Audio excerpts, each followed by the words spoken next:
Welcome, welcome. So glad to have you here with us tonight. Hello, Isabella. Hello, Misha Lee. Hello, my girl Waffles, and everybody else that hasn't said hello yet. Welcome, welcome.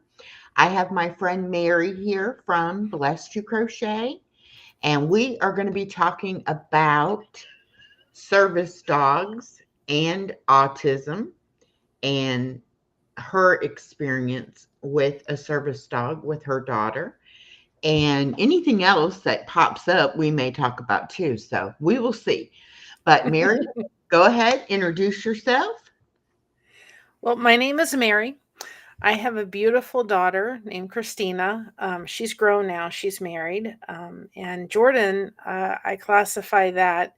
And if nobody knows who I mean when I say Jordan, Jordan was her autism service dog.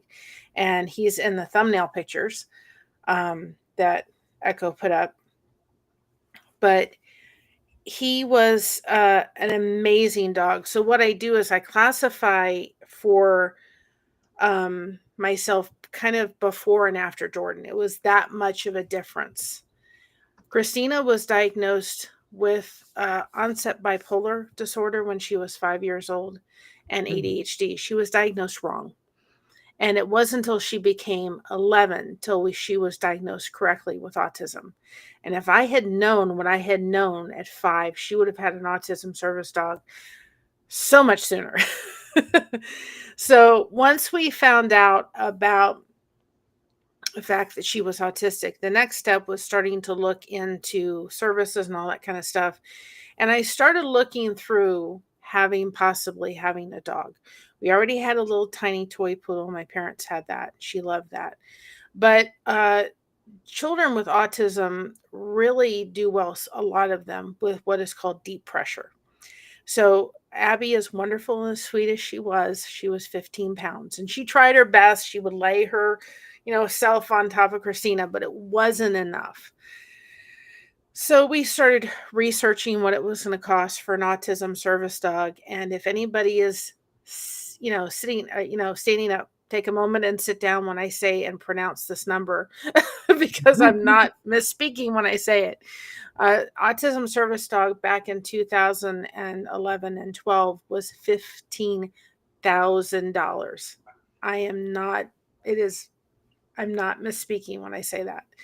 And my mother lovingly in her back of her head said, I know that Mary can do this, but I'm not sure if, um, how she's going to do it or what's going to happen and all that kind of stuff. So I proceeded to go down the route of finding out what it was going to cost and all that kind of stuff and what we needed to do. So there was a place, and I'm going to forget it too. They're no longer in existence, but it was a place I found that helped us obtain Jordan. Now, Jordan was rescued out of a shelter. He was a 100-pound black lab by the time we got him. He was, he was just this big, black, beautiful black lab dog. And he was rescued out of a shelter. He was about 24 hours from being euthanized. And Mm. he was rescued actually for someone else. And we went to the melting pot, and the melting pot, that we went into said, they were having like uh, you know, like a fundraiser for the organization we got Jordan through. And she said, why don't you come down and meet some of these dogs? And I don't know if anybody's ever seen the the show that came on where they showed those vets, like with the dogs literally coming in, and they would take one or two or three or four, how many it took, and you just saw this instant bond.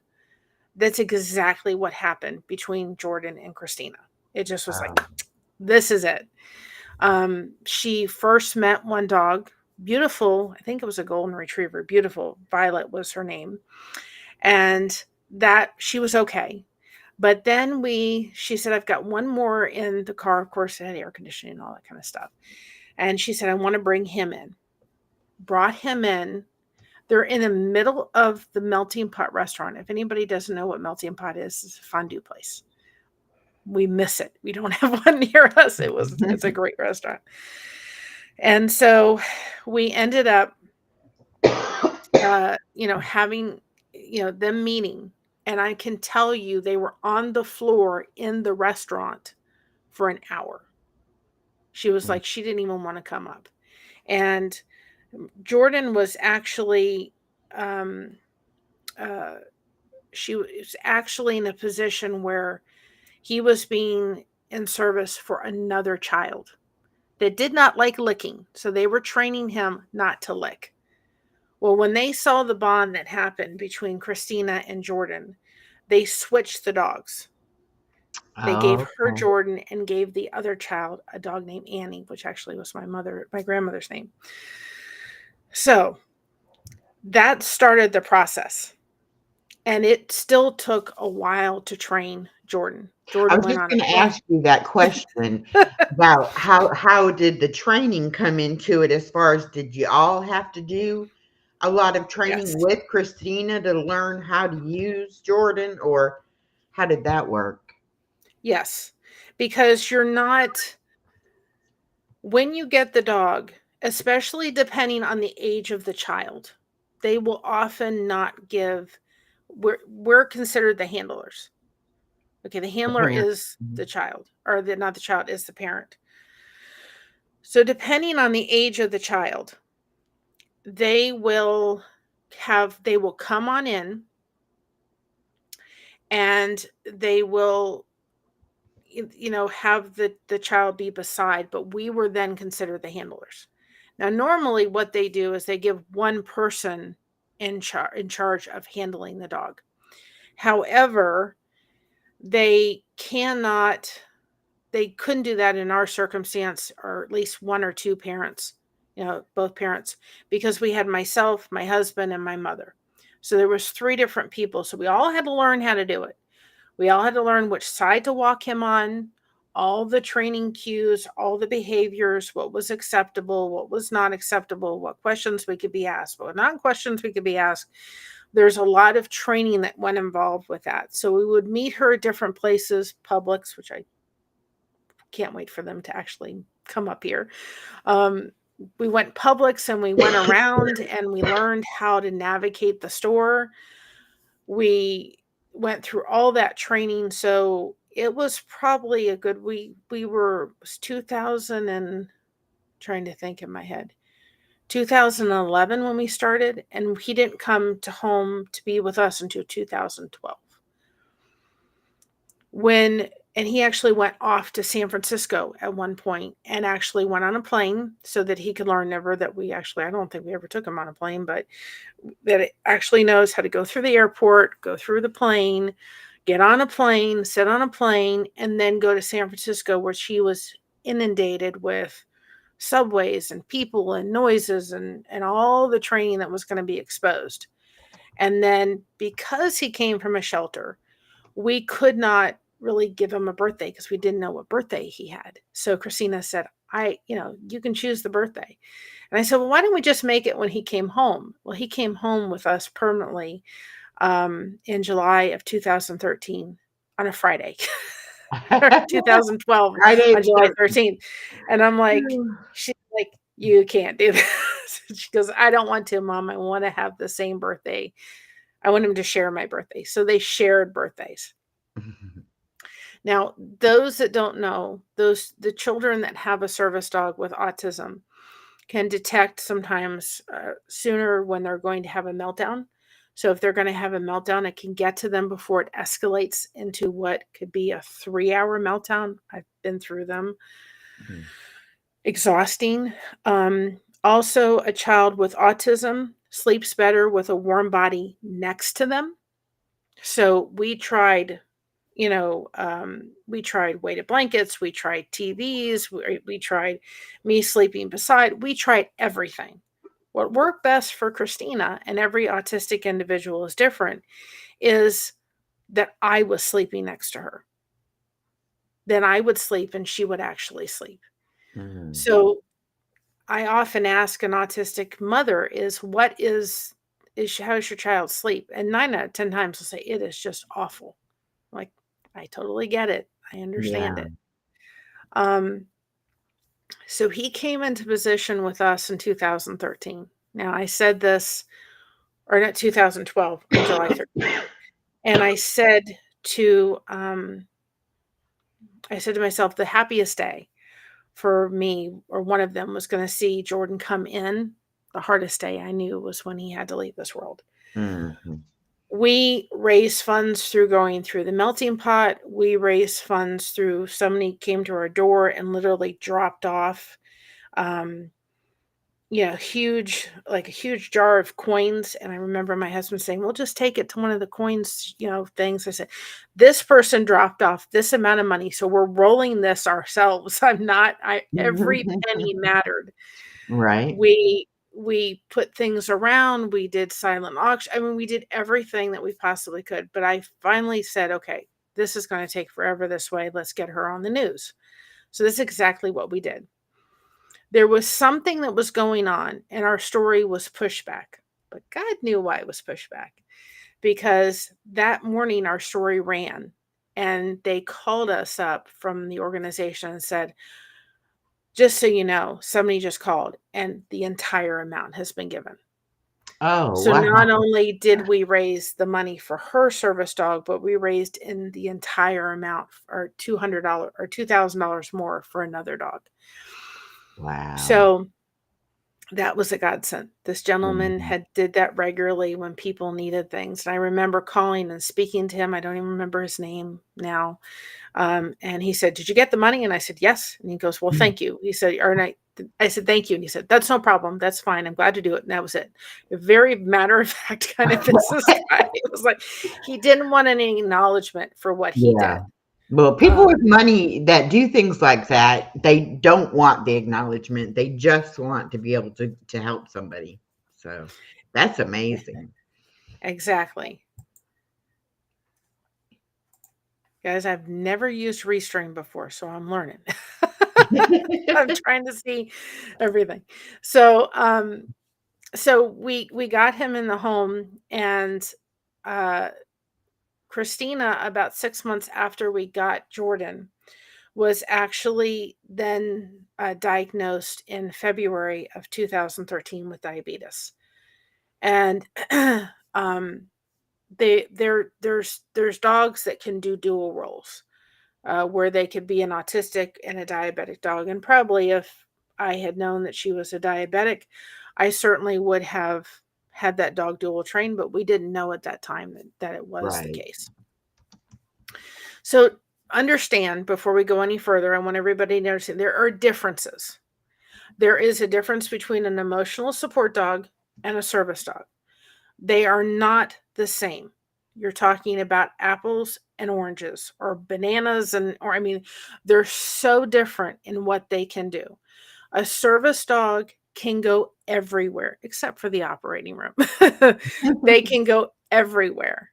An emotional support dog cannot.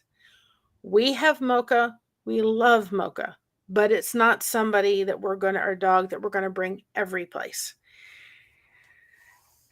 And I love her, but out in public, she would be a mess if we tried to bring her in the grocery store. And people have to realize your pets are wonderful, but for someone that had to raise the $15,000 it took to get my daughter that dog that literally changed her life and changed our lives. I mean, we didn't go on trips before Jordan. We didn't go to Walmart and all that kind, because it was just too much. She couldn't handle it. So when people bring their dogs into stores, it's hard for me. And I have to be this and go, because I know they don't understand. They haven't walked in my shoes. Right. They haven't had to raise those funds. But people need to be aware. You have to understand, when you bring your pet into the store, you may or may not run into a working dog team. But those working dog teams, the dog is trained to pretty much ignore everything but the person. But there's still dogs at heart. And I would be in the store with Jordan, and if there was something distracting him just for a second, I could get him back really quick. But if you have a service dog and there's another dog and it distracts them for a second. If you're dealing with a diabetic, cardiac arrest, a service dog, seizure dog, and those three in for sure, and an autism service dog, you may be triggering or not helping for them to miss the cue that they're looking for, that that person needs to get someplace safe. Usually a seizure dog will alert about 10 to 20 minutes before. Usually it's about 10, I've heard, that they're going to have a seizure. They need to get someplace safe or they're going to fall and they can hurt themselves. And there's been stories about that. So if you are bringing in your dog and distracting that service team, they're going to miss the cue and then the person's going to get injured. And you're So actually just putting keep that in somebody's mind. life in danger by doing Yes. that, actually, Yes. you know. For an individual who's an autistic, maybe that won't be such a danger, but they're still distracting from the actual work that they're supposed to be doing. And I know for myself, I can't tell you the amount of people that would come up to us while we were in stores and say, I want to do what you do and take my dog everywhere. And my next question was, what's the disability? And the other question out of the mouth was, I don't have one. People need to understand, if you put a vest on a dog that is not a service dog, or try to portray a dog that is not a service dog, you are committing a crime. The minute I would say that as nicely as I could, oh my goodness, I didn't know that. I had to be the individual that was teaching people Mm-hmm. what they should and should not do, what was acceptable and what was not. You have to pretend as if that these dogs are literally a piece of a wheelchair, crutch, however you want to do it in your head, and totally ignore the dog. Which, when you looked at Jordan, it was really hard to do. But I'm telling you, you have to. And if you have little ones, when the parents or the grandparents would sit there and tell their children, listen, this is a working dog. We ignore them. We don't pay attention to them. I would say thank you so much. Yeah. Because when I would have to do it, the parents would get upset. And it was Right. like, if you're not going to teach your child that I have a working dog here and they cannot come up and pet, Yeah. or people would get upset if because we had a sign on Jordan's vest that would say, please ask to be, if you could be pet, if the dog could be pet. And they would come up and Christina was like, no, I can't handle that right now. And Yeah. people would get angry with her. It's like, I'm But like, they're not they're looking at him as a dog, a pet. They're not looking at him as yes, what she's looking at him and yes, how it's going to affect her emotionally. Yeah, they don't get it. They really don't get it. We have had no, a lady when my daughter was growing up who was completely blind, and she had a service dog for being blind, and it was very you could just tell that dog knew what that dog was supposed to do, and the dog didn't want distractions. So it was very easy to teach my daughter, about that because we had one while she was growing up. But a lot of kids don't know the difference between a pet and a service dog. And so, of course, they exactly. want to play with them. They want to pet them. They want to, Yeah. that's just, natural. We've been in a line with a person that came and just decided that he could lay his hands on Jordan, pet his backside. We've had people walk by us in the mall and pet him. And I had to turn around to these two young ladies and say, he's working. And Yeah. they didn't like the You might response. get bit too if somebody, especially from behind, touches them. I mean, Oh, Jordan wouldn't bite. He well, I but you know can't what say I'm he wouldn't saying. bite You a don't fly, but he did try to bite a fly. But But you don't know, especially you don't know the dog when, in a situation like that, you're taking your life in your own hands if you're going to touch them.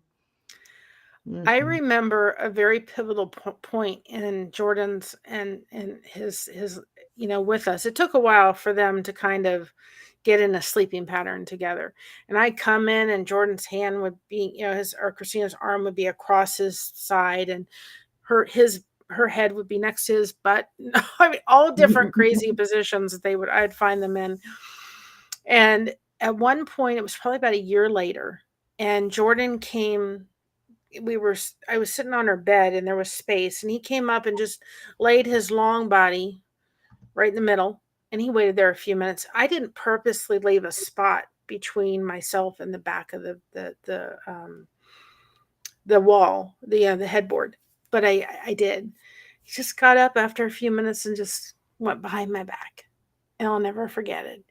It was this warm feeling, and it was like he was just saying to me, "Mama, I got you. I got your back for the first time." And it was the most comforting feeling. And prior to getting Jordan, Christina was starting to do a behavior. I think it was a stemming behavior. I sit there and go, and she'd drive her classmates nuts. And I said, "Christina, breathe." I mean, it was happening very, very regularly. And my husband and I probably had him for about 6 months. And I said, that breathing thing, she's not doing it anymore. And I'll never forget the first night she came to me and she said, "Good night, Mom." And I was like, this girl is like 13, 14 years old. I had never experienced that. Usually Christina would say, "I go to sleep, go in there. I stay there for an hour. I try to go back to sleep. 2 or 3 hours later, we were waking up. Mom, I'm never going to sleep again." Back and forth. I mean, and then I had to get up for work. I don't know how I did it. You Yeah. know what I mean? Along with literally having, and I'm not joking when I say a 3-hour meltdown, Mm. because it was just this whole thing, and her, just throwing things and this and that and all that kind of stuff. And she was in a position where it was just like so exhausting. And I remember one time she was going to take him out for a walk. And she just looked at me and she had his leash on. She goes, "Mom, why isn't he's not coming?" I said, "Because you're overwhelmed." And so I said, "Sit down on the floor." And she did. He took his whole entire body and laid it on her. It's 100 pounds, like she did in the chair with him. Mhm. And you could see her face just go. And then after 10 minutes, he got up and they went out. Everything was fine. Mm. So there is something to that deep pressure. And she loves it. She loves it when Mocha does it. So when you encounter a service dog, you've got to ignore the dog. Please ignore the dog. They are working, they are doing a job. This is not cuddly time with the dog. This is not often, usually, we were told, and we really kept that practice up, do not have them interact with very many other dogs. There's a reason for that. And the reason is they're trained to work. And it was crazy because you had this big 100-pound lab, and we did, he did associate with Abby, but he knew that this little 15-pound toy poodle was the boss.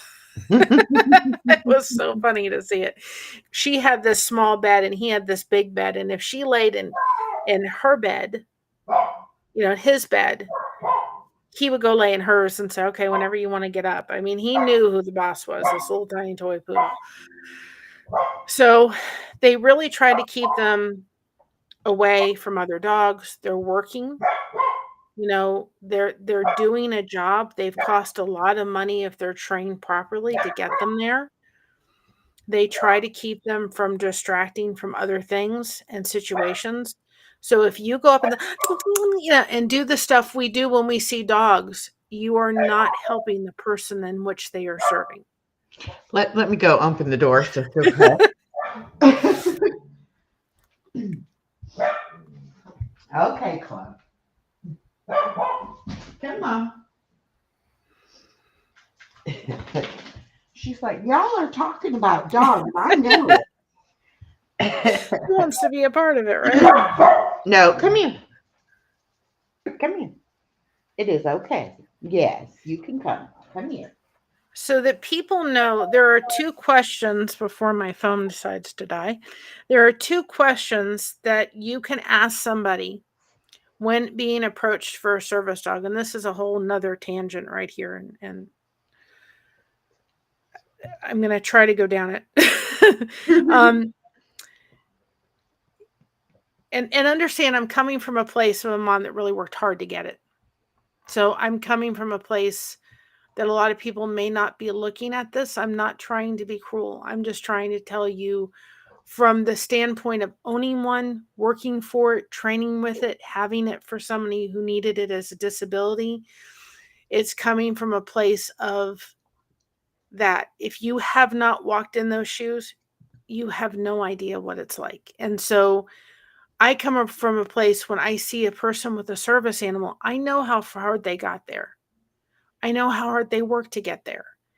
And they need, I know everybody wants to take their dogs into stores and do all that kind of stuff, but we need not to do that because it really needs to be saved for the people. And it's not putting them in any kind of class. It's not giving them special privileges or all that kind of stuff. It is protecting the dog and the handler.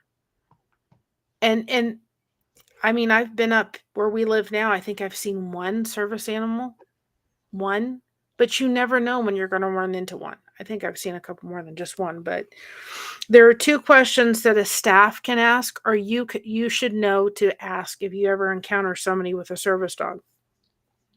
The first question is not what is your disability? You cannot ask that question. You will be against ADA law. And on my channel, Alfonso was saying, what are the laws for this state or this state or this state? They all fall under ADA law. So I'm getting this right from the Which ADA is website. Americans Yes. with Disabilities Act. Yes. Just in case So, anybody's not aware yeah. what that is. So, is a service dog animal required because of a disability? You cannot ask whether that dog has a disability or what the not dog, but the person that they're serving has a disability. The other question you can ask is what work or task has the dog been trained to perform? Those are the only two questions that can be asked of somebody who has a service dog. They are not required to show paperwork. They're not required to show a card and all that kind of stuff. That's where I think we got to do something a little different. That's where I think that I do believe we need to modify how we do that because I think that we need to have a better way of being able to track people with service animals versus just these are the only two questions. I don't think anybody should have to ask you what your disability is. But I could go on a website right now and order a vest for Mocha that says service dog. And I could put it on her. And when any of these two questions are asked, I could get away with probably saying she is. Now, she wouldn't act in any way, shape like a service animal because she's not a service dog. She's an emotional support dog. I had a Well, headache a couple days ago. mm-hmm, That dog knew it, and that dog was on me like glue. mm-hmm. So I was she going to could say tell. there's websites that you can go on and register your pet as an emotional support dog and get paperwork or whatever. Now, Yes. like with me, I wanted to have her in this apartment, and this apartment is a no pet apartment. But as long as I had a doctor saying I needed her as my emotional support dog, my apartment complex had to allow me to have her. And they could not Yes. raise my rent and they could not charge me a separate deposit for her. Yes. Um, and so, thank goodness, I had a doctor who realized, the need for it, and I was able to have her. But like I was saying earlier, she is good for me here at Yes. home. She Yes. is not good out in the world because she doesn't like other people and she wants to protect me from everyone. And that And would everything. just I couldn't get anything done. I would be spending the whole time trying to get her to hush. you know. So, Yeah. I mean, I totally understand the difference, but I Yes. do see a lot of people who abuse Oh even the yeah. servant, even the Hmm. emotional support dog They does do. not have training to go into places either. Like you were saying about being on an airplane, I mean, you can't just say it's a service animal or say it's trained to do those kind of things because that's putting the public at risk too. Well, that's like the emotional support peacock. And I'm not joking when I said that. Yeah. There was one lady who tried to get an emotional support peacock on a on a plane, which Hmm. was just ridiculous. Um, but and there is, I plug my phone in before it dies so I can use it as a resource. There, there is. Let's clarify it for a second. That are you not going to cooperate now? It may not work. It's going to go Now, see, dingy when and I've drive me tried nuts. to do lives with Chloe, she will not sit still long enough for me to do anything. But because she's not supposed to be here tonight, she's sitting here perfectly good. Of course. I'm just going to disable this for a second so I can plug in my phone. Okay. So I don't lose my phone. Mm. And it wants to do it in the computer and it is going ding, ding, ding, ding, ding. And no, I'm not going to spend the next little bit trying to get it to, yeah, okay. Because I'm using that for thing. We can take a minute and understand what ADA law is. ADA law states the difference. A service dog, if you think of it in this way, and it's not exactly from the they're paraphrasing, and I would go to the ADA law and I look at exactly everything. A service dog can go any place. They cannot be separated from the person in which they are serving. An emotional support dog cannot go every place. They Right. don't have the same access. Right. Like I said before, I could go on and get a vest for Mocha, and we do have one. We have one that I got from the place I got Jordan's vest that says an emotional support dog, please do not pet. Now, the reason we did that was because Mocha was brought from an environment where she was abused. She Mhm. was actually held by the collar and choked by neighborhood kids that thought it was funny. Mm. And then she was taken from there and beaten at the next home she was at. Mm. So when we're in our community, most by now people within our community know, but we want to make sure that kids are not running up to her or people are coming up to her. We want to control the environment in which she feels safe in. So we have that vest for her because we want to control her environment so that she feels safe when people are coming on up. So that's why we have the vest. But I could go on the same website and order the service dog vest and thrown it on the dog. There is nothing stopping from going on Amazon, going on any one of those websites. They do not ask for a registration number. They do not ask for a card. They do not ask for anything. Hmm. And then you throw a vest on a dog that's obviously not a service dog. And those that have been trained with an actual service dog can tell the difference. There were people when we used to take Jordan into a restaurant that would walk in prior, we would walk in first and then they would walk in later. You should have seen their faces when they realized there was a dog underneath the table. Because he was doing what he was supposed to do. He went right under the table, he sat there, and nothing was done. Mhm. It's exactly what a service dog is supposed to do. There was no ruckus or anything. I think he growled once, but there was something between, like it was a window and something got him. But other than that, we never had a problem in a restaurant with him. And people's faces was like, there's a dog because he was doing what he was supposed to do.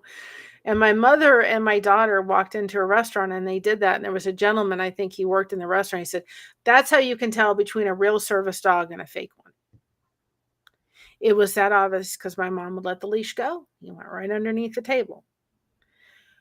I believe, in my humble opinion, that everybody that has an autistic individual that likes dogs, and I say that because every autistic individual is different, they need to have a service dog in the home.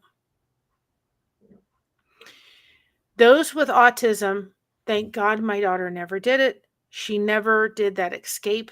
I know there's another word for it, but I can't think of it. Where they just run away. She never did that. Thank goodness. But we lived near a canal area. I never had to worry about that with Christina, thankfully. But you will see a lot of times in a place, and it was like if we had known Christina was autistic earlier, we would have, where the child is tethered to the dog. So when you're going out in an environment of a Walmart or anything like that, they're tethered and they cannot run away. They can also be trained to almost be like a bloodhound for the parents because they know their scent. I remember hearing a story about a child that had autism that did exactly that. Unfortunately, they found them and they were not alive. Mm. And I thought if they'd had a service dog, they may have had a chance because there are parents that one thing they do train them if they do that kind of behavior is it will train them to actually go. One parent will have the dog, the other parent will go, in different spots, go search for the dog. So they're amazing at doing that. When we first got Jordan, we went into she did a horseback riding, which is another wonderful activity to do with those with autism. And she did equestrian therapy. And they were letting those kids go to the Foot Locker to pick out shoes because they were going to give all the kids that had scholarship shoes. There was a woman in a wheelchair, and the mother had her service dog. It was not under her control because at one point that dog lunged at Jordan. Now, Jordan did what instinctively he was right beside me. He did what was instinct. He growled at that dog. I immediately corrected him. That was a behavior that will get us kicked out of any place. Mm-hmm. I know you want to defend me, but no, that's not acceptable behavior. And I had him sit. I felt really bad because I had him sit and there was dark carpet and somebody went by and stepped on his tail and he yelped and I felt so bad. Oh. But again, I had to do and get him in control because obviously the other dog was not in control. We were in a Social Security office. There was a gentleman, a veteran in a wheelchair. His dog, beautiful dog, had all of the stuff around him and was reactive to Jordan. He actually had to step outside. And Jordan did nothing. It was like he did absolutely nothing. And that's exactly what they're supposed to do. That other dog should have been able to be in the same vicinity as Jordan and not react. But it was like he got very hyper with this other dog. Mm-hmm. So even though there's dogs that are trained, I don't think they're all trained underneath the same. They're not all trained as well as they could be. And I'm sure he's an amazing dog, but that in itself and the gentleman got him quickly underneath control, but he shouldn't even reacted to Jordan. Yeah. The But that's reaction the shouldn't thing have been too, there. it sounds to me like the training can be really specific to the person Yes. that they're working for to pick up on what things that they need to have them to be able to do or whatever. Yes. So I'm just really glad. I know you when you were on before you did tell the story about the school and Oh, yeah. so I want to make sure you don't forget to tell that story. we went in this at this point we had Jordan. Christina had been needed to go into a school where she could actually be get an IEP, and then we were going to have her probably go someplace else. And we went into the school, and I think it was the second or first day we were there. And we went in the school, and the vice principal, which I did not get along with at all, looked at me and said these words and said, I understand Christina has a service dog, and our goal was to eventually have Christina have that dog in school. And I said, yes, she has a service dog. Well, none of our children with ASD, none of them have service dogs. And for those that don't know, ASD is autism spectrum disorder. I just looked at her. I said, and she didn't like me after that at all, very much. I sat there and I said, I don't care whether one or all of them have service dogs. My daughter needed it and she got it. And if you have a problem with that, I'm really sorry. She lasted about 3 months in that school before I hauled her out of there. And I had her in connective care, you know, very quickly for about a year and a half. We went through the most horrific 2013 you could ever imagine. We've talked about that through My Other's Keeper. We've talked about that on my channel. It was a very difficult time in our family's life, starting with the diagnosis of Christina with diabetes. And we had just had Jordan, maybe about 6 months at that point, maybe 7 months. And we got into the hospital. They had to give us a private room because Jordan was allowed to come in the hospital and be there for the entire time Christina was in there. And I'll never forget that first night we were there. And he was not a growler at all. I mean, he just wasn't. But this nurse, I don't know what she was doing, but I don't think it was a nurse. I think it was an aide. He was curious that there was a dog in the room. Get over it. And opened the door, and looked, and this door's creeping open and this person's looking, and Jordan growled and I woke up and she closed it. I was like, were you coming in to see the dog or were you coming in to see the patient? Yeah. you know I was, and of course I was emotionally a wreck. They told us at 12:30, oh, she's got diabetes. Now you're going to add something else onto it. I have something else to deal with now that I didn't realize I had to deal with. And now you're doing this. So what I would do is when we had the changes of the nurses, I would say to them, can I ask you to do something for me for a minute?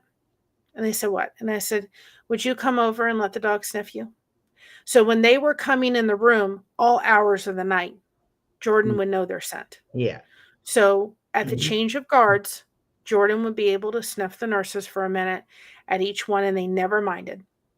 And there was actually a therapy dog that came around during the time Christina was in the hospital. We kept Jordan in the room, and Christina went outside and met this other dog, this therapy dog, because it was another lab. Again, we're not bringing these dogs together. They're both working dogs. Right. Therapy dog is entirely different from an emotional support dog, from a service dog. They're all different. A therapy dog would come into a hospital, which Echo would not probably take her dog into a hospital. So a therapy dog goes into places like nursing homes and hospitals and different kind of environments where they're giving therapy to the person in which they are serving. So this one went around to the children's ward and literally took this dog around and gave these children loves and everything. So because Christina had IVs on her and everything, we didn't have Jordan on the bed. And the nurses were coming in all different times. I didn't want Jordan to be startled in the middle of the night, but usually they would always sleep together. But he was there. She needed him, whatever. I mean, I've got pictures of her on the hospital bed with Jordan. So we homeschooled her for about a year and a half before she went to another school. It was the best school we ever sent her to. And it had about a max of about 87 kids within the school. And it was specifically diagnosed for those with ADHD, high functioning autism.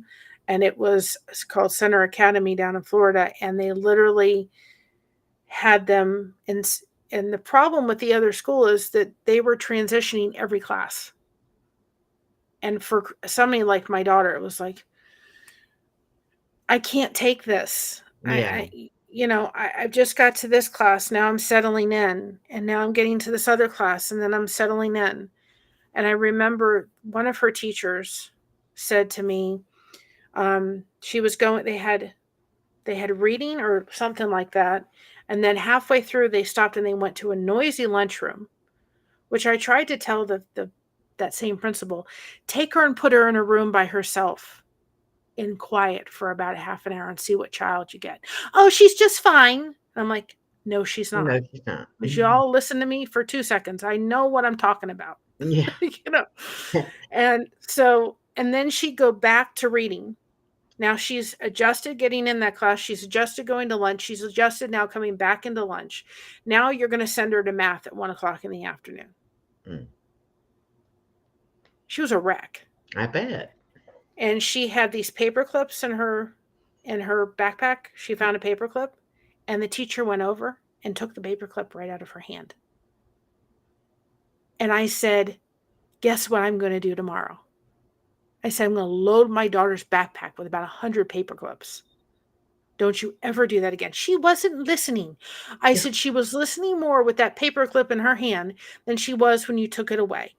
She was using it in order to calm herself down. Mm-hmm. So it was a horrible environment. But this other school we got her into said, let's try her without Jordan. But if we feel that she's going to do better with Jordan, we will have her in here. And the principal actually looked at me and said, not only that, I will take him outside to go to the bathroom. And I've had that question laid on me. How does he go to the bathroom? Like every other dog. I mean, it was like, do we have to even ask that question? I've had that question asked. I've had it. Mm-mm. So, you know, I, I can't thank that gentleman that donated that money. Oh my goodness. He was like a lifesaver for our family. We went on a trip. We went on a trip going on a train to my goddaughter's wedding. We went to St. Augustine. We were gone for like 9 days. We made a couple of different transitions. But it was the first vacation we had had as a family because it was what my daughter could handle without major meltdowns. It was like Yeah. amazing. People do not understand. If I had to go to the store, I would go home. And I was a single mother till I got married to my husband in 2007 and let her be with my mom so that I could go to the store. We didn't go to the store. The store was too overwhelming for her. Things like that just didn't happen. So we didn't do things like that. But when we had Jordan, we could stop by Walmart. We could stop by Publix because she had something that she could hold on to, and help calm her down. It was like, almost like somewhat of a security blanket for her. Yeah. And Christina, I'll never forget it, that there were times where Jordan, even not trained as a diabetic service dog, would literally be lying on the couch and he'd just sit right up. And he'd look at her and he would start barking his head off. And I, Jordan, what's going on? And she looked at him and she said, do I need to test? And he stopped barking. She Mm-hmm. hauled out her tester and she would test. And then he would just lay back down. It was like, okay, you did what you did. And normally she was high. Yeah. And there was one time she woke up and she said, I went to the bathroom. I came back and Jordan would not leave me alone. And she said, I tested my sugar and I was 75, Mm-hmm. which is getting low. Yeah.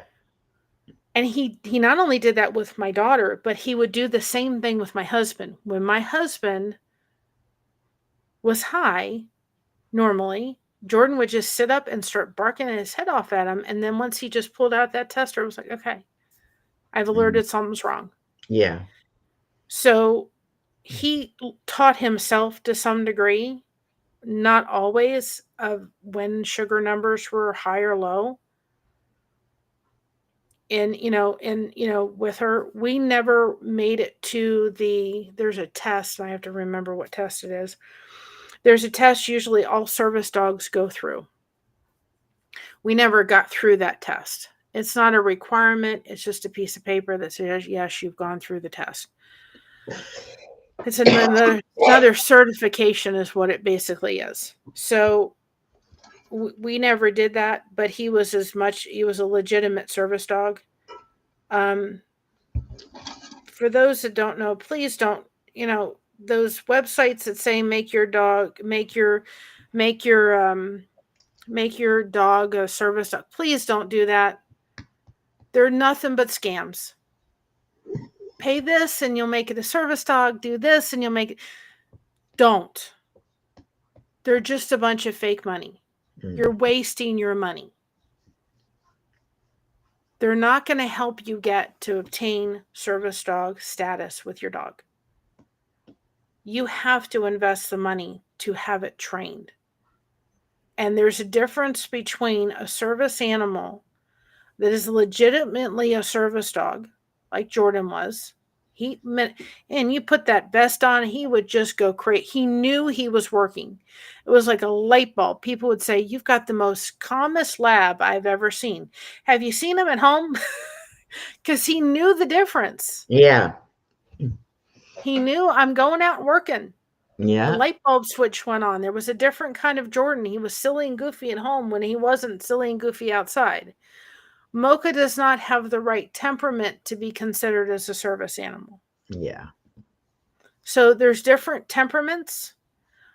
We were in a place one time with Jordan, and we had just actually come back from planning my grandmother's funeral. She had just passed away. And we went into a restaurant with Jordan, and there was a little boy that ran by, and he totally ignored the dog. And his mother said, "Oh, what a beautiful little dog." And I was in no mood. I was nice, but I was going through a lot. And I just looked at her and I said, "You know what? You would do yourself proud if you would do exactly what your son just did." "Well, he ignored the dog." And I said, "Yeah, but you didn't." Yeah. I had a lady, she had 4 kids around her. She's on her phone, and her daughter is rushing to pet Jordan. And I say, "No, stop. I'm not here to train your daughter, but I will do it because that's what needs to happen. He's working. Please leave him alone." And then she called him back. That's what I'm saying. When you see a service dog team, take a moment with your kids and train them. If you know you're not going to see a service dog team, train them anyway. This is how we interact with somebody with a service animal. We had a doctor Christina had one time. Now, I was sick. I really wish that I had gone because I probably would have ended up calling the police. And I didn't report them to ADA law, but I could have. My husband called me and said, "They're not going to let Jordan back." I said, "What?" "Yeah, they're not going to let him back." And I said, "Okay." So I called them back, and I called and spoke to the nurse, and she said, "Well, the nurse here is a little bit, she's allergic." That is never a reason to separate the person who the dog is serving from the person they're serving. You Right. cannot separate them. Right. So I said, "You know you're breaking ADA law." And her response was, "Well, we have to think of our nurses. Get a different nurse in there. Yeah. You are breaking ADA law." If somebody from TOPS, which was like one of those people that get disabilities and take them places and so forth, came with somebody who was blind, who came by themselves with their dog, you couldn't leave the dog in the waiting room and take the patient back. And she said, "Well, we'll let Jordan come back with your husband once we do the blood pressure. We'll just skip that whole vitals all now, because my daughter's blood pressure is going to be much higher because she's separated from the dog in what she is supposed to be having there as a comfort." Mm-hmm.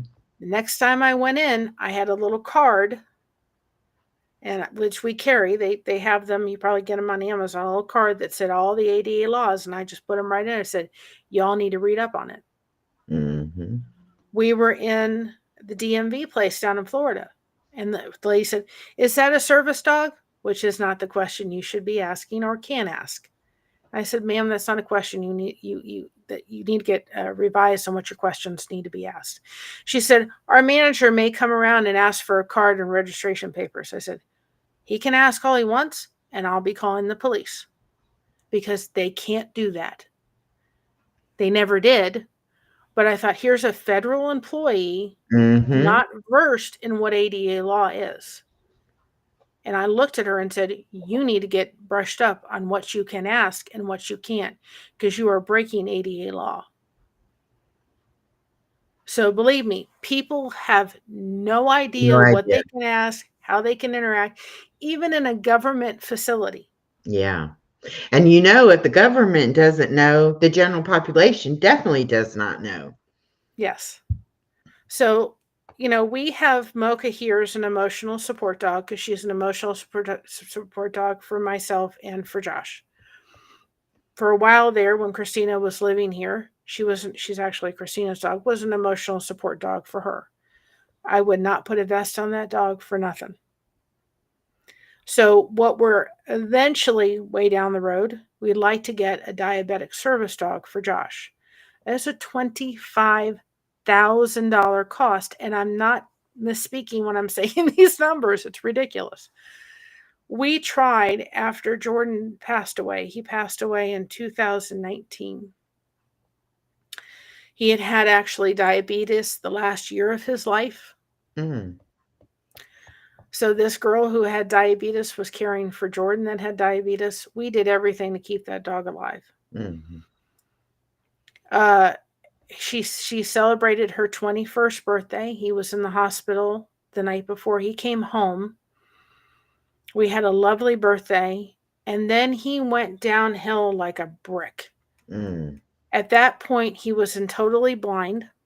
His joints were going. He was in pain, and it was just obvious something was just again not right. So we took him to the nearest emergency thing. I thought he died on the way to the hospital. Mm.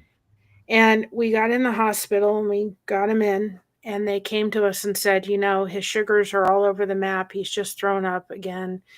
He's in a lot of pain. We can keep him. We can try to do all this kind of stuff. At this point, he's blind. And I said, we made the very difficult decision. I said, you got to keep him alive till our birthday passes, please. And so I called my daughter, who had not come with us, and said, Christina, they've got to let him. You got to let him go. So my husband went and got my daughter. They put him with a lot of pain medicine at that point, got him all med up and everything. And we ended up, Christina came and she laid on the floor for about an hour. We said our goodbyes, and then I remember at one point, very towards the end, when it was time to leave, we made the decision not to stay until he was totally gone because I thought she just can't handle it. I don't think I could Yeah. have handled it. I really Yeah, couldn't have. I couldn't handle it either. I watched through the window. The vet was very nice, and the vet was petting Jordan. I mean, we were there. We just weren't in the room. Mm. And right before Christina gave her last hug to Jordan, he growled at her like, "Kid, I'm going to be okay. Now stop it." We're all Mm. bawling our eyes out at this point. And he Mm-hmm. just kind of growled at her, like, "I've got this. You've got this. Let me go." And we laughed about that. And we got in the car, and she was holding his leash and his collar and all this kind of stuff. And I remember her looking at me, and I purposely got in the back seat of the car. And I said to her, Christina, come over here. Let Mama comfort you. And she goes, Mama, don't touch me. And I thought, now she's 19, 20, or 21 at this point. But if there was a dog right here, she'd be all over it. Yeah. Don't touch me.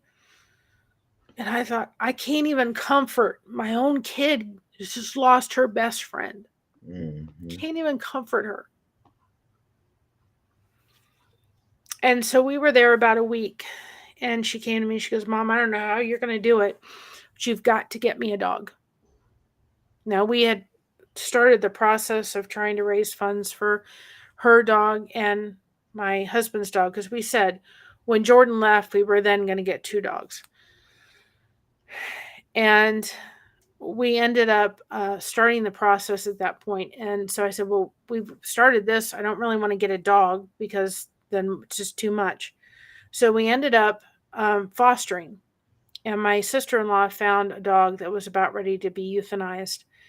It needed a place and needed a home. So we got Buddy for 9 months. He was amazing. And this is a dog that unfortunately passed away in our care. But he had a family man that loved him. And so she was a lifesaver for 9 months. He was an absolutely amazing, amazing dog um, for the time that he was with us. So then we had Buddy, we had Nyla, we had Hunter, and then we got Mocha, and she couldn't let Mocha go. So that's how we winded up with Mocha. We fostered dogs. Prior to the passing of Jordan, we had started with an organization called Service Dogs by Warren Retriever. And if I ever meet that man, I'm going to keep everything to try to keep myself calm. Mm. Um, but he was somebody who I'd followed for quite a little bit of time. They would train the dogs where they were, as either I think seizure was one or not, but at least diabetic, autistic, um, uh, there were several other different ones they would train, and then they would bring the dog to you. So I thought, this is great. Then we don't have to, go back and forth. So we went through that organization to bring the dog to us. Well, we didn't realize that the gentleman had 2 different organizations and businesses. So he was taking the money from Service Dogs for Warren Retriever and renting the furniture from his other business. Renting the office space, the other business was renting, they were renting the furniture. So Mm. all the money was going to his other business. Mm. So he ended up going bankrupt. We Mm. lost our $2,000 we worked ourselves to the bone getting. And it was just a drop in the bucket for what we needed to raise at $50,000 for these 2 dogs. To be Mm. able to have the dogs with this organization. This was out in Virginia. Out of that $2,000 we raised, we were able to get back $134. There were families that raised $25,000 that did what they needed to do for their dogs and totally lost it all to this guy. This is not the first time he has done something like this. Mm. He is barred from doing it again, but he needs to have his tail end thrown in jail. So we lost all the money that we had raised for the dog. We have tried going through a wonderful organization in close to Cincinnati. We're out of their mileage, but they may have been willing to work with us. However, they required us to get rid of Mocha. And my fear with Mocha is that we have taken 2.5 years to build this dog's trust. I said to our maintenance guy the other day, because I said to him, if you've gotten into her circle of people, count yourself lucky. You know what I mean? And because I said, boy, oh boy, if you've gotten into it, you're in a special class of people if you've gotten into that circle. And my fear is that if we were to rehome her, she may be in and out of shelters because people Yeah. are not going to understand all of the things that she's been through in her life and the fact that it takes a long time to build this dog's trust. So whatever we go for our next dog, if we get a dog for my husband, we need to go through an organization that will work with to get a dog for my husband that will also work with Mocha. which is a tall order. And that's $25,000 Mm. along with all the pet care that comes with it. A diabetic service dog for like the next dog, if you wanted to ever consider getting a diabetic service dog. A diabetic service dog can detect 20 to 30 minutes before your lovely little piece you wear on your arm. It can detect 20 to 30 minutes prior to somebody's sugar raising or dropping. So, for instance, my husband can wake up in the middle of the night and be at an 80 and drop very quickly down to about a 40. Mm-hmm. And if his Dexcom does not read right, which is also another CGM, and it doesn't go off and the noise isn't going off, because the minute I hear that noise, I'm up for a peanut butter and jelly sandwich. Those little Smucker peanut butter jelly sandwiches are great for that kind of thing. And apple juice at whatever time it is. Mm-hmm. If he had a service dog, that service dog that would detect the minute he goes down past 80, or even before that, that he's getting to low. We would probably set it at about 90. He would wake him up. He would wake me up to say, something's not right. You need to correct your sugar. If he's going the other direction, which he does because he's very insulin resistant, if he goes the other direction, the dog would alert to either way, whatever safety premises that we have set up. They do it per person. For my husband, we probably set it up about 90 versus 80, where they may set it up for somebody to go off at 80 and 200. We may set it at different Yeah. things that they would sniff and test. They also can be there in order to, if my husband ever passed out.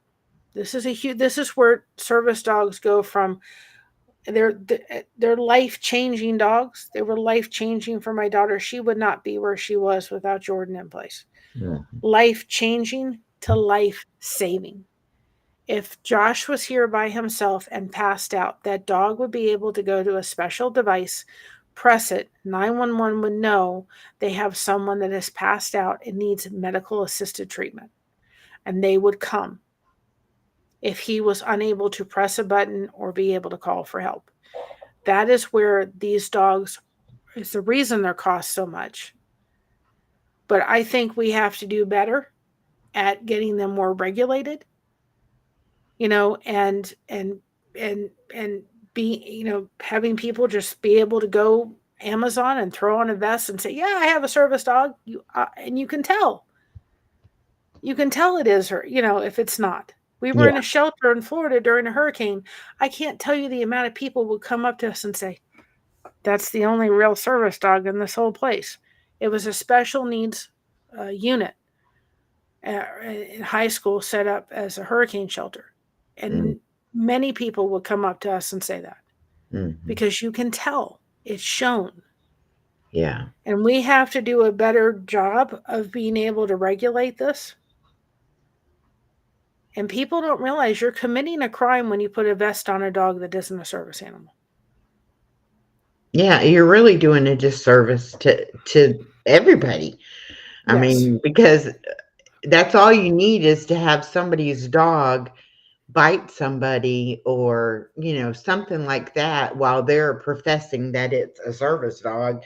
And then that gives service dogs a bad name, when it's not even a service dog. Service dogs are defined as dogs that are individually trained to do work or perform tasks with a person that is disabled. If you're not disabled, just because you want to take your dog everywhere does not mean you have the right to do that. And I'm not criticizing that. I'm just saying we have to keep in mind when we're looking at that there are people that need this dog wherever they go. Like if my daughter needed the dog at school, that principal says, we'll have him. And when they had special events at the school, we brought Jordan in. They had a costume party and we brought Jordan in. And he actually wore she likes the Narnia thing. So he had the whole dress. We brought they allowed us to bring him in. If we went to pick her up at school early, we brought him in. They would bring him in places like that. But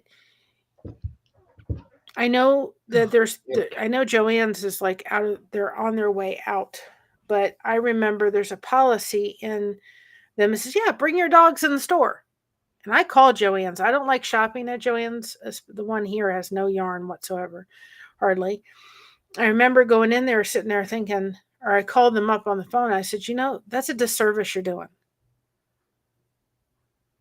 You're allowing any dog to come in. And they said, well, if the dog makes a mess in the store, you can come to the thing and we'll give you something to clean it up. Well, if the dog makes a mess in the store, that's something that can actually boot them out of a place that they're in. Yeah. If they're out of control, they could be asked to leave if it's a service animal. Go ahead. And I've had to shop. I don't really like shopping there very often, but I've had to shop from time to time. I don't necessarily like their policy, but again, if the only thing you can ask the person is, what task is the dog doing for the person it's serving? And is this dog there for the, doing the task, or what the question I have to, it's been a while since I've educated or had to ask these things. Is the dog a service animal? Is the dog a service animal required because of the disability? They're very vague questions. And to me, a lot of the service dogs, diabetic, cardiac, seizure, autism, I know we get in a whole other thing if we started trying to have insurance cover it, but nobody should have to come up with $25,000 to be able to do a service dog. There is no way that we should have to be able to come up Yeah, with that amount. that is just outrageous. But for the amount of time for the training, I can understand it. I just don't know how they expect people to be able to pay for it. They can't But unless they raise funds for it. yeah, They're I not mean, going to be able I can totally understand that it's not something that you can do cheaply. It's something that's got to be, the time's got to be put in to do the training, and I understand that. But still, a lot of people that have some sort of disability are on a fixed income yeah. or on, very low medical insurance type thing. So they don't have extra money laying around, for that kind of thing. But I mean, it's just so impressive what the dogs are able to do and be trained to do that. I mean, I can understand why people want to get them, but I just don't know how people are going to afford to pay for it. That's Well, there's a lot, like there's a lot of free agencies. They either require us to get rid of Mocha, or they require you to be within a certain section of area. Well, we're not in that, hmm so you don't qualify. yeah. And I got Christina on the news. Anybody is willing to somewhat raise the funds for a child, but they look at a 40-some-year-old man and think, I'll do it for a kid, but I'm not going to do it for a gentleman that's in his hmm 40s.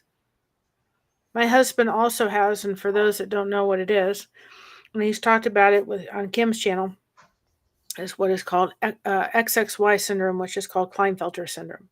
He has an extra chromosome, so he has all different other reasons why he is the size he is, why he has the issues diabetic wise. There's a whole other range of stuff that makes it a lot even harder on so many different levels. But a diabetic service dog would be unbelievable for him. But I'm not going to get rid of Mocha in the process of it. That dog has been through way too much. And Christina's like, Mom, you can't get rid of Mocha. But the place in which they have Mocha right now, they can't have Mocha where they're at. So we have to care for her. But still, Chloe, excuse me. that's okay. I have one of them too. Well, yeah, those are baby toys. I know, but you need to leave them alone. She always does that when my granddaughter rearranges the stuffed animals. She has got to get into them and see if there's anything new that she wants out of those Yep. stuffed animals. And that was her trying to climb into the toy box. She is a mess when it comes to baby toys. I'm trying to find the picture. It's one of my favorite pictures of. I don't know how she snapped it too. I can find it of her and Jordan. I actually had a local artist do a picture of her. If you can see that, Oh, how they both have cute. their tongue out. I one of Uh-huh. my favorite pictures Cute. Yeah, those were of. really good pictures you gave me to use for the thumbnail. Those were good. Well, That's if you look at him, what is Jordan doing? He's laying on top of her. mm-hmm. She used to love that. I mean, Yeah. she loved that weight of him, a live weighted blanket. He was happier than a clam. Mm-hmm.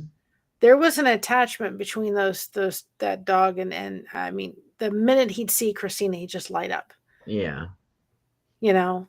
Um, but these dogs, they're they're their work, there's a lot of work that goes into to raising the money for them. There's a lot of work that goes into raising the money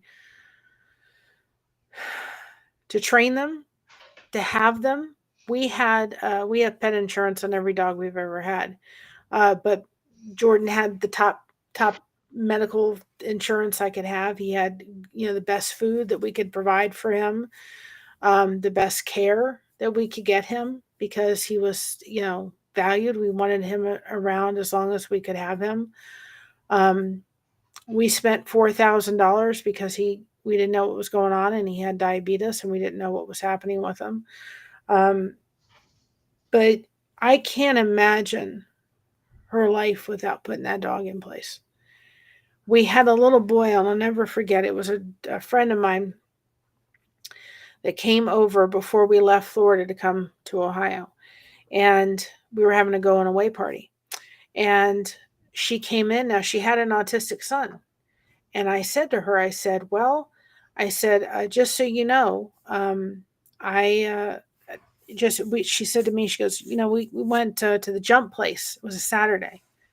And I said, no, we wouldn't have done that with nothing. We'd have picked a quiet afternoon to go do something like that, not on a Saturday. She said, we went jumping with them. Now, if Christina walked into that house and saw the dog, she'd have been all over that dog the entire time. That child didn't want anything to do with Jordan. But he came over the last, like right before they were ready to leave, and went over and went boop on his nose. Now, Jordan, being an autistic service dog, wanted to get around that kid, but we kept him from because he was not somebody that liked kids. But I think as many as we can, especially with autism, to get those kids matched up with a service animal, I think we should. We had one person who said to my mother, oh, well, they're just meant for the blind. No, they're not. Yep. What? How ignorant are No. people? Oh my goodness. We had one lady, and mind you, he's not a small dog. He was about 85 to 100 pounds.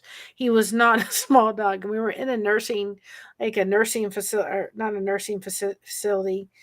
Um, we were in a nursing office, doctor's office, ready to go have her sugar tested for the diabetic doctor. Jordan was there. Her favorite nurse that would take her blood pressure wasn't there, and the nurse had left. We thought, and my daughter was having a fit in this waiting room. Jordan was trying his best. She was just getting. She was all over the place, and she was actually going. One of the things they wanted to do was test her blood pressure. And there was a lady sitting next to me, or a couple of seats down, and she said, I never allow my child to act like that. And I'm like, do you not see the big black lab sitting there that has a vest that says autistic service dog on it? She said, well, I have an autistic child. They never act like that. And I'm like, well, I'd love to be able to see that one. And just about the time that happened, they apparently in the back office, they said to the nurse that had not left yet, as she was leaving the practice, you've got to go out there and comfort Christina.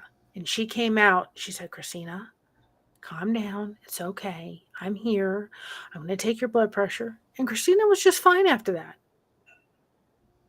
I thought, do you not, you're making this worse?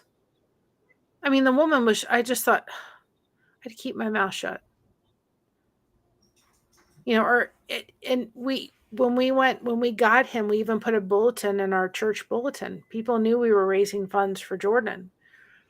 And we put something in the church bulletin that said, this is what we ask you, please, to refrain from touching the dog and petting the dog. And people around us are just like, why do you need a dog? You know? And there was a vice principal there that actually looked at my daughter at one point and didn't understand it and didn't understand why we were the handlers. Well, there's Christina with her dog, but of course she's not the one handling it. Well, they don't want young children to handle the dogs, even a teenager. People just are really beyond what they need to do. I just don't get it. I don't understand why people are like that. My daughter was at school, she was at church, she was medicated. At home, she was a different child. I love my daughter. There's nothing that I wouldn't do for my kid. I'm wearing my blessed mama shirt. I'm a blessed mama. Yeah, But I right. was a tired mama because I never knew. I couldn't take this kid to Chuck E. Cheese. I did once, and all I did was put my hand on her shoulder. Don't touch me. I mean, she was so overwhelmed. Yeah. I have had, I've been hit, I have been punched, I've been kicked, I've been labeled every name in the book. I've had a lot of sleepless nights. But Jordan made our lives better. He would tell me, Mama, she's getting overwhelmed. Clue in here. Or she would never get there because she could help to self regulate herself. They call an Mm. autism service dog kind of like the bridge. They're in their own world, and that dog helps to bring them out. And when people would come up and say, can I pet the dog? And my daughter would go, no. And if we were out in public and Christina wasn't with us, people would come and say, can I pet the dog? And I say, no, because my daughter wasn't there to say whether it was okay or not. You would not believe some of the looks I got. I am working with the dog. I am training it, and no, you may not pet it. And it was like, Yeah. we went to this hotel. Those that don't know, when you go to a hotel with a service dog, they cannot charge you a pet fee. This is not to get out of doing pet fees for rent and all that other kind of stuff or for hotel fees, but they cannot charge you pet. And if it's a hotel that's a non-hotel that allows dogs, they still have to let your dog in. They can't Right. stop that. So we went to this hotel. They fought me on that. They fought me on whether or not they were going to charge me for pet and all this kind of stuff. The next morning, we took Jordan, who had a vest on, up to do what we were going to do, get her breakfast, not separating the person with the dog, right? Um, and yeah, Missy, I believe me, self-explanatory is exactly it. We went up there to go get the food, and we had the manager, the person at the desk, and I've worked in hotels, so I know, and came to me and said, people are complaining you're taking the dog up by the food.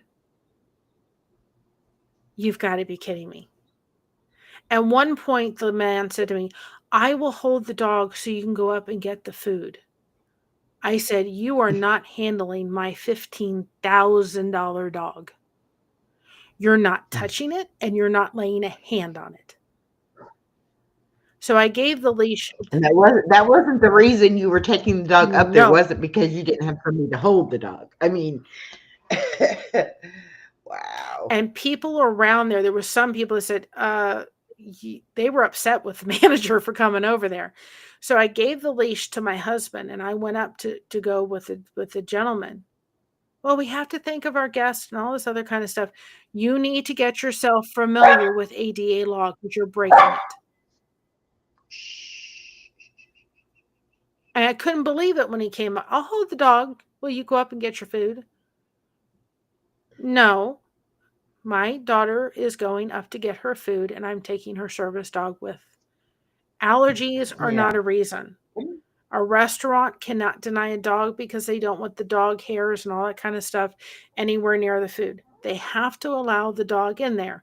Now, if the dog is misbehaving, growling, not, and not, controlled bathroom wise, they can ask the dog to leave. But if the dog is fully under control, they cannot ask the dog to leave. Allergies are never a reason to say, we can't let this dog in here. Why do you think you have to eat?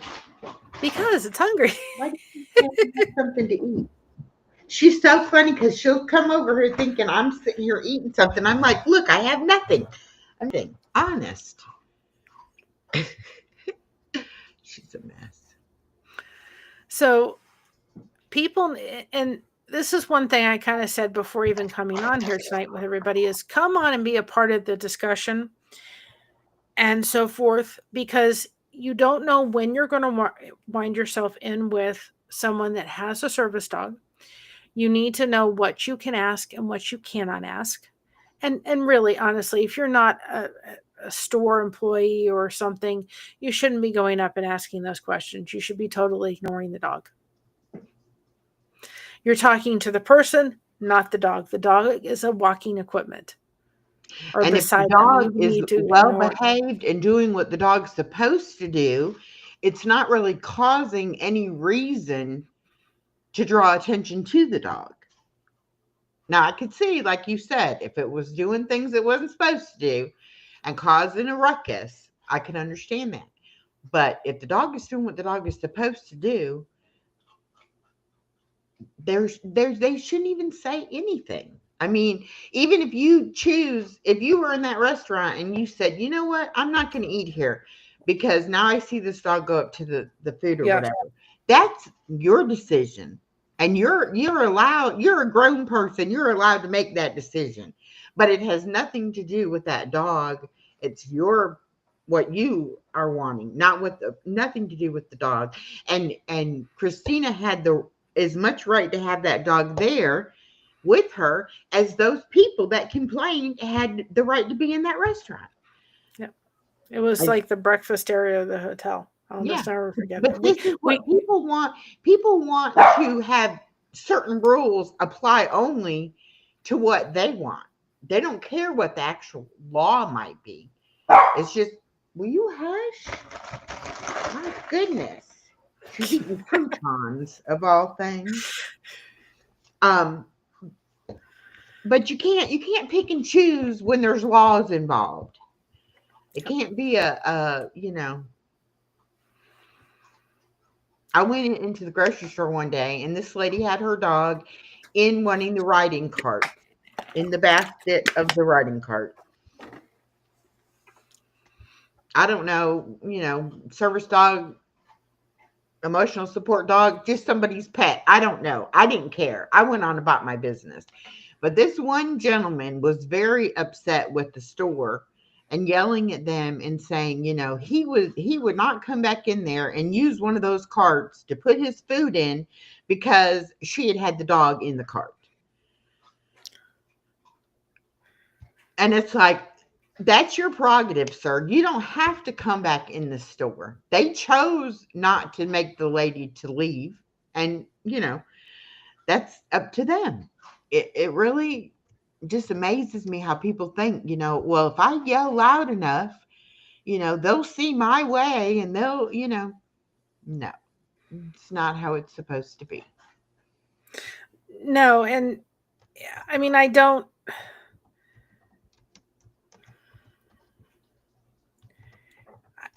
I had to look at myself for a while there, with the fact that I was educating people that did not understand what we had gone through.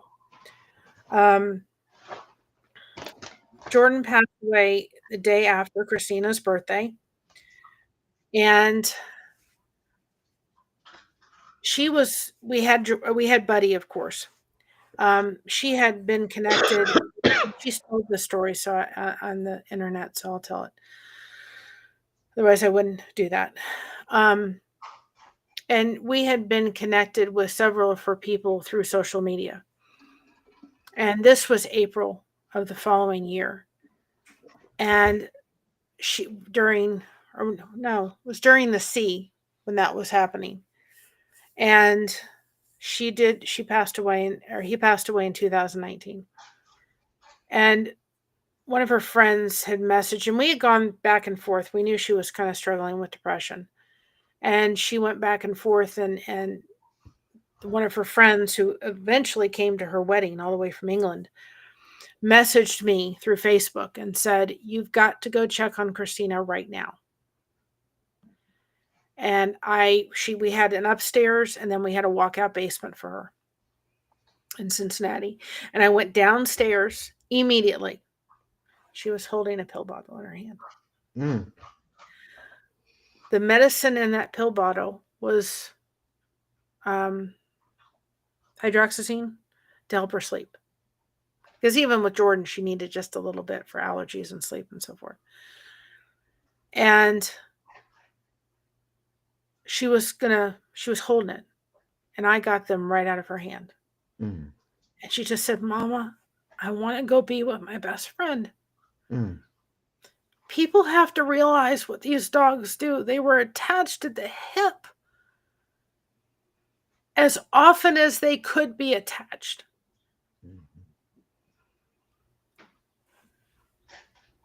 If she was in school, he was crated. And people said that, well, that's cruel that you crated him for 8 hours a day. Understand, at night he didn't sleep. He slept, but he was on duty at night. Right. He was still sleeping, but he had to work for her. Right. So during the day, he got his real sleep.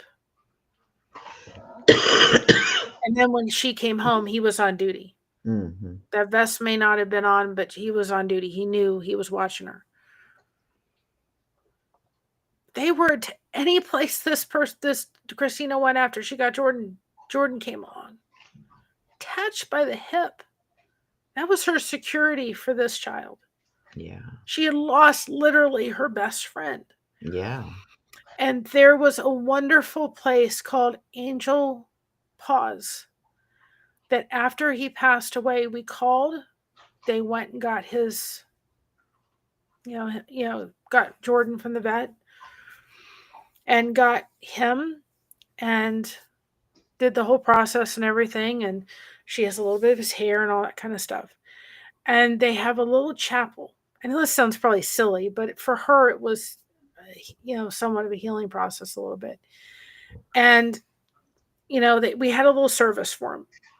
We have never had a service for a dog other than this. But there was the whole thing of just having that. And they have this little tower of all the dogs that have come through Angel Paws. And it was so comforting to know that this dog was given its respects. Like I always say, rest in peace, Jordan, because you did a job that was well done. And I can't imagine our life without Jordan. So when people wanted to come up to me and say, I want to take my dog anywhere, and I would say, what is the disability? And they would say nothing. I would sit there going, do you know what I did to get this dog in my daughter's hands? Do you know what I sacrificed to have this dog?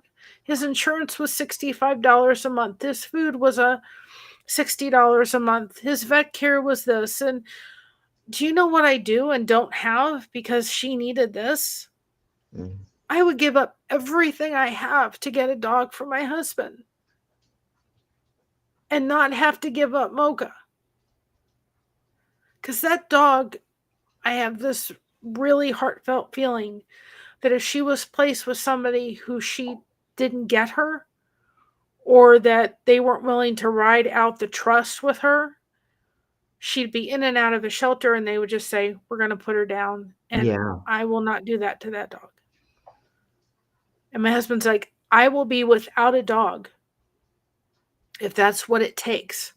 So we don't have to give up Mocha." And I couldn't financially afford right now to care for another dog. Hmm.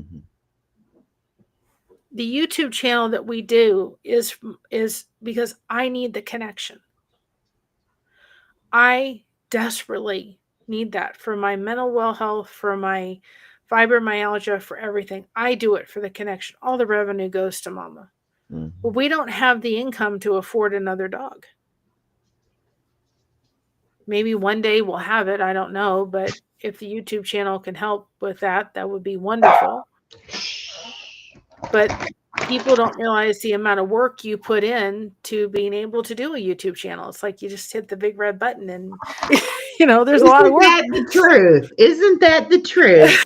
But There is people. I think the people who only go live or only record themselves making videos, that they don't actually do the videos like you and I do, it may be a lot easier the way they go about it. I don't know, because I have to do it the way I have to do it. And I was telling somebody this the other day. You know, they wanted to know, can I help them with their channel? I can help you.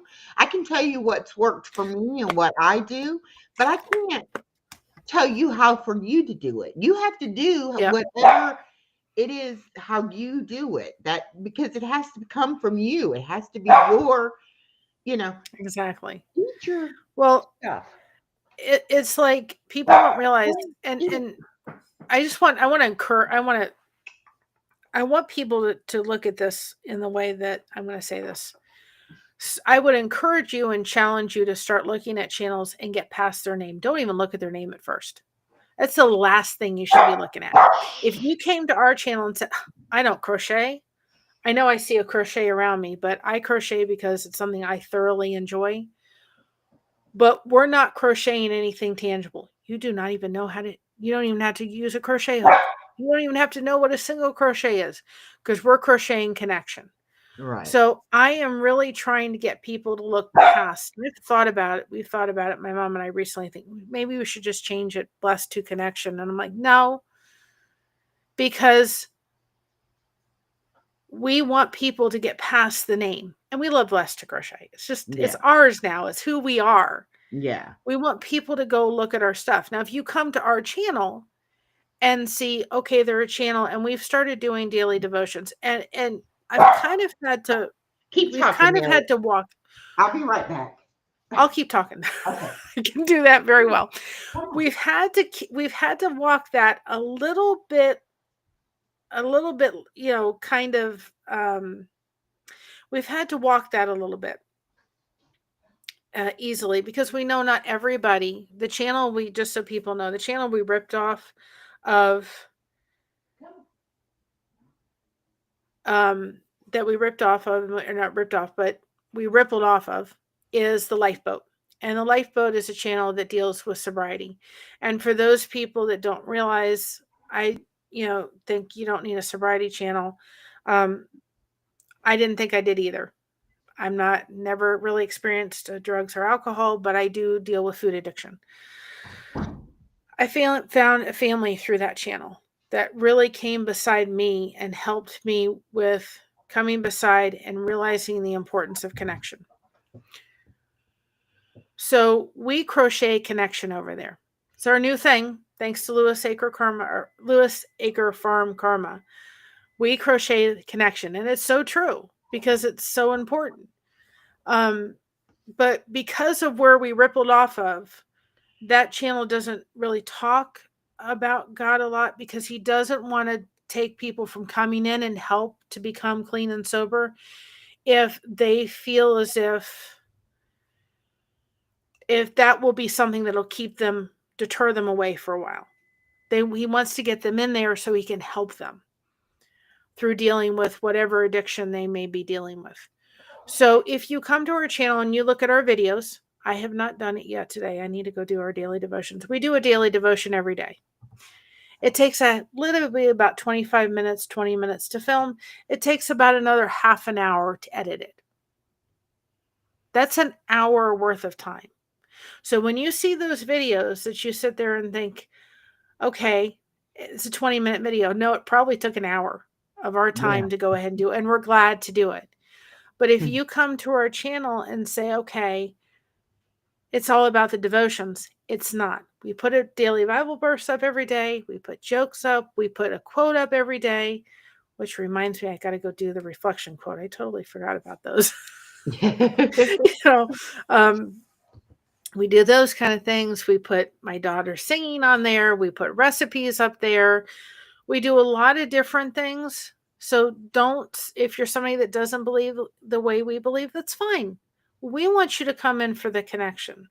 So when we do a live feed from our channel, we really try to make sure that we kind of, just it's not something that we promote, because we know people are coming in and they may not believe in that manner. And we don't want to deter anybody from coming in that needs the connection, so nobody can be by themselves. When I was raising Christina, it was one of the most loneliest times in my life. I had my husband and I had my family, but man, I wish I had this, because everybody just separated it. They didn't understand the struggles I was going through to raise this child. They didn't understand all the things. They didn't understand autism. And so what happened? They split. And I didn't have anybody that understood what I was going through. They didn't understand all the struggles I was having. So I wish I had had an environment like this. So when we do our lives, we really try to make sure we want everybody coming in. We want everybody trying to connect. We try to drop links. We're going to kind of modify that a little bit, because, again, the main purpose is connecting. We want you guys coming in and making those connections happen. But it's just really important that you hit that subscribe button no matter what channel you're on, and you connect with their channel. And if they're doing good, let them know. You guys got power. You don't realize it. Take their video. Now, here's one thing that I learned from Tuber Chat Echo that I'll share with you and for anybody else out there. If you go to their playlist, what we've started doing, and you could maybe even, if you wanted to do this too, is we've taken the link.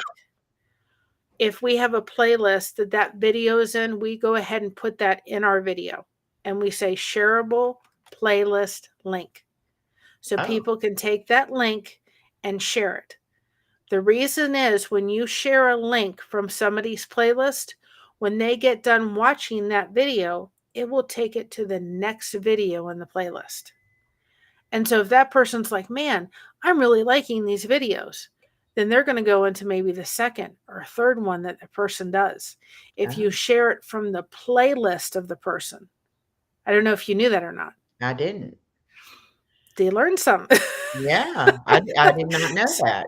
So when you're sharing your stuff, share it from the playlist, not from the Not actual from the video. actual video.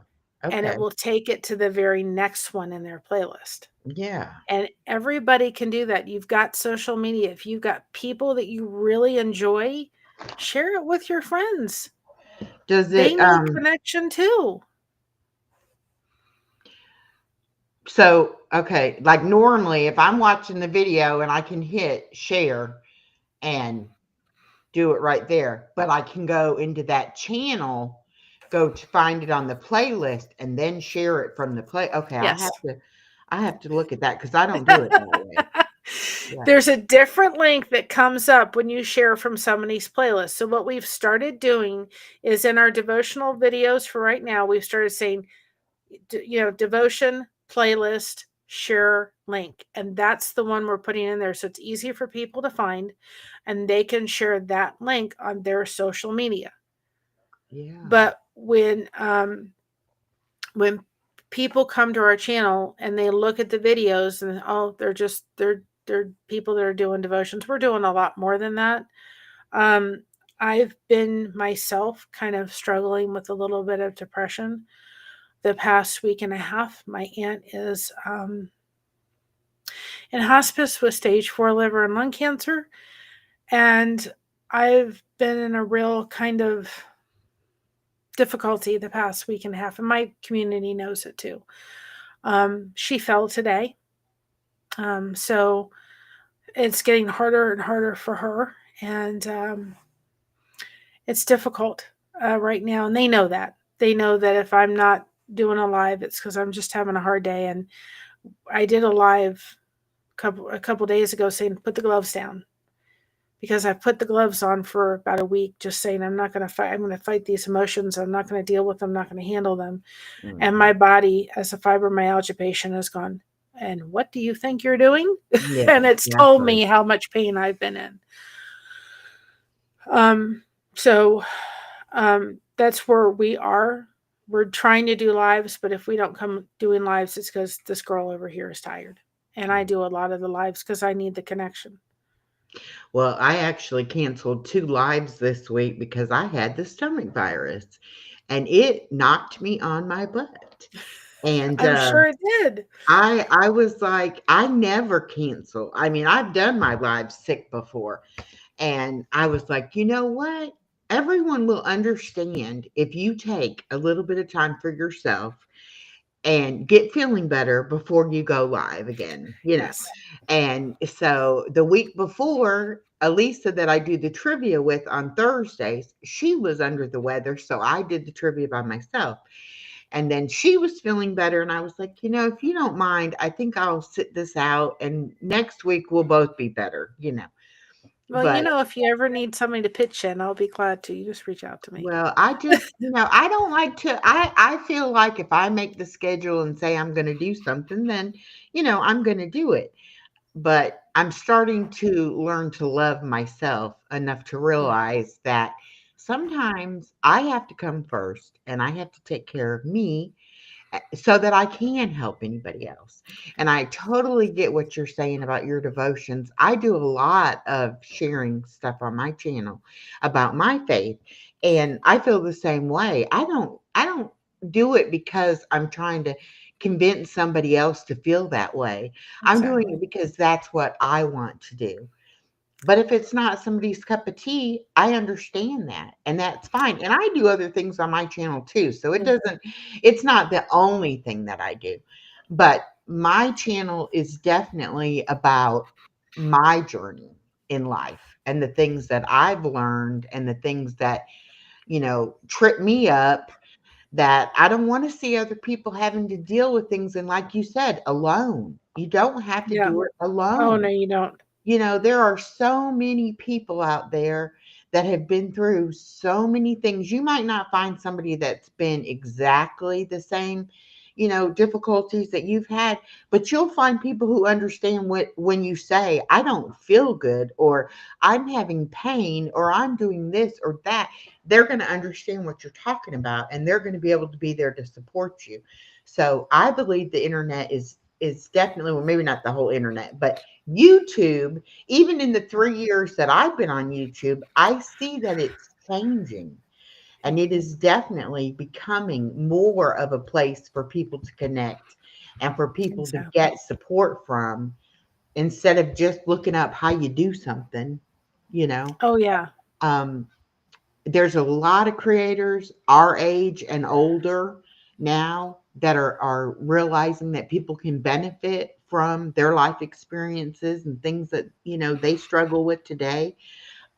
When I first started 3 years ago, it seemed like every channel was, 30 was like old. Everybody was like younger than 30. And I'm thinking, who's going to listen to me, being an old lady over here. But Mm. now I see more and more people Yeah. in their 40s, their 50s, their 60s. So I like it. I don't know. My daughters all the time, are you done playing with that YouTube stuff? I'm No. like, no, not yet, not yet. And she Yeah. used to be, I would not say unsupportive, but not as supportive as she is now. And so before I would say, well, I can watch the baby, but please come and get her before 7 o'clock because I have a live schedule at 7 o'clock. And she would be like, well, can't you change it? Or, whatever. Now she'll even, before she even asks me to watch my daughter, she'll say, do you have a live schedule? If you have a live schedule, then, we won't do it that night. And just like for Valentine's Day, her and her husband wanted to go out for Valentine's Day, but she thought that I would have something on Friday night and not Saturday night. So she was like, I'm going to ask you to watch the baby Saturday night so we can celebrate Valentine's Day. And I said, well, Valentine's Day is actually Friday. And I have something Saturday night. So if you don't mind, let's do it for Friday night. And she was like, oh, good. We really wanted to do it Friday night, but we thought you'd have something. And I was like, nope. I said, that'll be great. And then I'll let her spend the night and I'll have her Saturday in the daytime and all will be good. But so she's a lot more supportive of it now than she used to be. Because then if I say, well, my friend this or my friend that, and she'll say, are they on the internet? Did you meet them on YouTube? Have you ever met them in person? It's like, no, but I've talked to them. I've Yeah. seen them, you know. It's here. I can finally give her a Well, good actually, name. that was me putting her thing Oh, in. okay, but still, I'm gonna. She works 2 jobs. So Still, I mama's want to trying to give it help her. her. She's got a great cosplay channel. So if you guys haven't gone over and just subscribed to her, go ahead and give her a subscribe. She really loves doing cosplay. And so if you haven't gone over and given her a subscribe, that's mama's wishes. But I can go back and forth and I try to help her get her channel just I'm trying to help her grow it. And I have more time to be in places and help her and do stuff and so forth than she does. And so she's like, Mom, if you can help me. And she helps me over on Instagram. So we help each other because I don't get Instagram. So she helps me. I So know. if you haven't I do connected, Facebook, and that's about it. I'm not real savvy when it comes to yeah. all the other things. I guess I And should learn, but I'm not I know a lot when it comes to service dogs, but I'm no expert. I'm just telling you what I knew, what I went through, what I saw happen, the transformation in my daughter. It was unbelievable. The difference that that dog made in our lives, the devastation that happened after he went. mm, Um, my daughter has an amazing passion for dogs, and every dog we had after Jordan was in the bully breed family. And they were all dogs that needed lots and lots of love. And mhm, that's exactly what that kid did. I know she's a grown woman, still be a kid. She absolutely loved on them dogs like you couldn't believe and made transformations. We had Buddy, that was the first foster. And if you all are in some place and you can't afford a dog, look into fostering a dog. I know it's hard to get rid of the dog and give it to a good home, but they will get to know the family, the shelter will get to know the dog 10 times more if it's in that kind of environment. And this was an amazing dog. Now, the one thing we had to watch out for Buddy was that he had probably been in an abusive home. So we had to actually work with hugging each other. I know mm, this just sounds like really maybe strange to people. We had to work on hugging each other because he'd just start growling. He just didn't understand. He thought something was hurting or roughhousing. He couldn't take it because he must have been in an environment that had physical activity happen. mhm, And there was several homes. There was one with another dog, and there was a lady that called me that had 5 other children, all boys. mm, And I said to her, I said, we want to see Buddy. And I said, that's great. But I said, when the boys are roughhousing, you need to put him in his crate for his safety as well as the boys. And she said, I'm not home all the time. And uh-uh, I don't know if that's the best thing. I said, then this is not the dog for you. He was about 8 or 9 at the time. What we didn't know is someone had hit him with a pew pew. mm, The bullet was still in his spine, shoulder, his right shoulder. And the day before, it was day before our anniversary, my husband's anniversary, he went down the stairs and he yelped, which was very strange for him. And I said, something's wrong.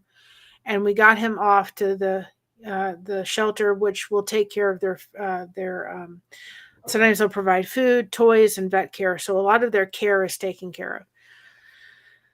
And we went off to the shelter and had him looked at, and they had found the fragments still in there.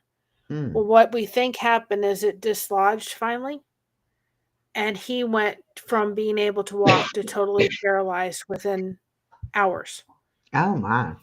And so we had to call the warden about 12:30 to come get him, to rush him off. We had a number to call for emergencies. They came and got him. And they came into our room to pick him up. They had to actually pick him up with like one of those things, you know. Mm-hmm. And she growled at the warden because he was like, I don't want to go. And they took him off, and they called us that morning and they said, he's in so much pain, he's totally paralyzed, we're gonna have to put him down. I said, can we come down to the Humane Society and adopt him? He'll leave this world knowing he has a family. And they said to us, he's got a family. It's you guys, you are his forever family, and we'll make sure that you get everything. They gave us, his remains and all that kind of stuff. You are his forever family. And we wept for that dog. We only had him for 9 months. We weep for that dog.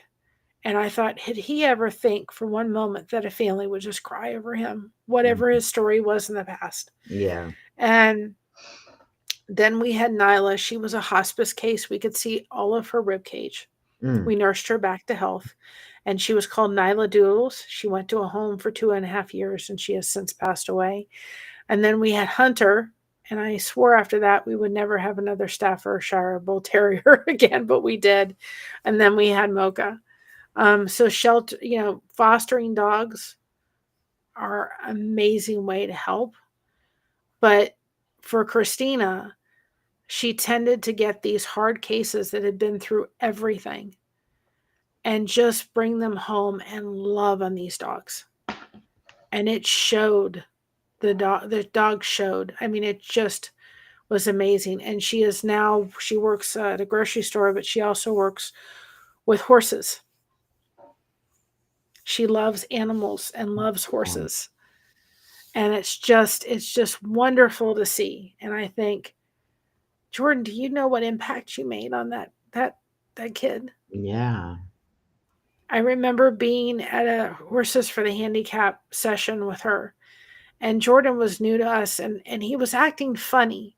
And I thought, why is he acting this way? And so I took him to just walk him around for a few minutes because I didn't want him disturbing the class. And I'm looking at Christina on the horse, and I'm looking and I'm like, oh my gosh, she just fell off the horse. And they're trained in the horse therapy place to wrap your arms around the horse, his neck, and they fall off a certain way. And the horses are trained to stop once the rider falls off immediately. And I'm thinking, I literally started walking as fast as I could over to make sure she was okay. And thank God she was okay. But I'm thinking, Jordan was trying to tell me something. And then he laid down and he was fine the rest of the time. Mm-hmm. And I'm like, this dog was amazing. He was a poster child for a well-trained service dog that was taken out of an environment in which he would have been euthanized if he hadn't been rescued out of. And he was priceless. There was no price you could put on him. Yeah. And I don't know where Christina would have been without him. Are you amazed at what she's doing now as an adult? Oh, yeah. After all, how her childhood She came was to and life with that everything? dog. Yeah. It's a whole different life. She was giggling. She was laughing. We weren't having these 3-hour exhausting meltdowns. And understand, when he came in our life in 2012, in 2013, she got diabetes. I had to walk away from my job because she needed me. My dad, previous that year, got diagnosed with dementia. Um, diagnosed with dementia. My dad had shoulder surgery in 2013 for rotator cuff. He couldn't get it repaired. My parents decided to move from their house next door. There was a house available for purchase that they were able to move into next door, thank God. So I was able to help them. Hmm. And then my uncle passed away in August. And we got sick at the end of the year. I mean, it was just like, it was just one thing after another in 2013. And there were times where she would go over to this dog. I don't know why she did it, and she stopped it pretty quickly, but she'd go over and she'd pull his ear and he'd yelp. He didn't do anything. He just yelped. I said, Christina, why are you doing that? We had to work with behavioral therapists to go through it all and that kind of stuff. But this dog would just look at her and just say, you don't have to hurt. I'm here. Mm. You know, people have no idea if you're an autistic mom what you're having to go through on a daily basis. It is the most, I wouldn't trade it for the world. I wouldn't trade my daughter for the world. But it is exhausting for any parent. And when people would go by and sit there and say to me, I want to take my dog anywhere, or I would come in an encounter, and here's kind of a perfect example of why I was saying, if you have a dog and the place says, yes, you can have a dog with you in the store, and they're not a trained service dog, I know what they say on the thing, but don't do it. We were in Office Depot. It was ready for school, so we can just tell how busy it is, right? We were going in there for something. Christina started school a week later. A couple aisles up, I'm hearing this dog. It's a pet. It is no service dog. It is going bonkers. So we go. Christina at that point was learning how to be able to try, walk with Jordan and hold him. She goes, Mom, here you go. Okay, I'm taking the reins. I wasn't worried about Jordan. I was worried about the other dog. So we Mhm. go up near the register. There's about 10 people in line with this dog who sees Jordan and says, oh, it's time to play and let's just bark and make all this noise. I had to put my daughter, who's already having anxiety issues from the busyness of the store, in the line to wait. Well, I placed Jordan far enough away from this dog. I could see her. It was direct line, but where he could sit, he did nothing. It was like, this foolish dog, what is it doing? And I just stood there. And this dog is going nuts in line. And Christina's going, I just see her. I could just see it all building up inside. She wanted me there. She wanted Jordan. And this dog, I couldn't put it because it was too close between Jordan. Not that Jordan was going to do anything. I didn't know what this dog was going to do. Yeah. I can't pair these dogs together. Right. He's too valuable. Mm-mm. And he's going nuts. The dog leaves. And this lady is standing near me at this point. She goes, I said, this is ridiculous. I said, yeah. I said, I'm not worried about my dog. My dog is under control. He's doing exactly what I'm asking him to do. He is trained service dog. That other dog, I have no idea what it's capable of doing. Not that it would hurt Jordan, but it wants to play. And I don't want to get Jordan in a playful mood right now. He's working. Yeah. So dog left. We went over to do it. And I went up to the service counter. And if it had not been that I had Christina with me and that it was busy and then so forth, I probably would have asked to speak to the manager. Mhm. And I said to the gentleman at the register, I said, you shouldn't be allowing that. He said, ma'am, there is nothing that we can do because we can't ask the questions. Mm. You can only ask those two questions as I started from the beginning. We can't do it. There's no paperwork, there's no card, there's no identification, there's no nothing. And we have a policy that you can bring your pet in the store. Gravy. Yeah. You've And are just they made going to my be life harder. responsible if something happens? Is the I store going to be responsible if something happens, or is the owner of that? dog supposed to be the one that would be responsible? Because I guarantee you, the people who are being foolish enough to take their pets out like that are not going to be responsible if Yep. something He went says it's a policy of the store. You can allow any dog in. And I'm like, then you've got to be kidding me. they should have to be responsible. I was just like, I could just see my daughter's anxiety going through the roof, and I can't Yeah. do anything Mm-mm. because this person has put me in a position.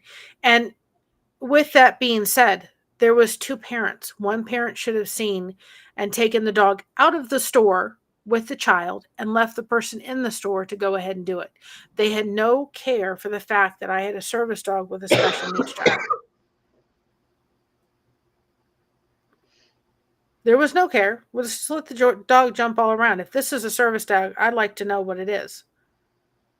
We had one in our community down in Florida. It said it was a service dog. It had a vest on, but you got anywhere near this dog and it was growling at you. That is Hmm. not a trained service dog. That's somebody who's obtained a vest, not gotten the correct training, and those and I have had relatives, one at least that has gotten a dog, and she said, "I'm going to train it to be a service dog." And my response was, she said, "I've got the paperwork to prove it." I said, "You know what the value of that paperwork is? My penny is worth more than that paperwork. It's not worth anything." And I said, "You don't know the temperament of that dog. Understand it takes 18 months to get to the point where you can fully train a dog. They don't really start training a service dog for the first year of their life because you are training them basic commands, sit, stay, all of those things you do with a regular dog. Mm-hmm. When they get to about 15 to 18 months, they can start training, which is where Jordan was sitting at when he was taken out of the shelter. And because he was a black lab and the color of his skin is one of the reasons why he wasn't picked up. Because those are a lot of dogs, black wise and breed wise, that get stayed in the shelters. So that's where they have to train them, is about that 15 to 18 months. So if you get a puppy and you say, "I'm going to train this to be a service dog," you have to understand you are not going to know the temperament of that dog, whether it is capable of doing service dog skills and training for at least the first 15 months of their life. And there was a dog that Christina first met. It was a beautiful German Shepherd. Colbin was his name. He got through 85% of the training and failed the rest of the 15. Mm. He went out to be on a farm someplace. Mm-hmm. So he wasn't meant for service dog. He didn't have the capability of doing it. Yeah. So if you get a puppy and say, "Well, we're going to train it to be a service dog," it may or may not make it to full service dog. And there's dogs that have done it and they failed out because they don't have the right temperament for it. Yeah. So Or they might not have enough intelligence to be able to be trained either, you know? it's You it's keep- more the it's more the temperament to some degree. But I'm just If they saying, when don't you have get the a right puppy, temperament for it, you don't know a whole lot from a puppy, you know, how you they're don't going to know. be. No, if they're going to have enough patience, if they're going to have enough skill, Yeah. and all that kind of stuff. And like for the blind, there's those dogs can go for $50,000. Mm-hmm. And there are a lot more training that involves with a blind. We have the gentleman that sings our intro and outro. His name is Scott Thompson, and he's blind. And he had several dogs. And what happened with those dogs is they were fully trained, beautiful labs as blind, and he would bring them home. And then eventually his mom he'd say, "Oh, I don't feel like taking the dog out to go potty." So the parents would take the dog out, and it stopped being a service dog and it started being a pet. Oh. And so, you know, your training doesn't stop with them. There was one lady, we're in the middle of a grocery store, And she literally started panicking. And I'm like, what in the heck is going on? We were in one of those self-checkouts. The daughter wasn't phased for anything. Oh my goodness gracious, the dog is going to bite. I'm like, this dog wouldn't bite you if his life depended on it. You know, he's not going to bite unless you're coming after my daughter and he knows you're a threat. He's not going to do a dang on bit of thing. He's just going to lick you to death. And she was absolutely panicking over the fact that that this dog was near her. Her daughter wasn't doing anything. I don't know whether she thought he was a pit bull or something, but she was panicked. She was flipping out on Jordan because she thought, I don't know what she thought was going to happen. Have no idea. She was literally panicked. I was like, for what? Why are you panicking? You know, People are strange. They really are. Like I said, that story I told you, we were in the middle of a concert. Now, understand that was a concert. We were in the middle of a concert, and there was people all around. Now, I wouldn't trust Mocha 10 foot as I could throw her with that kind of situation. But Jordan, we're in a confined crowd of people. And he had not much room. He didn't do anything. This lady looked at me at one point within this time before we all started crowding around to get back into the concert. And she said, "Oh, how does he use the bathroom?" I thought, God help me. But I could totally trust that he was going to do absolutely nothing but do exactly what he was trained to do. You know, he was just he was I couldn't have asked for a better dog for my daughter. Amazing service dog, and the people that trained him were amazing. Yep, they all have to follow ADA law. It doesn't matter what state you're in. They all goes back to what ADA law is. And you know, I never had to call the police, but like when we were at the government place, I'd have called the police. If we were at that doctor's office, I probably would have called the police and said, "Can you please give them some education?" Because they're not Exactly. listening to me. I was ready to call the cops at that hotel. I told them. And we came back. We went to St. No, we were coming back. We were going to go to visit we were meeting my mother-in-law and father-in-law, you know, up somewhere. And we were that was our halfway point. When we came back, we didn't stay at that hotel. We found another hotel to stay at. And I knew it because I'd worked for Marriott. I called Marriott and complained royally. And they said, that's not acceptable. I said, no, and they need to be trained on exactly how to do it. Mm-hmm. So, yeah, there's a lot of yeah. ignorance when it comes to things like that. You know.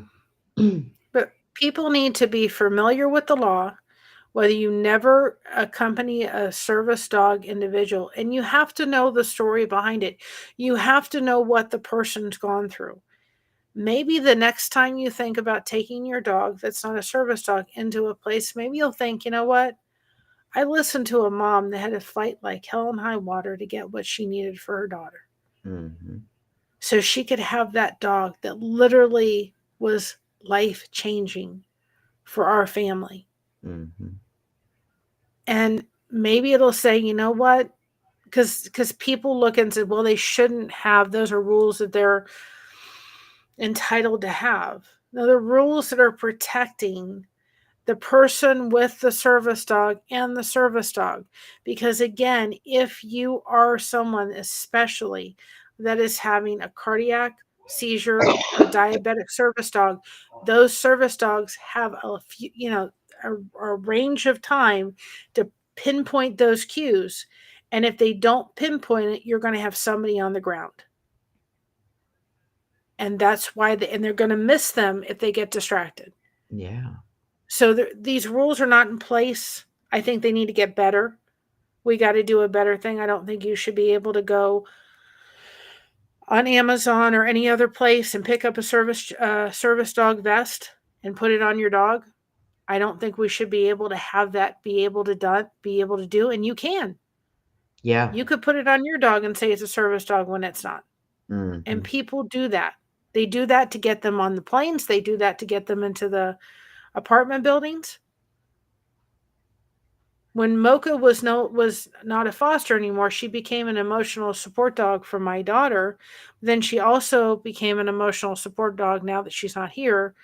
It eventually my husband started leaning on her, and he does, and I do too. When I'm in pain, boy, she is all over me. Hmm. She is trying to comfort me. And she's here, she does it for my mom. She makes her rounds, you know, but I didn't go through any of those fancy, places. Don't fall for those ads that you see on Facebook. Make your dog and please, they're scams. Scam. Yeah. They're not legit. If any place is telling you that it can make you a service dog for $200, it can't. Let's talk about more like 15 to $20,000 Well, and and there's more. training. The dog has to be trained. Yes. It's not just getting a piece of paper or getting a vest. I mean, you're literally just putting that on a pet is not going to Yes. make it a service dog. If it doesn't have the proper training and if it's not working with someone, even if Exactly. somebody somehow or another got a service dog, if the person doesn't have a need for it and the dog is not working for that person, they're not really a service dog then. Nope. Even if it is a trained service dog, it has to be paired with, like you said, a team. It has to be a working team in order for it to actually qualify. And I Is it? think, I mean, if you think about it, Jordan would sit in a restaurant for 2 hours, and he would sit and he would not move until he had the command to get up. mhm, You have to have a certain kind of dog to be able to do dog, that. exactly. Mocha would not be able to do that for nothing. You have to have a certain kind of dog that will go under a table and sit there for 2 hours until he is instructed to leave. Yeah. You have to have a dog that's in the middle of a crowd of people and know he's going to stay by your side. I He mean, has to sit on command. I cannot even have Chloe in the car loose because she will be jumping on me while I'm trying to drive.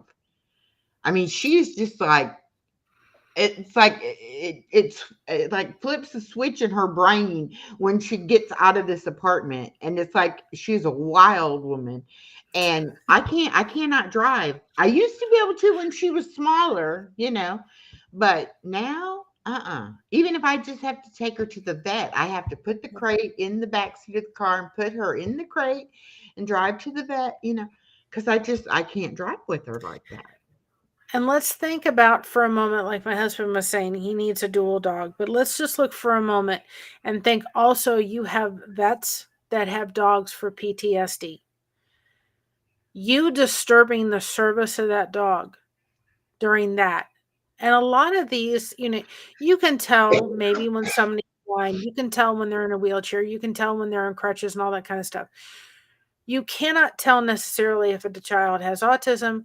You cannot tell if somebody has seizures or cardiac, all that kind of stuff. But if Mhm. you have somebody that has PTSD and you're disrupting that, that could really impact the person with that kind of disability. Mhm. What I have is fibromyalgia. I look like a normal individual. I struggle with kind of chronic pain on a daily basis. And if there's stress like there is in our family right now, it's 10 times worse. And like you were saying, you try to you promise and want to show up. I do the same thing. But I've let my community know that if I promise something, I will do my best to be there. But if I can't, they know why. Yeah. And they'll find it on my community tab. So if you've got a person that has PTSD and you're disrupting that, it could be very unnerving for them if they're not able to handle large noises and large sounds and all that kind of stuff.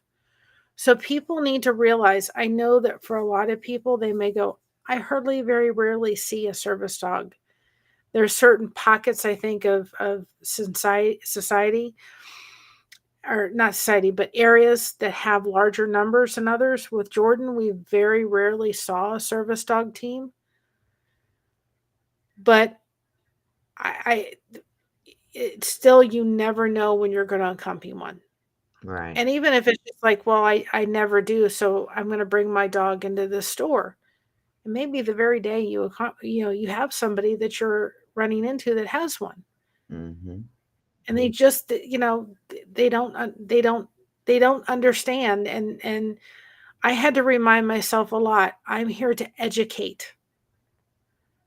I'm here to educate them, and they don't understand. They haven't gone through the process. They haven't gone through the grief. I grieve for the fact that we probably would have a service dog if it wasn't for Mocha, but I'm not willing to say, here, Mocha, we tried. Yeah. I'm not willing to take the risk for that dog. I Mm-hmm. promised her that she would never go through the hell she went through before she came to us. Yeah. And then I look at my daughter's eyes and I'm like, how can I get rid of this dog for her? So I have to go and spend the $25,000 that it takes to get a dog in which, um, would they'll come and they'll train both Mocha and find the dog that'll work together in one home, and the resources to have two dogs. I need to be able to find that. Yeah. And then, of course, the other agency that stole our money, Yeah. It's and going we to be called. hard to trust somebody else after that. There's one place, and I followed them, and they look very, they've got all the certifications and all that kind of stuff. And they were very sweet. They said, we're working with several people that were affected by that. When we're willing, we knocked a couple hundred, a couple $1,000s off. I still have to come up with $21,000. There's a place here that would do it, and they're local, so we could probably, it'd be less, but it's still $10,000. Mm-hmm. How am I don't have $10,000 sitting around. No. But So if you're supposed God to has a plan. get the dog, Yes. you will get the dog. Yes. God has a plan. God has a plan. Um, but it's one thing that I'm passionate about, and I try to never make it feel to others as I am being harsh about it, in the sense that I don't want people to think, oh, look, she's, with it when it comes to pets and stuff. But I've been there. I've walked Well, those and shoes that you haven't walked. we're not talking about pets. You feel a certain way about pets, and you feel a different way Yeah. about service dogs. So, uh, yeah, Oh, and I have to keep, Billy. I go in stores and I see them. And yeah, I would just think, yeah, you shouldn't but be doing but this. there are a lot of people who wouldn't take the time to try to educate other people and explain to other people. So I'm just glad that you've had the experience that you've had and that you're able to share that with people, because it is something that a lot of people just they don't know the ins and outs and what all's involved, and they may be doing it with their dog thinking that it's perfectly fine. They're not realizing that they may be putting somebody's life in danger. Well, and They that's might why they I might say to look at it people, differently, if they knew that's that. why that's why I say to people, sit down when I say pricing, because a lot of people are like, "What? Yeah, $25,000," Yeah. and they're like, "You what?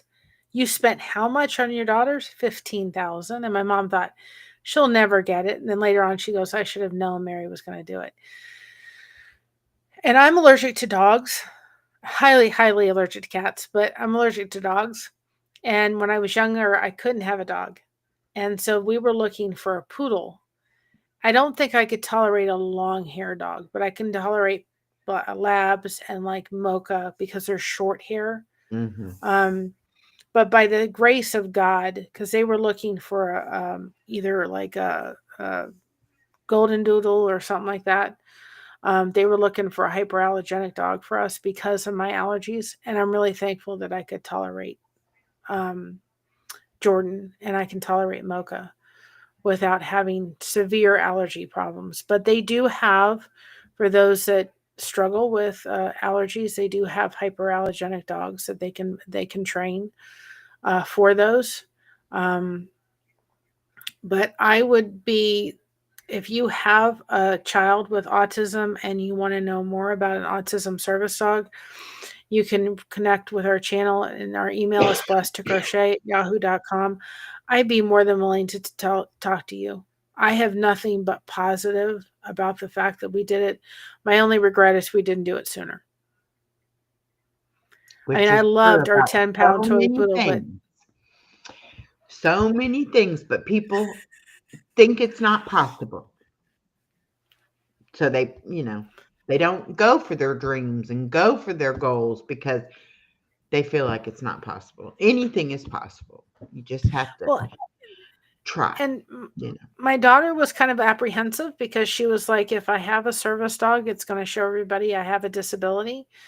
And most people were kind. There was a few people that weren't, but I really didn't care because it was what my daughter needed. Like that principal that didn't want to listen to me, that was really angry when she found out I had a diet. My daughter had an autism service dog. I was like, I don't care. And there was this one, we went in to register at her school or something, and we brought Jordan in, and he goes, um, you can't have dogs in here. And I said, he's a service animal. And I remember taking her to school one day late for some reason. And this gentleman came beside because I had Jordan with us. And he said, is that a real service dog? And I said, yes. He said, can you come with us? And I was like, oh, what are we going to get in trouble for now? And he brought us into a special needs class and actually was teaching the kids. She said, would you give us a few minutes of your time and talk about what Jordan does, and so my students can actually learn and be able to see a real service animal? I thought that was awesome. Yeah. And so they took us into the classroom of these special needs children so they could ask me questions and look at a real service dog in action and get to see Jordan and all that kind of stuff, because they were learning about service dogs and we just happened to show up at the right time. I thought that was great. But Yeah. what wisdom of that teacher. Yeah, definitely. So, if you have a child that, a teacher, I know your daughter is a teacher, maybe something to think about if the school will allow it. Find someone that has a service dog and have them come into the school and go around and show those kids what a service dog is, if they're Yes. willing to come in, or maybe an agency around the area that has service dogs that will be willing to come in and teach the kids about what to do and what to say and what it looks like, because then it takes when they're not used to seeing it, it's excitement. But once Mhm. they're shown it, there's something that happens that's different, Yeah. you know. So something to think about. I don't know if your daughter knows, something to maybe do with her I'm class one trying day. to remember, and it may have been at the previous school that she taught at, the first school she taught at, but I want to say that there was a child in a wheelchair that had a dog, if I'm not mistaken, but I'll have to check with her to see. But I think that was at her previous school. But that's definitely something she could bring up to the administration, that is, would be something beneficial for them to be able to be exposed to that. And I have to see if I can walk the story carefully. Where Christina went to school was 10 minutes away from where the Parkland incident happened on Valentine's Day. I don't know if Mm, you remember. I'm trying to word that in a way that won't get YouTube to not like it. yeah, Um, we know what we're talking about. yeah, Parkland, Florida happened Valentine's Day on the 14th. Christina was 10 minutes from that school when that situation unfolded. Some of her classmates had siblings that went to that school. None of them were hurt, friends, and so forth and so on. They had to bring counselors into the school in order to help these children deal with the effects of that situation. They brought service or therapy dogs into the school to help the kids that went through that horrific time where 17 people lost their lives, um, to be there to help them through. And they had therapy dogs at the school for these kids, which were wonderful to help them through that difficult time. But Christina was able to come home to Jordan, thankfully. But she would have, if we had lived in the next city over, she'd have probably been zoned for that school, which was just, I'm very thankful. But it was a very scary time, and everybody was calling us, "Is Christina okay?" And I'm like, "Yeah, she's fine." She was 10 minutes away from that school, but they brought therapy dogs in for that school, all lined up, ready to go around and be able to go around and help them and comfort them and be there. So there are three. You've got the emotional support, you've got the service dogs, and then you've got the therapy dogs. They're all three. They do very different jobs, and and we just need to be. If you're curious, go to the ADA website.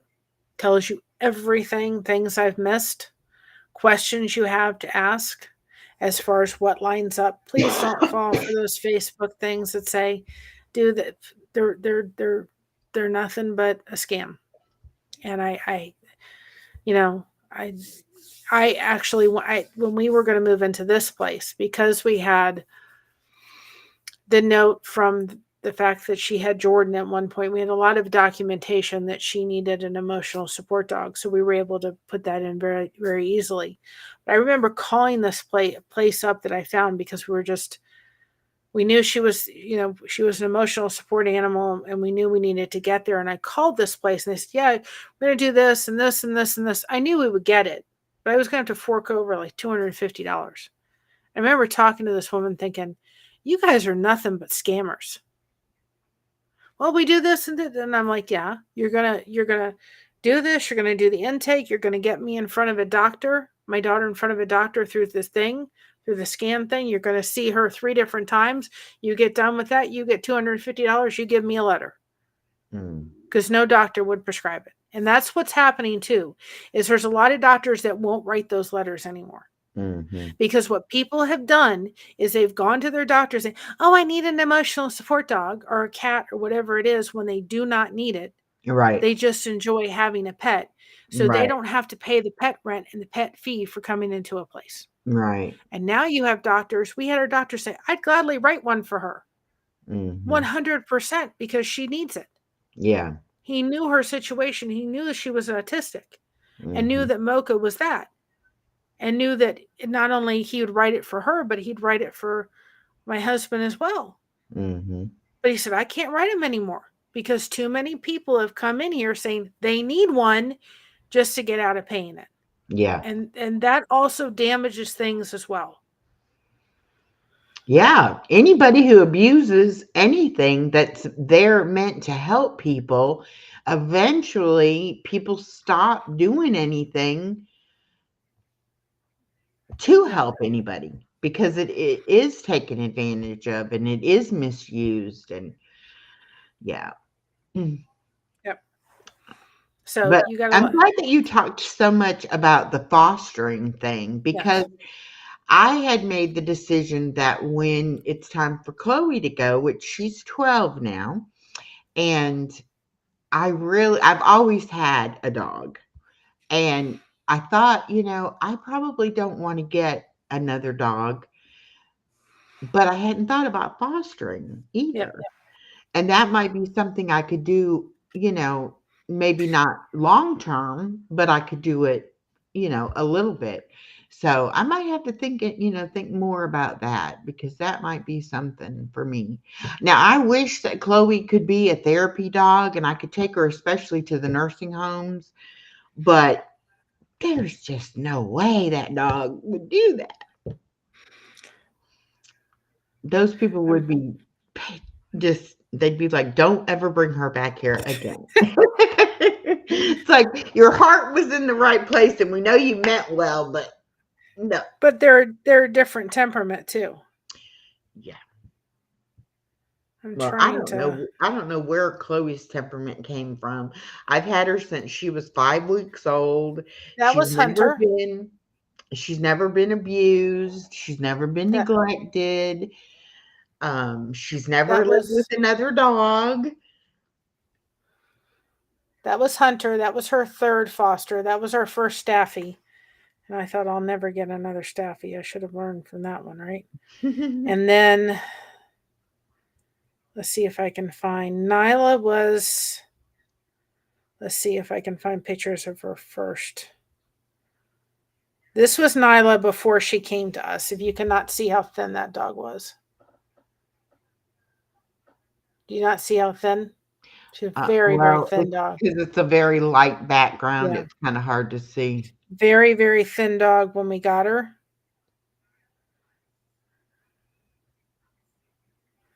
That Oh, was Christina. that's nice. That DJ said it that is was like Christina. with people. Some dogs have a special purpose. That Yeah. is why they are called angels without wings. Yes, That was most Nyla. definitely.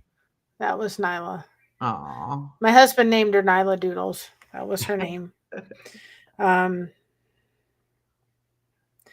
let's see, where was Buddy? Buddy was a pit hound. And I thought when we got him, I'm like, oh my gosh. I remember saying to my husband and my daughter, I don't think I can do this. We'll take care of him. This was Buddy. He had the best face. Oh my god, he was just how Aw. anybody could hurt that dog. I have no idea. But he loved her. He would sit and wait for this girl. He would sit there and wait for her. That was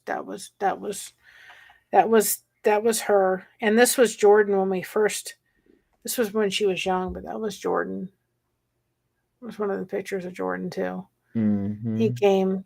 He was an amazing dog, and I'm so grateful. This was her on a horse. She loves animals. This was one of the horseback riding. She went to the Special Olympics comes twice, and twice, or they do a Special Olympics in Florida. They probably do it all over for equestrian. She went twice to Tampa. And there's Jordan, all I dressed am up. so dense. I just realized who Joshua Jones is. I was like, boy, he knows an awful lot about your dogs. So that was at the school. I told you she was dressed up. He came for to celebrate the costume. They Yeah. had like a costume party. Aw. So there he's dressed up as a lion. He put up with I so am so much. sorry, Joshua. She calls you Josh a lot. She doesn't say Joshua. And I wasn't Yeah, putting because it together. And I was like, well, you might have a stalker here because he knows an awful lot yeah, about that you. stalker's my husband. Hi, And Hooga this Homestead. is a tell you who the she knew the he knew who the boss was. Look who's on top. Yep. Abby's on top. That was a little toy poodle. There's Jordan. He was like, I know who the boss is. She was an amazing. That little dog was so much. And this is one of his surgeries that he had. He had to have surgery on something, and she's just hugging. Aw. They just had this bond that was just unbelievable. It was just unbelievable bond, and she has an amazing gift for animals, and it shows in who she is, and I'm grateful that Jordan came in because I don't know what I'd have done without him. Um, he made a lot of things possible, and I'm grateful. And I'm a proud mom of a child with autism, and I'll never I'll be forever grateful for it It takes a because special person to do all that you had to do, but I'm glad that you did because her life would have been so different if you hadn't fought for it, you know? Oh, I fought everywhere I go. And this is the mocha. She's on our channel. She's actually gotten like one of the shorts has like 10,000 Oh, wow. views because of that one. And but I wouldn't I don't I'm not saying she wouldn't. She had behavioral therapy. She had a lot of help to get where she was, but Jordan was certainly a factor in all of that. She got where she was because she had Jordan there to help. And I want to just encourage any mother out there that's autistic, if you want to reach out to us, I don't want any mom to ever feel like they're by themselves. They don't need to get through this world by themselves. They need support. You've got to surround yourself with the support you need in order to be able to get through it. And unless you're an autistic mom, you don't understand all the challenges.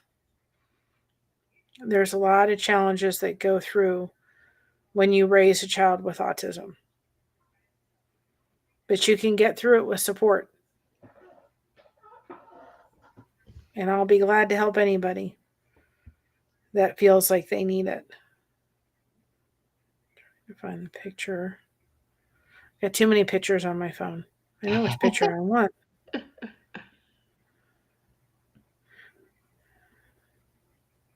There's pictures I say I've got them already. I don't need to save them, but they're of my daughter's wedding, and I just can't. Oh, I'm They're the same saved. way. I have pictures saved in different places, but then it's like, but I don't want to take it off my phone because I might want to show somebody, and I don't Yeah, want to have to go to the computer to get it. it's here somewhere. Create and relate. I wonder if I'm connected to that channel because it sounds familiar. Here's the one I was looking for. This day was possible because of Jordan. Yes. That's my beautiful baby. Such a beautiful girl. Yep. She certainly was a beautiful bride, that I can say. And Jordan made that possible, that was for sure. He helped to make it. It wasn't totally him, but she just came she came such a long way with him beside her. She just grew in ways that was just it was like having this kid just suddenly come to life. She was just trapped in this body that, you know, we didn't know that was her wedding day. A beautiful bride. And yes, I did the flowers. Those flowers were ones that I did. That she was a beautiful bride on her wedding day. I don't know that your icon looks different. I don't guess I do. Do you have it on yours where they can drop their link? I don't. Oh, Um, okay. I, I'm gonna actually go on my channel and kind of have a little conversation. I want everybody to come in and connect. I found out what kind of personality I am, and I'm a personality that likes to have parties and likes to bring people together. I want people to connect. Mm-hmm. And so when people were coming in our chats, we were having their links dropped. What we're finding out is that people are some, not everybody, Mm-hmm. coming in. They may be sitting there and, you know, saying hello, their link gets dropped. Maybe they put the phone aside and they're listening in the background, which is fine. Or they're leaving, which is doing two things. It is not making connection happen, and it's also hurting our algorithm because people in YouTube says, guess what? They're not engaging. We're gone. We're not going to promote you now.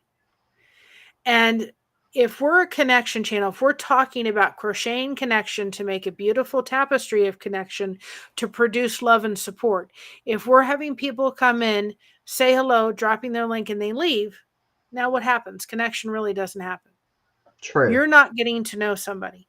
It takes 200 hours to get to know somebody, really to get to know them. And if you don't think you can get to know somebody on YouTube, you can.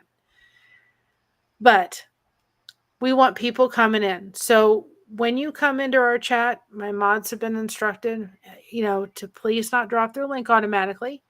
Come in, spend 10 minutes and hanging out at least. Hopefully you'll hang out longer. We Mm-hmm. do some great topics. We have some fun. Make those connections. And if you're in there, then your link will get dropped.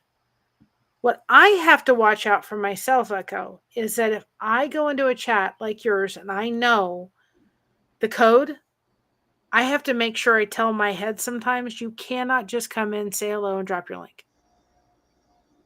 I have to remind myself sometimes if I'm busy, and I love connecting in Echo's chat, Mm-hmm. but if I'm busy, I have to remind myself to not do that. Yeah. And I think sometimes in certain chats, it can help and it can hinder a little bit. And everybody needs to run their channel exactly how they want to run it. Mm-hmm. But if we're over at ours trying to foster connection, I may do that later because I don't want to overexhaust my mods. But for right now, I want people to see that they're actually connecting. Yeah. Before we're just dropping their link and then they come in, say hello, drop their link and leave. Mm-hmm. And I the, want them and coming in and connecting. and one thing with me, because I love finding new channels, but I don't just go to somebody's channel and subscribe and watch a couple videos and then they'll never see me again. Yes. You know, if I like them enough to subscribe to them, then when their notification pops up in my feed that they put something out, I will try to go and watch what I can watch. And if they, do a live and I'm available, I'll try to go to it.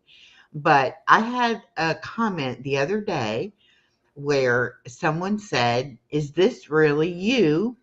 And did you come in my channel on a live stream and comment?"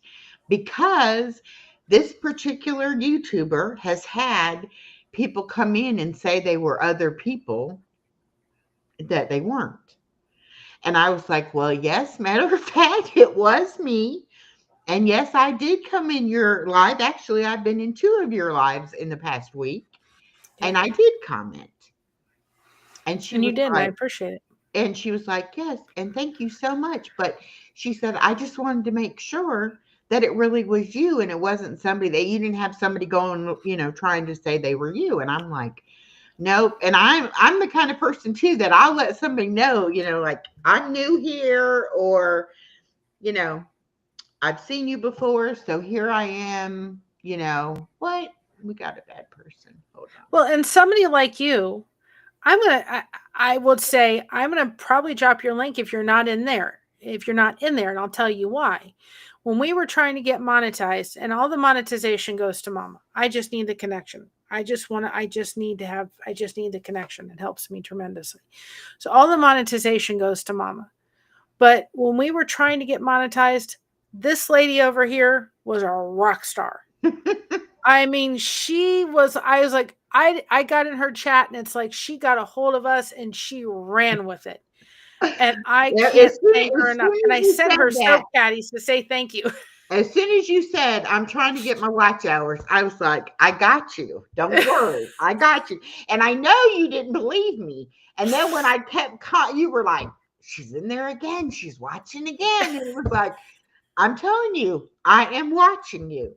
And I've done that with a lot of people. And I don't know why people don't believe me when I say things, that I'm going to do something. Because I really do try to do it unless, there's some reason that, something happens where I can't do it. But the majority of the time, if I say I'm going to help somebody out or do something like that, I'm good to my word. I don't. when Hello, I get Grace Travels. Welcome. when we get bigger, I've tried to figure out the codes you use, and I know you'll tell me in order to be able to have people drop their links. And eventually when we get bigger, so I'm not over exhausting our mods, I'll probably do something like that. because I want people to connect. But right now we're small enough Yeah. where when we have a live chat, we're enough where people can come in. I just want to see people starting to make those connections, because what I'm starting to see is people say hello, we drop their link, and then it looks like they leave, and Hmm. I want that connection to foster a little bit.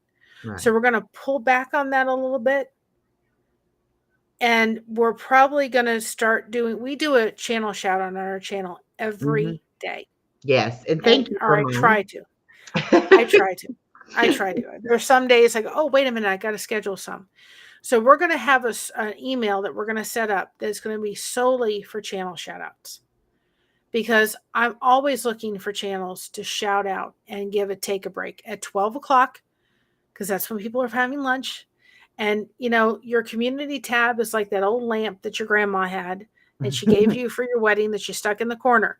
So if you don't go over there and check out the community tab, it's going to stay exactly hidden until you start going over and checking it out. And then it'll actually start coming in your algorithm. So go ahead and, give it that little bit of push, and you'll start seeing it. But we're going to set up an email. So if somebody wants a channel shout out, they can send it to us, and we can go ahead and look at their channel, connect with their channel, make sure that we go in, either watch a video or watch a short or something like that, or several shorts, make a comment, and then go ahead and place it in the thing. And if you look the way we do our channel shout outs, if you go to our channel, it's not just we're putting your channel there. If you go to our channel shout outs, you will see that we actually go into Canva. We have a picture. Actually, I have one that I had for Christina that I'm doing. I did one for her for Valentine's Day. And we take it a little bit further than what we normally do. And it's almost like it's set apart. This is what our channel shout outs look like. Yes. So there's a picture with whatever avatar you have put in that little spot. Hmm. And then we put this on our community tab so that people are seeing that take a break pop up on their community tab. And so it's done in a way that is set apart. And I've had a lot of people say, man, your shout outs are awesome, because it's not just go check this channel out. It has the picture, it has something to direct them over there. We Hmm. put your link in, we tag you in it, and then we put the actual link below. So we're going to set up a channel shout out, and we're also, Lewis Acre Karma did something great, and we do it with the Christmas connection we do every year for the cookie recipes. We're going to make Google form thing. If you would like to come on our channel and we can interview you or have a connection like Echo and I are having now, you fill out that form and we'll talk, and we'll have the connection made that way. So if you want to come on as a guest, you've got experience in this area, and we can talk about it, I would be more than glad to have you on. And we'll do it so there's a really easy form if you want to fill it out. And I learned that from her. I thought that was a great idea to have an interview link form Yeah. to go That on. is a really good idea, actually. Um, I have it seems like um some people are more than happy to be interviewed or to come on as guests. And then you have other people who I beg and beg and beg and beg and beg, and they say, okay, but then they never tell me when they can come on. So, but I feel the same way. If anybody wants to come on as a guest, just let me know, because I love having a guest. Yeah. Oh, I love it. It shows connection at its core. Yes. It shows what YouTube, I mean, when YouTube first started, I went to it for looking for videos. I didn't look at it to say, oh, this is a great way to meet people. No, I I looked at didn't it to either. see how I could do things, or I'm an Elvis fan. What about, you see him back there? Hmm. I mean, what about this or that? I wasn't looking. It wasn't until I found a certain channel. That's where I found the lifeboat, because they were doing the collaboration together. That's where I found the lifeboat. That's where I started finding connection. Mhm. And it wasn't until 2023 when my aunt was diagnosed with cancer. That is the anniversary of the 31st, and the 1st is the anniversary of my dad's and my grandfather's passing, different years. And another family relative says, "We don't want to talk to you anymore." And I can handle panic attacks to some degree when I'm awake, but when I'm asleep, they're not too fun to have. Yeah. And so I was waking up with these panic attacks in the middle of the night. Everybody's sleeping. I don't want to disturb them. And I'm sitting there going, how can I get through this? Well, somebody from the lifeboat that's like a sister to me now, over in Australia, who was awake, right? She would call, we call at 3:30, 4 o'clock in the morning and talk for an hour. Mhm. And I could go back to sleep. And I did that repetitively for about 2 weeks. She was there. And I can't thank her enough, but I found connection. And in August of last year, when my aunt wanted to come up here and there was a $450 plane ticket that needed to be happening, our YouTube community came in force and gave that woman one of her dreams, which was to see her family before she left this world one last time. And they made that happen. And then my daughter and her were able to also go on a horse riding little thing, which they absolutely loved. And I have the best picture. I think I had my aunt on top of a horse, I think, ever. So I saw community come in such a way that I will be forever grateful to our YouTube community, and the fact that the YouTube is coming along in a community form now. Yes. It's not just a place that you can find that show you how to do this or that. There are communities getting built on here. And I go on Facebook and think, where are my friends? They've disappeared in all the ads and all this other stuff coming on. I think it's going to fade, and I think YouTube is going to be the next big, huge thing. I think we're just on the prefaces of, Of that, yeah. a I huge thing. totally agree. I totally agree. When I first found YouTube, it was because it was during the pandemic. I didn't pay for cable, so I wasn't getting much news or really anything. And somebody mentioned, hey, you can, look that up on YouTube, or you can watch, news channels on YouTube or whatever. And I was like, really? I thought that was just for, how to do things. And so I started looking at YouTube for that. And I'm a big true crime buff. I love true crime. And so I said, let me see what's going on with true crime channels. And in one of those true crime channels, I met one of my best friends, Miss Norma, and she wanted to start a channel. And so I said, well, I don't know anything about any of it, but I'll help you. And so we started the channel, her channel. But I would have never met her. She's in Ohio, just like you are. But I would have never, ever met her if it hadn't been for YouTube.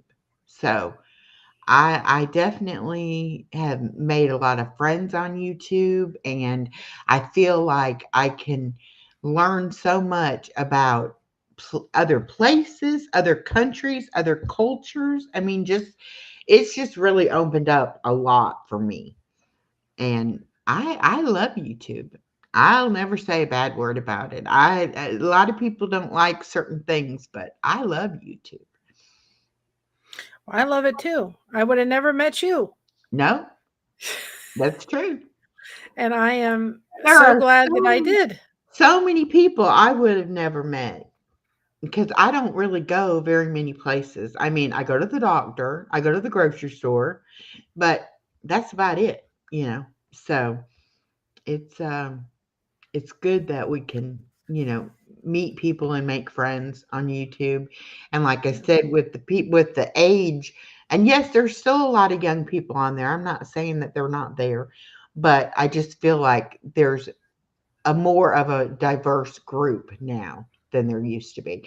And I was talking to another YouTuber the other day, and they were saying, well, my channel's more about the same age group as yours, but most of my viewers are in their 30s and 40s. And I said, and what's wrong with that? That's fine. They need to learn things about life too.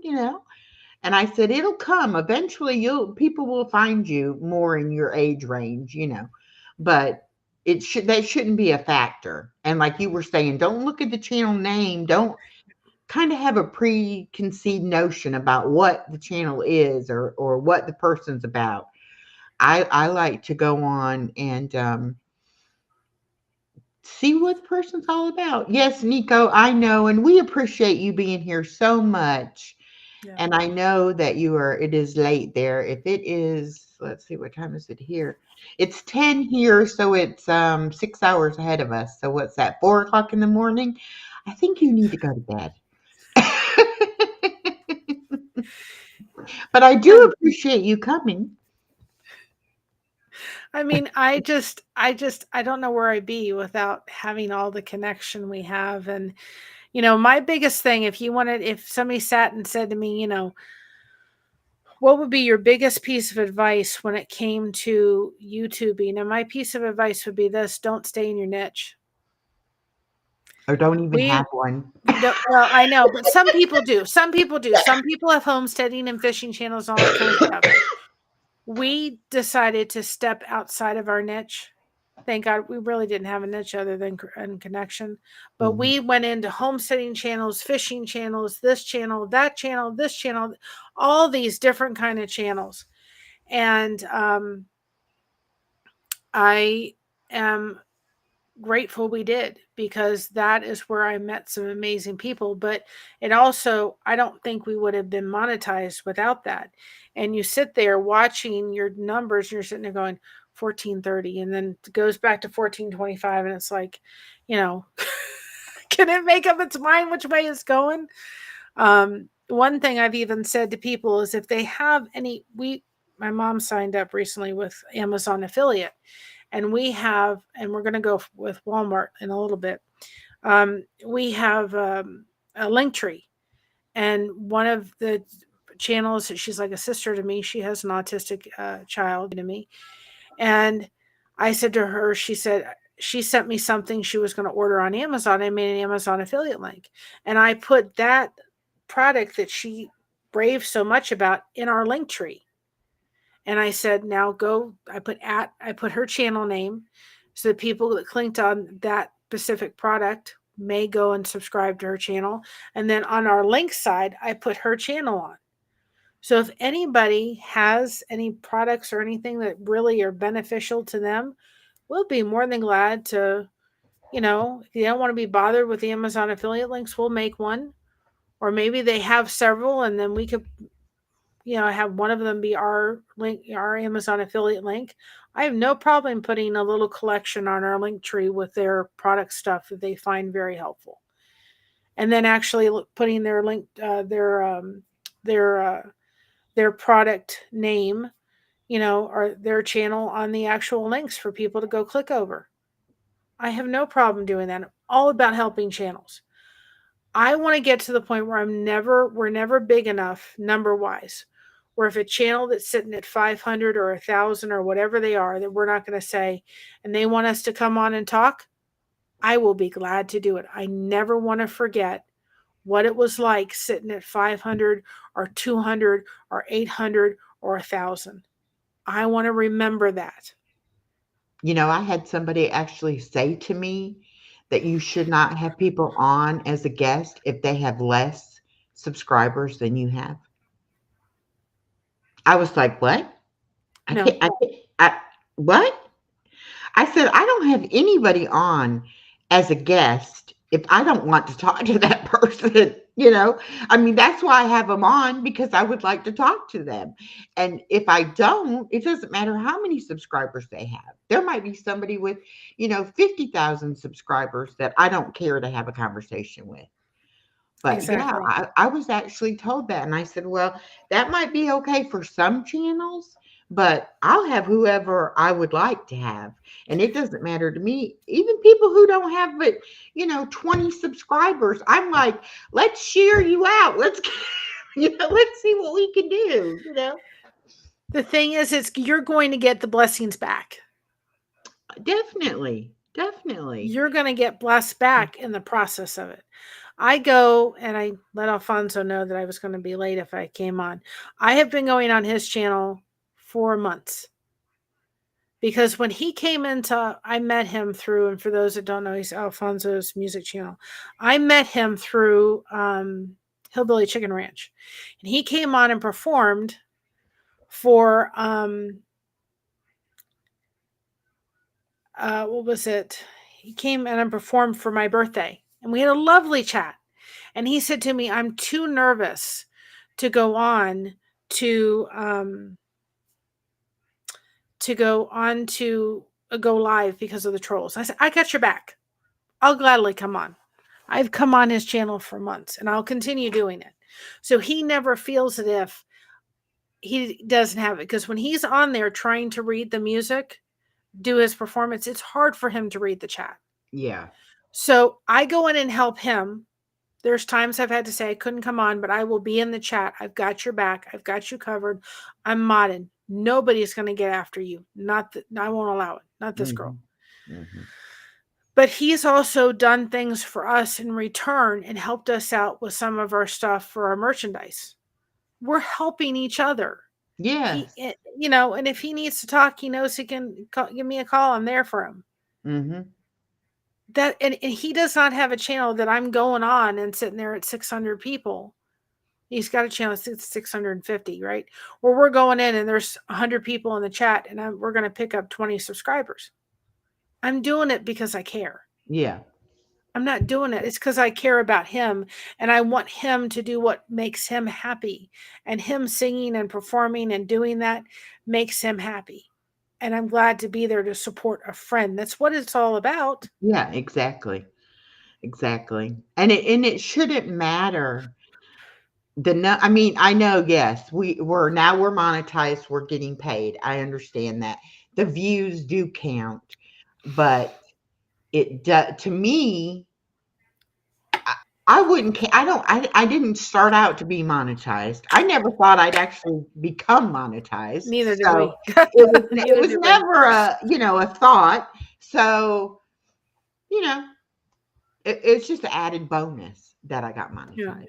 And But people need to realize too, when people are doing channel memberships, we have our 99 cent or $2.99. That's it.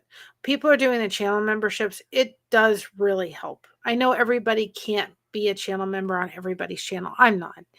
yeah. But when they can, it does help, because your content creator, Echo, myself, and other people, they're putting a lot of time into giving you good content, or we're trying to at least, Yeah. you know. We try really Um, hard. yes, they are. I had one And of my first negative comments the other day. I'll tell them to go jump in a lake. Well, but no, I left it on there because it really, to me, it wasn't.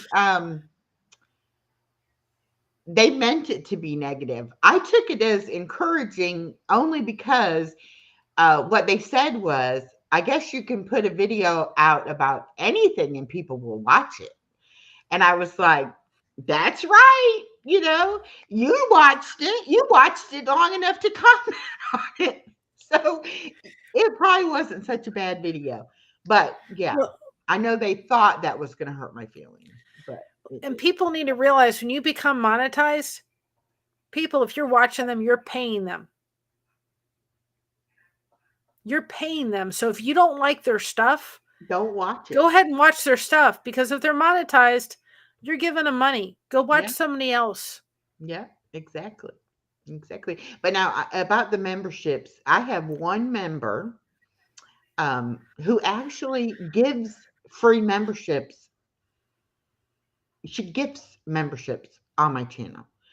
So not only do I have 10 free memberships that I give out, but she Yes, I will do that too. also come in and give free memberships. And that Love really gifting. helps too, because you do get paid for those. You don't get Yeah. paid for the free ones that YouTube No, gives you, but you get paid for the other ones. I love gifting memberships. I go in But and do that. A yeah. channel you may like, and it's new, and I mod on it every morning. Okay. and it's off of the lifeboat. It's called After the Bars. After the bar. Brand new. Okay. And the gentleman on there is his name is Casper. And then there's of course Tommy Scoville from the Lifeboat, which is a channel that I will always drop a link for because they've we rippled off them, and I'm grateful.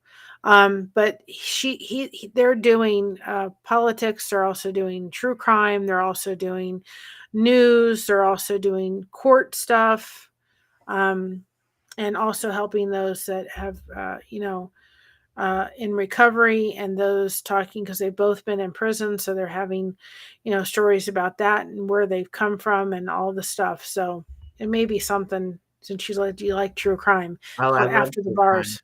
Yeah. Okay. I will definitely check that out I can because send it I to you too. love to find new channels. I really do. Um, and the village, I got Yes. connected with them like in a roundabout kind of way, and I didn't even know that you were connected with them. And when I went on Misha's channel and I saw the different channels that she had linked there, and I'm like, Mary knows these people?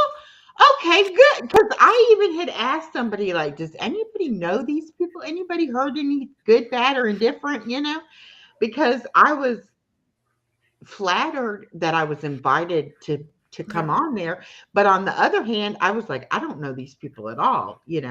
And so I was trying to figure out who they are or whatever. As soon as I saw you were affiliated with them, I was like, okay, they got to be good people. Let me check this out, you know. I And I just I just dropped After the Bars in the chat. okay, cool. Um, Um, but I love the village. I yeah. They have been the nicest, most accepting people that I've ever met. So I really like him. And my good friend here, Nico, that's up way past his bedtime, I would never have met him if it wasn't for the village. So even if that's the only person I met, I would be truly blessed. But I've met a lot of nice people from the village. And But there's a great community that's in there. Um, Great community, and that's what it's all about, guys. We're all about building communities. Understand that those that are dealing with either someone that has dealing with a patient that has dementia, me as a fibromyalgia patient, my pain level has been high, and I take my medication to keep it where it needs to be, but it's just been a level of stress that I would prefer if not to have to go through right now, but lift up my aunt. And on our page and the community page and a lot of our videos right now is a GoFundMe page. If you have the ability to share that GoFundMe page on your social media for her, just to make her comfortable the last little bit of her life, wonderful, because it could get in the hands of somebody that actually can. If you can't contribute, we understand, but if you could at least share it. It's in a lot of our videos. It's in all of our devotion videos right now as a way of just sharing the GoFundMe page for her. It would be appreciative of me. Um, but the thing is that there's been times. Last night my husband said to me, okay, what do you want to do? Go out any place for Valentine's Day. And I literally did not have the energy to go any place. mhm. I didn't want to be in a restaurant. I'm losing a part of my life. Half of my life I've had this woman in my life and she's leaving. And the other relative has made those situations so much harder by saying, guess what? The only reason we're connected is because you're dad. Goodbye. I said, Dad, thank God you're not here to see this. Yeah. At a time when I don't even know how we're going to get the news that my aunt's no longer here because this other relative is the only connection. I have a tiny family on my side. Tiny. My husband has grandmother had 6 kids. So I said, I don't want to do anything. All I want to do, and we went out and got delicious Greek food, which is comfort food for this girl. And we sat and watched 1 and 2 of My Big Fat Greek Wedding. And I Good crocheted for movie. the rest of the evening. But there's days I cannot go out. I'm in too much pain. I have a migraine that comes out of nowhere, or I have what is, I get in these shakes where you could put 5 blankets on me and I'm freezing for 2 solid hours. Mm. I have to stop whatever I'm doing, take my medicine, and go stop moving until it stops. It Mm. is extremely painful. So, how can I work, which I can't because I never know when all that stuff's going to happen? And there's days where I say, I don't have the strength to go out. So, this has become my community and my friends. And I am an only child. I have a lot of brothers and sisters I never thought I would have. Mhm. And I'm Yeah. grateful. This has become my community for me. And so there's me, and when I was raising my daughter, I would have loved to have this because I was working an 8-hour job. I'd come home. I was tired. I had to help her with homework if there was any. And when she went to Connection Academy, thank goodness they knew to not bring her home with a lot of homework. I would rest a little bit. I would fix dinner. I'd try to get her to go to bed. Bath and shower and all that stuff had to happen. There was no going out. I get done with the week's worth of working, and then on Saturday, my mom would take her for the weekend. And I would literally come home from my time from working 7 to 1. We had a little yogurt place we'd stop by on the way home. We got fed at work because nobody could stop working on a Saturday. And we'd come home and I literally have a shower and I would go to bed for 3 hours and sleep. And then Mm. I would come home. I'd stay up, and then at 10 o'clock, I'd go to sleep and sleep all night. I was that tired because I was so exhausted from just caring for a special needs child. And Mhm. then when my dad had dementia, forget it. Then I was caring for a parent that had, a special needs thing. I couldn't go out. I didn't have anything like this. Yeah. I would have absorbed it up like you couldn't believe. So, how many mothers are out there with special needs kids that don't feel like they have a community or somebody understands them? I get you. I've been Yeah. there. And that even with me, when I was raising my daughter, we had moved here to Georgia and I knew no one.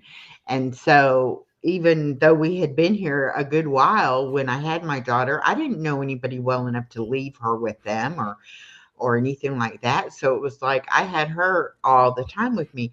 But my point is that when she became a mother, I was like, let me help you with this stress, that you're going to feel. You work full time, you have a family and all of this, and it's like, don't ever feel like you can't ask me to pick up the slack, to help you do this, help you do that, because I wish I had had somebody in my life like that.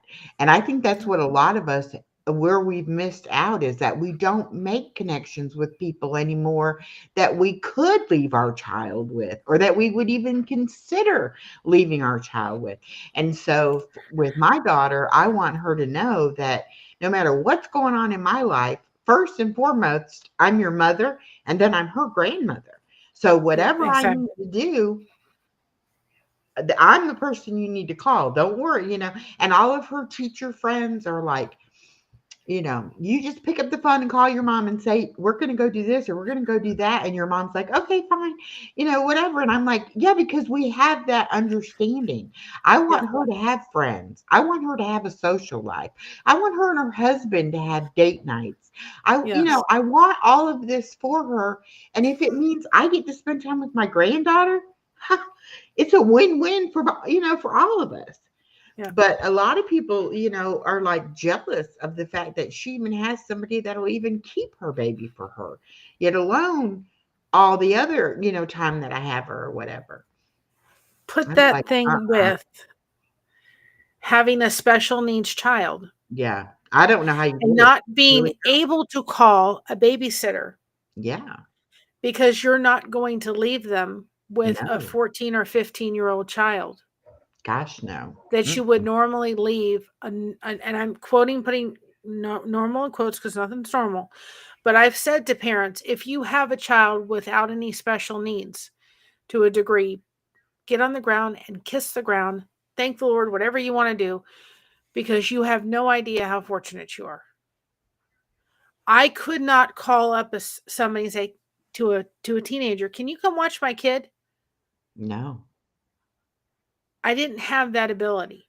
Mm-mm. What I had to utilize was eventually I found respite care, which came in and actually was older, people that were older that knew how to take care of special needs children that could come into my house and actually help me take care of them. My mother I could trust. But then you start tackling in with a child that got diagnosed with diabetes. I can't call a teenager and say, "Can you now take care of this autistic child who has diabetes, who could literally pass out in front of you, Mm-hmm. who you have to prick a finger and be able to test a sugar number or be able to give carbs and be able to give this injection?" I couldn't do any of that. No. Uh-uh. So I didn't get those things. I had to rely on my mother. I had to rely on my dad. I had to rely on my husband once I got married in 2007.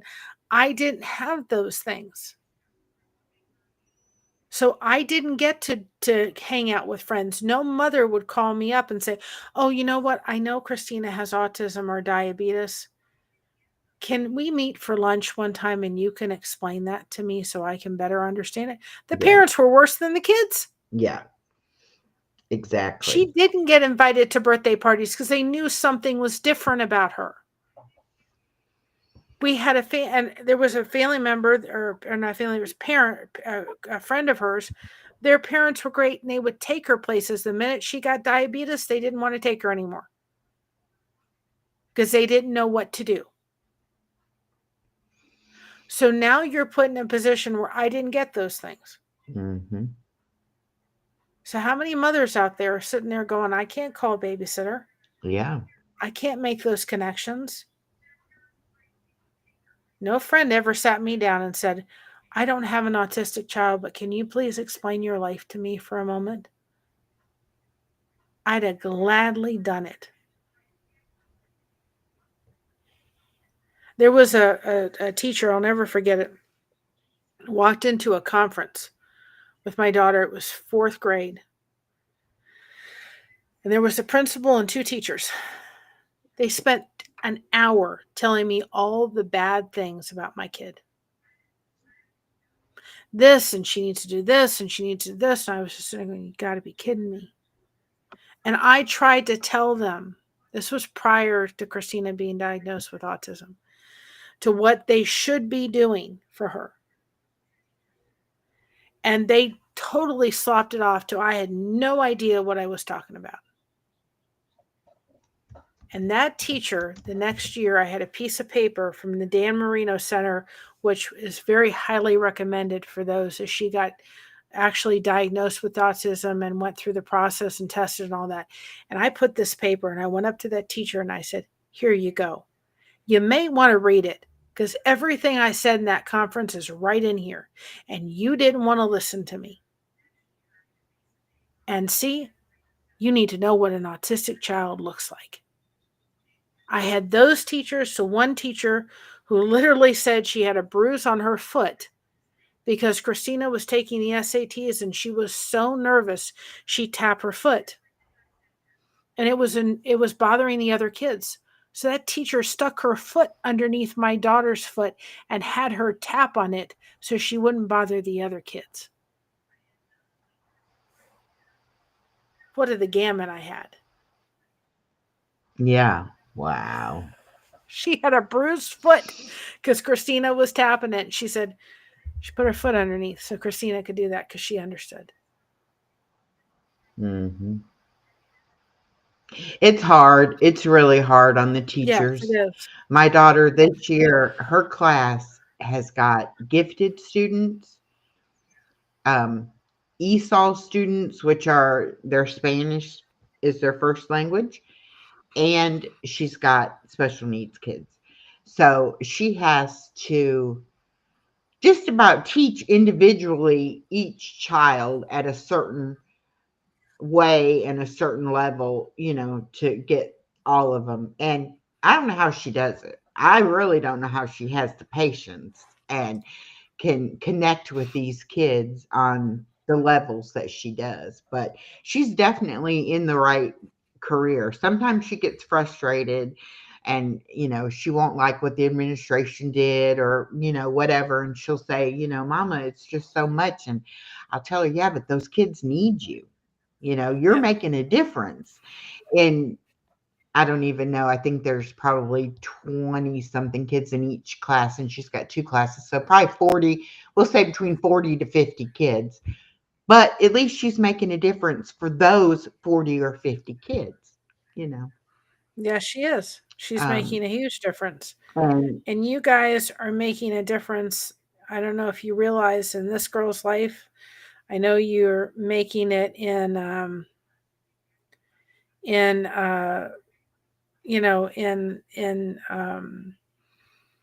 Echo's life. These are communities. I know everybody can't show up mhm. for a live when we do it, but when you guys come in the room, I light up. It's because I want to see them. I do too, especially if I see somebody that I haven't seen in a while and they catch me live or something, I'm like, "Ah, stop the presses. Hello there." It's like, I have missed you. I have missed seeing It's you. I mean, when the super chats come through and the memberships there and all that, it's nice because when I see them coming through, probably a little different than Echo, but when I see them coming through our channel, I know where they're going. See, when my dad passed away, he didn't pass away with life insurance policy because he had Mm, dementia, so it was cut off. So I know that that little bit that goes to mama every month when we meet the threshold, and for those that don't know it, YouTube has a threshold of $100. So we have to meet that. We didn't meet it last month, and that's okay. We'll meet it. But when that goes through to her and she says, I have a little bit more to spend this month, you made my month. I am thrilled because I've already gotten my reward. That's the connection happening. And I'm a happier right. person because of it. But when those come through, I get a little smile on my face because I know who they're helping. You Yeah, know, they're exactly. helping that. And she says, when I get to the point, she said, we're gonna start putting a little bit away to eventually get Josh that dog he needs. That's a lofty goal, but it Hmm. can happen. And Oh, another yeah. thing I really thought of, and my mom and I kind of considered just it meant something to us was I said, Mom, wouldn't it be cool? Because I was reading a devotion one day and it said everybody should have a Bible in the home. And I said, maybe some people can't afford Bibles. And she said, Mary, you're right. I said, wouldn't it be awesome if we could have just a little fun put aside that if somebody needed a Bible, maybe they're too embarrassed to ask their church, or maybe they don't have a church, they just want to start reading it, where they could email us and say, I'd like to have a Bible. And we could go on Amazon and order a Bible for them. And I told our visiting pastor, and he said, that wasn't laid on your heart on accident. It was laid on for purpose. And I'd Yeah. like to be able to do blessing boxes where we can put yarn and coloring books in and certain stuff for people that, I mean, I know how expensive yarn can be, that would like to do things like make hats for homeless shelters and dog blankets for and cat blankets for shelters and certain things. They can do those things because it helps them with their pain level, and then they can take those and send them off and we can bless somebody else in the process of it. Those are things that I like to be Yeah. able to do because I think there's great power in the ability to be able to have a channel. And you should be able to do something good with it, a little bit of it. Yes. Yes, definitely. A- And, it's like you can think of all these things you'd like to do, and then it's like, God, I hear you. I know. I'm working it out, but I need your help. It's like, do your magic for me. Let's get this together or whatever. I just got a package in the mail Friday. I was sitting outside on the patio. My granddaughter was out there playing out in the yard, having a great day. And the UPS truck pulled, "You 317?" And I'm like, "Yes, I am." He's like, "Oh, this is for you," and handed me this box. And I'm like, I had nothing ordered, or, I shouldn't have been receiving a box. Well, as soon as I looked at the label and saw who it was from, I knew immediately what it was. And one of my subscribers, she passed away from cancer, and she made jewelry. And she had given my granddaughter and myself some of her jewelry. And then she had sent me some to give away on my 1,000 subscriber giveaway. Anyway, I've been writing back and forth to her mom um, since that happened. And so her mom told me that they were packing up her place and everything, and she found a bunch more jewelry. And if did I have any use for it, she would send it to me. And I said, "Well, I used most of what you sent me to bless other people with it. And it means something to me. It may not mean anything to anybody else, but I would love to have it, and I'll definitely share it, with people." So that's what it was a big box of all this jewelry. So I have a lot of jewelry I'll be giving people. But one of the things that was in there, and some of the first jewelry that she sent me, was a long, like a skeleton key, and I had a chain with a cross on it on my rearview mirror in my car, and the cross, um, it had like pearls on it or something, and they started falling off. Anyway, so I took the cross off and I put that skeleton key on there. And every time I get in my car, I grab a hold of that skeleton key and I say, "Hello there, Susan. I'm thinking about you. I know you're looking down, watching me, and whatever." And so her mom shared with me that she still talks to Susan.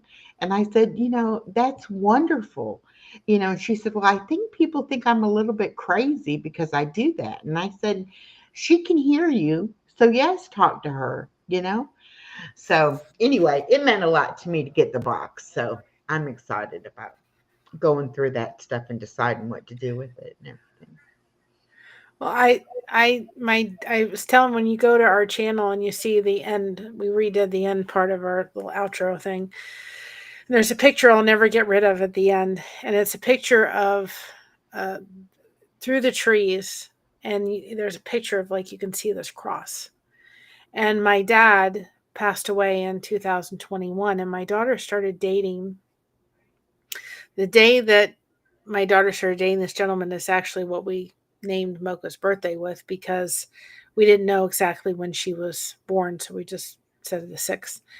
And so I had said, I was sitting there, it was cold, and I was just taking a picture.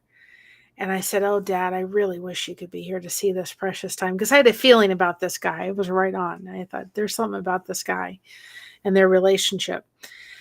And I ended up getting in the car and I opened up my phone. I said, "Look at this beautiful picture." And I started crying. And Josh was like, "What in the heck is going on with you?" And I said, "Do you not see the cross through these trees?" And I said, it was like God was sitting there saying, "Mary, he's watching. He's got the best seat in the house for this. He's watching." Mm-hmm. And I'll keep that as, I mean, on the people don't know the significance of that picture, but it seems like every year something's come around and it's like, there's just that little nudge, you know? I picked up a cake, I think it was New Year's Eve, and his favorite color was orange. And I was going to get a cake. And I said, "I'll take that one." And just as I was going to take that one, this lady slid this cake through that had orange on it. And I said, "No, I'll take this one." It's just like little things have just come up that it's like I know my dad's watching from a good place, and I'll see him one day. And my aunt knows where she's going. Thank goodness. I am very grateful. But keep her in your prayers and thoughts for and her daughter. Um, very very difficult time for all of them, and we can't be there to be with them, which makes it even harder. Yeah. Well, but she knows you're there with her Yeah, anyway, you know. she does. I Um, just I my aunt when she called on Tuesday. Or we called on Wednesday. She called us. She was talking very slow. And my aunt is one that talks a mile a minute, and it's like, this is not my aunt. Mhm. This is a shell of a person. So it's been a hard week and a half. Yeah. And it probably shows in my devotions. I've talked about it, but Well, you and know, I they've been mean, focusing all on that. anytime you're dealing with that kind of a situation, and a lot of people think that because she's terminal, somehow that's easier to deal with than if it was a freak accident Yeah. that just happened. um I don't think that's true. I've had both situations happen, and um it's equally as difficult no matter how the circumstances are. But I think when you know that someone is terminal, those days are numbered from the get-go, and it's bittersweet. There's so much that you don't want to see them suffering, and you don't want to put them through any more than they have to go through. And like you said, she knows where she's going, where she's going, that that'll be okay. But that doesn't mean that you want her to go. I And like with my dad, at 18, I was not ready for my dad to go at all. And I couldn't stand to see him suffering. But I was so mad at God for taking him. But now I can look back and see he probably spared him from a lot of suffering by going ahead and being quicker than longer, you know? But it's never easy. And I don't care how many times people tell you, oh, you'll get over it. You never get over it. I don't care what it is. If you loved someone and you lose that person, you are going to have to grieve that person. And there's no time limits, there's no quick way to get through it. You just have to learn how to live with those feelings that you have, you know. Um, it I mean, there's days, Mary, that it's like I lost my dad yesterday. I mean, it can be so raw and so painful. And then there's times that I realized, how long ago it's been that I lost him. But I try to keep his memory alive in my heart and in my mind, and I don't dwell on the fact that he's no longer here. But yeah, I it's feel not easy. I feel like I'm at a red light. I'm waiting to turn green. Yeah. And I've been very, very quiet about what happened with the other relative. I've talked as far as I feel comfortable in talking about it. There'll be a time and place when it all will come out in respect, but I haven't done it. But there was no need for it, and it's really made this harder. And I will I've forgiven that person, but I will never forget. And if they call me up and say, let's work this out, especially after my aunt leaves, we'll work it out, but you're staying at an arm's length distance. You're never getting in here again. You've Yeah. done this twice. I'm done. You're going Mhm. to be very, hello, how are you kind of thing. Mhm. Because my boundaries, my guard will always be up. It makes it very difficult.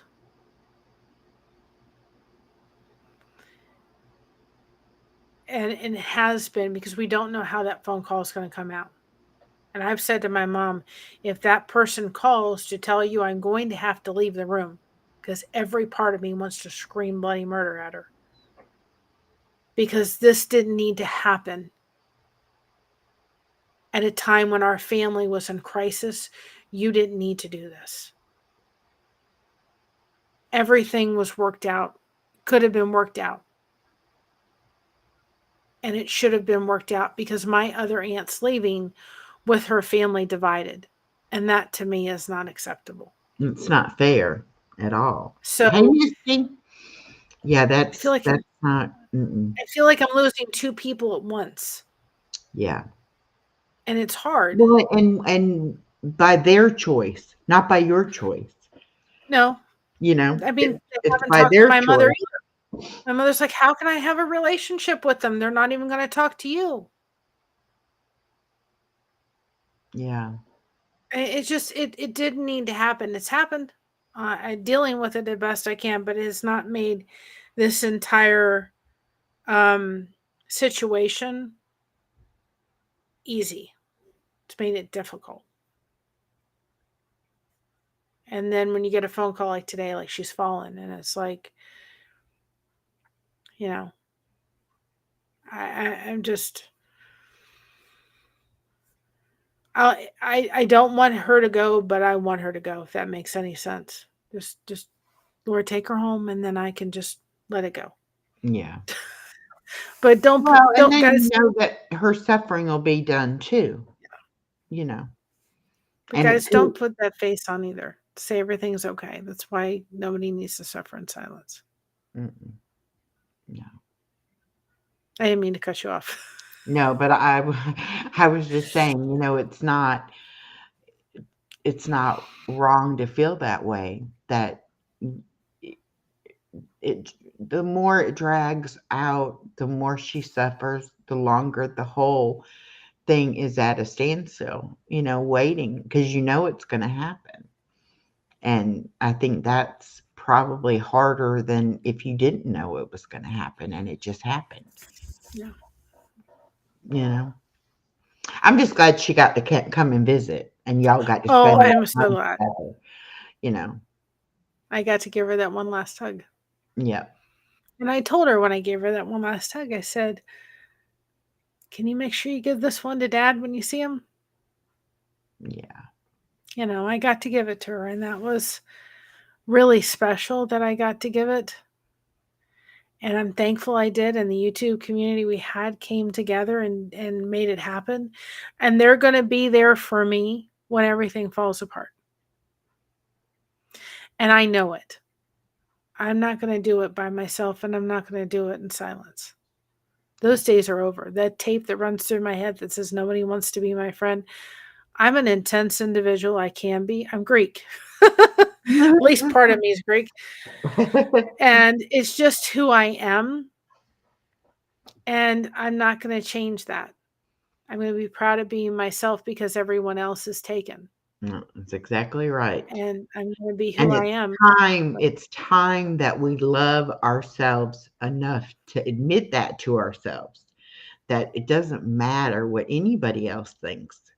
What you think about you is what's important, Yeah. you know.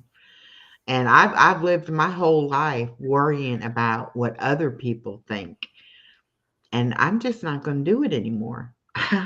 I'm not going to do it anymore. I mean, I hope people like me and I think I'm a good person, but if they You don't, are. it's okay, you know, because I know I'm a good person. So it's okay with me. And Guys, if you want someone that's going to be a rock star, am I pointing the wrong way? Right? Am I? yeah, you're pointing the wrong way. Yeah, there we go. If you're Yeah. looking for the person that needs to be the rock star, there she is. There she is right there. I'm going to get it. There she is. She was just on fire, and she is, and she's there to support. We're there to support too. We just want people coming in our chats and fostering connection before we just have links dropped. And like I said, eventually we may be in the position where when I say, okay, because I have never been able to figure out the code that needs to go in Nightbot for that. I know who to go to get it. Yeah. Oh, I got So that may be that at some point we will do that, but we're small enough that I really want to see people coming in, making those connections. We're glad to drop your link. We're going to set up an email so that if you guys want to have a shout out, it'll probably be like B2C shout out. Send it to us. We're more than glad to put your channel out on a shout out. As long as it is focusing on building community, it's respectful, and it's, that kind of thing, we'll be glad to do a shout out. We're always looking for channels. I'm not going to, I've shouted out a channel of 60,000. I shouted out a channel of 20,000. I'm glad to open it up to people that need to find channels that are looking for it, because there are so many channels you get lost in all the fray of stuff. Yeah. You And know? I don't promote anybody that I don't personally want to watch and feel like they would be a good connection Yeah. for people. Um, I don't know. I either get a sense about the person one way or the other, and then I go from there. But I think a lot of people are just about the numbers. It doesn't matter how many numbers you have. I know somebody that has like 345,000 Well, subscribers. I know somebody that's almost 500,000. And I don't see them getting that many more views than some of us little folks, you Yeah. know? So it's not all just about the subscribers. Yeah. It's more about how many people actually watch your videos, actually come to your live stream. And I don't even care if they come to the live stream. They can watch it on the replay. That's fine too. I think that's what it should be anyway, that we do the live because this is live between me and you. Yeah. It's Yeah. not it has to be live for them. They can come and watch it when it's convenient for them, you know. But And if you're mm-mm, watching on the replay and you want to support your content creator, watch the ads. Just put them that's right. down for a while till the ads run, because that helps them. That's right. Sharing the content helps them. You have a social media presence. You can take that share, go to the playlist if you can find the video, share it from the playlist, but share their video if you like them. You guys have a lot of power to help expose their channel to more and more people. We can only do Definitely. so much, but Right. you guys do a lot in the sense of showing it and bringing other people to come in and say, hey, I want to check out this fun girl or this girl over here, or whatever it is in this channel. And if somebody sent me a channel that says I would love to do for you to do a channel shout out, and I go to their channel and they're disrespecting content creators and they're trashing them and trashing other people, guess what's Mm-mm, not happening? It's no. not. I'm all about lifting up each other, not dragging people down. It is something we don't tolerate at our channel. You're not coming in there to bash anybody. Mm-mm. If you are, you're out. I Yeah, love you, but you need to go find someplace else because it's not here. that's right. You know? And I think And everybody can benefit from everybody else. I don't ever want somebody to say, well, I won't go in that channel because so and so goes in there, or whatever the case may be. I don't want people who are going to cause drama, people who are going to be running people off or being disrespectful to people or anything like that. I want the kind of people who come in my watch my videos and come in my chats, people who want to support other people and have that connection. If that's not your cup of absolutely. tea, hey, there's how many million of YouTube channels, Yeah. you know? There's a channel, Leonard Homestead. They do a Tuesday channel Leonard thing. or Leonard Mountain, Yes, they do Leonard one and they Mountain. have Yeah. people coming up. There's another channel, and I'm getting on their list to sit and talk with him, and I have to remember who he is. I think it's Big Jake, something like that. Big Jake, Big Jack. Big yes, Jack. He's going to yes. be on my show too. And he said to send him something because I'm going to go on his channel. Um, And and he'll come on yours talk too with if you want him to. yeah. So he was great. So I'm going to fill it out the thing to go on his channel. And Mhm. I'm glad to have people come on. I've even said I had a friend of mine who took a walk. She took us right along with her. So I'll sit here, I'll crochet. I've done it before. I'll crochet, we'll take a walk, you know, let's connect. Because there are people like me that had to go and raise that child or deal with the chronic pain or whatever it is, that just have struggling days and just cannot go out and that need to have We that have a ability to do it. question. Mary, did you find it hard to get to church when your daughter was young? Church is so very hard to get Yes. to. And also, Misha from the village is here and Misha. says, Mary, if you need to talk, please know my door is open. Prayers I for know. you and yours as you go through this with your aunt. I remember one time, she was 5 years old. Never forget it. And I was trying to get her ready for church. And I should have just stayed home because she was not having it. I do not know what happened. And she literally, I was trying to get her dressed and I was making it. I should have just said, forget it. Not going to go to church today. But I was trying to get to church and I remember she had a meltdown on the floor. And I don't know whether I heard it wrong or whether I wasn't hearing it totally correctly. And she just said, as she was pouncing the floor, mind you, when a child is having an autistic meltdown, their computer crashes. And often what comes out of their mouth is far from anything pleasurable or anything that makes sense. I've heard everything when her computer's crashing. And she was just pounding the floor and she said, I want to unalive myself. And I'm thinking, she's 5. We don't talk like this. Mm. And I remember going to church. I finally got her dressed enough and I went to church because my parents went on ahead. And I remember getting to church and just putting on this, everything's fine. I had just battled with her for a half an hour.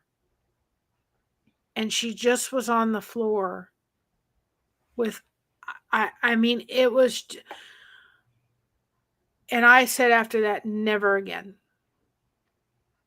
Never again am I going to do, we're never doing this. If she's ever in this state, we're not going to church. Mm-hmm. So there was a lot of times I didn't go to church. Yeah. I didn't go to parties. I didn't, if a friend invited us to a Chuck E. Cheese once, we went once. That was it. If anybody else kid was having a party at Chuck E. Cheese, it didn't go. She didn't go to birthday parties because I invited everybody. Parents knew there was something different and they would exclude her. Mm. We didn't go to places that were high volume. There was one time, and it was her teacher, and she was having, what is going on with her this morning? The previous day, her teacher had said, children, I won't be here today, but Mrs. Sparkle will be here. And finally, when I clicked all the dots and I said, Christina, what is going on? And she kind of let me know, and I put the dots together. I'm like, oh my gosh, I now know what's going on. And I had to call the school and I said, you've got to ring the phone through to Mrs. Corrigan's room. And I told her what was happening. She had to get on the phone with my daughter and say, Christina, you can't tell any of the kids, but I'm Mrs. Sparkle. And they would open the door to there was this, her room had an outside door. So she was able to open the door and let Christina in. And a lot of teachers would let her come in about 15 minutes before class started and get her to settle down and everything.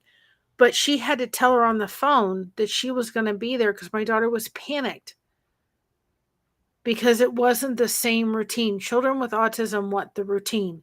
They want the same thing. If we changed her from having her bath, her dinner, and then bed, and we changed it to dinner, bath, and bed, oh my God, 3 hours. Mm. We were in the grocery store and she didn't like the crinkle carrots because of the texture it had on their tongue.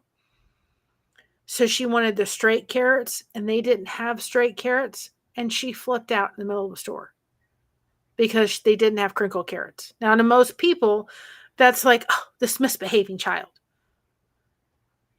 It was a change of routine. And we just had to leave the store. So the things don't happen. And I think a lot of special needs parents are just, their friends don't understand them, their friends don't get them, they don't get the kids, and then they just are arm's length with them. Yeah.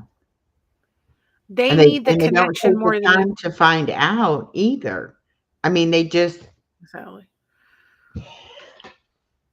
when they could, you know, at least try, like you said, why couldn't they ask you to explain it, you know? I mean, not everybody has to deal with that kind of situation, but I mean, be compassionate enough to understand what you're going through, you know? And after she got diagnosed with diabetes, I would have to set, of course, at that time, um, she had she had a she at that time she was starting to sleep by herself and throughout the night. But thankfully they added hydroxyzine, which helped her sleep, you know, better. And of course, having Jordan was a huge difference. And when she came home from the hospital, I had to set my alarm for 3 o'clock in the morning because I had to go test her sugar at 3 o'clock in the morning. So I go to bed from 11 to 3, wake up at 3 o'clock in the morning, test her sugar, and then try to go back to sleep. And then I was up at 6 o'clock in the morning to go to work. And I remember one time shortly after that, one of my bosses was coming through, and I literally was like this because I was so tired Yeah. because I was getting such broken sleep Mhm. to have to wake her up to test her sugar to make sure she wasn't crashing in the middle of the night. So my husband just finally said to me, guess what? You know, for even before Jordan came in, he would go sleep in her room and she would sleep with me because he said, you've got to get sleep. He said, you're going to wreck yourself. And Yeah. then after that, I would go sleep in her bed for I finally got to the point where I just went and slept with her because I was scared to death. She was going to crash and I wasn't going to be there. Mhm. And Did she then have to take insulin? yeah, she had to take insulin. Oh my goodness. So See I had to that give just this child shots. She had to learn how to give shots. I had to give carbs. I had to count carbs. And I did when we went in the hospital, we got a nutritionist that scared the living jeebies out of my daughter and me. And at one point, there was this nurse that came around that was like a nurse's aide, like a caregiver or something, and she would help and she'd bring toys in. She was wonderful. And she went up to the nutritionist and she said, stop. I mean, I was in tears, bawling my eyes out because this nutritionist made me feel like, see, if you didn't get her this, and if you didn't get her this, and if you didn't do this, and you didn't, I'm like, can you put the autism factor, please, somewhere in this? I mean, if I'm exhausted and she's used to having, there was a mother that said one time that she used to stop by every Tuesday and get her son a small fry. And she said, I know that's not great for him, but it's his routine. And if I break that, I don't want to deal with it. So not that we would stop by a McDonald's, but sometimes when we were so tired, we would just do it because it was like, because you also have a picky eater on your hand, a very, very picky eater. So she made me feel so guilty. mm. There was already a marker for Christina to have diabetes. That's what the doctor said. He says, not when, it's not if, it's when. She's Mhm. gonna get it. She's got a Mm. marker for it. So it was like between that lady that was in there, the nutritionist, she finally backed down. But I mean, the nurse had to go up and say, can't do this to this mama. She can't handle this. And then the other nurse scared her to death and said, well, if you do this and this, I mean, it was just like my daughter was afraid to even exercise because she thought she was going to pass out. Mhm. And then, of course, the repercussions of dealing with the diabetes and having her emotionally dealt with. Then, do you want to put 2013 of a hell of a year for our family? My uncle died in 2013, and she didn't grieve for that until it was literally a year later. Mhm. She literally just, I got her on the phone. My husband was driving her home, and she was screaming and bawling about her uncle. And it took a year for her to process through. Thankfully, we had behavioral therapists in the house, but you know, exhaustion. And I had to stop working. I was already having the signs of fibromyalgia, and my family needed me. And, We I were I think a lot of people think that once you start taking insulin that just solves everything. It Nope. actually makes it so much worse because your body tries to level that out. And so the more insulin that you take, the harder you're going to crash, or the harder, the symptoms are going to be from it because Yeah. of the insulin. So many people tell me, "Oh, you'll be so much better when you start on the insulin." No, you won't. I mean, Well, she eventually she got the Omnipod, which meant that she didn't have to stick herself, and yeah, eventually she got the Dexcom, which was helpful because I could see what her sugar numbers out without getting up. But Jordan was a huge factor because I knew if she was off, he was going to alert. yeah, And my husband, I'll never forget it. We were in bed, and all of a sudden, he's just 3 o'clock. He just starts barking. What in the heck's going on? And my husband said he had just woken up to our gate. He then put a lock on it, but our gate that was right out our patio, somebody was wiggling the lock with it. And oh, Jordan heard it. And when that dog barked, it was this, it was not this, it was this big, bold kind yeah, of bark, scare the person off to Kingdom Come. But I knew that if anything happened, you know what I mean? If anything happened, then he would alert and he would get it. He would take care of it. I knew that. I had no qualms about that whatsoever. yeah, And he was going to handle it and he was going to take care of it. And that's exactly what he did,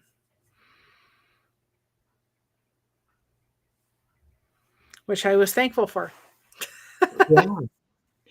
Most definitely. Yeah.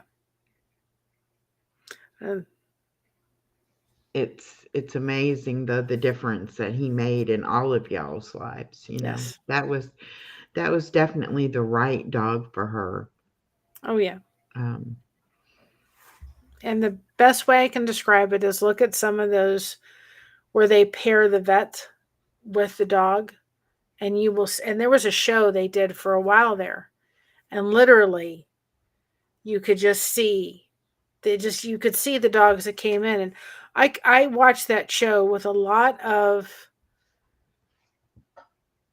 I knew it because I walked it.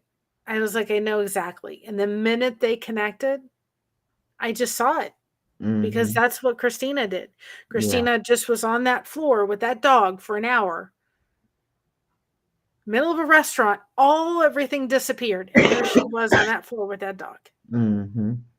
just having that connection made. And it was a beautiful thing to see. And he loved that girl. He looked for her, you know. And I remember we had him on the bed and he started doing something funny. And I freaked out. I didn't know what it was. And it was a backward sneeze. And I didn't know. And he started doing it. I was like, Josh, what's going on? And I was like, I didn't know. So he had to have Zyrtec throughout his life because he would have that in the summer. And I remember we went to St. Augustine, Florida when we went, and it was the middle of November in August, and it was hot. So we would literally, just so people know, when you have a dog, the best way to help them become less likely to have heat issues is you douse them with water prior to taking them out. Don't do them after they've already warm and everything. Do it prior to them going out if it's hot, especially with a black dog. So we would douse that dog outside before we started for the day. We doused his vest. We had these little booties that we would put on him, um, and we would douse them with water. And we had, gallons of water with us so that we could douse him throughout the day because it was like 95 degrees. It was hot, Yeah. and people were amazed when they would go, "Oh, you got booties on him," and I'm like, "Yeah, otherwise his feet are gonna burn." and it was so funny because the minute we come out with the booties, he'd go running under the sheets at the hotel, like, "You're gonna put those things on," because they were all wet. We had to wet down the vest and everything, and people were amazed, and they were so happy to see us caring for the dog. I'm like, if you only knew how much this dog cost, I'm gonna do Yeah, everything I right. can because his feet would burn. So, and we put these booties on him, and it was just so funny to see him. It was like he was gonna run, and I don't want to do like, Jordan, you have to. But it is true. You don't do it after the dog's been out for 3 or 4 hours. You'll make them go into seizures. But Yeah, prior to taking them out, if it's hot, douse them with water really, really good, and it will help to prevent them from having heat issues. And we did that. We made it through St. Augustine, but I look back at that trip with such wonderful memories because she was like we were able to go on trains and car and hotel, 3 or 4 different hotels, and back on trains, and we did it without much of a issue, and it was wonderful. It was wonderful, and it was because of Jordan. yeah. Yeah, That's that's good. And just think of all the people that never even think about the connection with the dog and the autism. yeah, That's something. As I until I met you, I never even knew that there was that kind of service dog for something like that. yeah, So there's probably a lot of people because autism is very rampant now. yeah. What are It your is. what are your thoughts on that? Do you think it's um, I chemical cannot, related for or myself personally, I cannot say it was from the shots. And I'll tell you why. When my daughter was 2 days old, as I look back now, she was autistic from the day that she was born. I remember she was absolutely crying and fussing, and I could not get her calmed down. And I took her into a room that was quiet and dark, and I got her calmed down very quickly. That tells me something. My daughter was 3 years old, and she took one of those stools, picked it up, and decided to, in a moment of her computer crashing, ram it into my back. mm, I knew then something wasn't right. I took her to counseling. The counselor said, it's not the parenting, there's something wrong. Now, they misdiagnosed her wrong with bipolar, and it took 6 years for somebody to come in our house with a therapy team and said, this child is not autistic or bipolar. This is an autistic individual. She was doing all the normal stuff everybody else does. But if you want me to tell you when exactly when I can say autistic was, it was from the day she was born. mm. How did they? I mean, what's similar between what they did diagnose her with and with the autism that they could have got that wrong? Well, the person that did it was like a trainee. I don't think that helped. Mm, Um, and or autistic individuals have mood swings, so that's something bipolar has. She okay. was doing all of the normal. She was talking, she was walking, she was communicating, she was doing all the things that normal kids do. So that's what I think threw them off. She wasn't doing the normal stuff that children with autism do. We didn't see it, and I really wish I think Dan Marino was still around it or around at that time. I wish I had taken her to Dan Marino and really had it taken, had it done there. I questioned it for a long time, and we had behavioral therapists coming in and out of the house, and nobody else guessed it. Somebody was sitting there for 45 minutes who was in a behavioral team, and they guessed it within a 45-minute visit because Mm, we had somebody that had come in. It was a company that because I was just looking, where am I going to get something? Somebody's got to help us. And they came in, they did their assessment, and we sat around the table after they did their assessment, and we did the whole thing. And Josh said, they said, we want Christine to have her medicine before she eats, and her focus medicine and all that. I said, my husband said, no, we can't do that. I take focus medicine, and the focus medicine I take was the same one Christina's takes, and I lose my appetite. I won't eat. So you can't do that prior. I take that medicine, and the days I don't need to take it, I don't take it. Then he said at one point, I feel like sometimes I could hit my head against a wall because everything is so frustrating, and we're trying to help this child as best we can. It's just so frustrating. We just want to help her, but it's like, the school and this and that sort of thing. So I get a call. My mom has her, and I get a call from Child Protective Services on the way to a trip we had planned for the weekend. They knew that too. We have called Child Protective Services because we're worried that Josh isn't taking his medication and this and that, and they'll be contacting you. We can't proceed with services until you do that, until they finish their investigation. So we had to keep her home from school on Monday. And we had to come home facing the fact that they had called Child Protective Services. Child Protective Services came in and looked at us, looked at the situation, and laughed. You've got food in the refrigerator. This child has a beautiful bedroom, well taken care of. And all of these things we have to investigate. We have to do the whole thing in the 9 yards, but this is just ridiculous. And I said, they want us to continue services. He said, ma'am, I would be firing them on the spot because this was ludicrous. Yeah.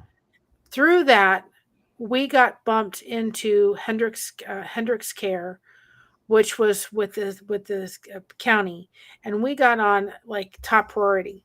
And I thank God for that whole thing, even though it was a mess and it was horrible. I thank God for that because that was the people that came in, and the lady came in, looked at her and said, we are not dealing with a bipolar child. We're dealing with an autistic individual. Even though we had put her in front of behavioral therapists all that time, we had put her in front of counselors, we had put her in front of doctors, they still misdiagnosed her for 6 years after the original diagnosis. It's just mind blowing. And if I had known some of the things, that this was not a defiant child, she was struggling with change. This was not a defiant individual. She was autistic. I did change my whole way of parenting her Yeah. because it was absolutely exhausting. And then the best advice that I could give anybody that is struggling with somebody who has autism and a child, get behavioral therapy in your home. Because if you take them to a facility that has behavioral therapy, you are not going to get the child that's at home. You're True. going to get the child that's home in their own natural environment to be able to show the behavioral therapist, hey, this is what is going on. Mm-hmm. And my daughter, we've had a discussion on our channel with two of her behavioral therapists. They're still close friends of our family. One of them was her maid of honor at her wedding. The other one wanted to come, but there was a conflict of interest because they moved their dates.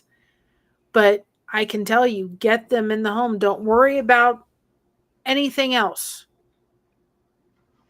Get them in the home because they are going to be able to see things you are not going to see. Yeah. If you are an autistic parent, this is out of your wheelhouse, and there is no book that you can say, here, you can go to the library and check out a book that says autism, because that's a generalized thing. It's not specific to what your child needs. You've met one autistic individual, you've met one. We can say all we can about Elon Musk, but he's an autistic individual, and I can see it. just in the way he's talking and the way he's communicating. I'm not talking about any of the other stuff.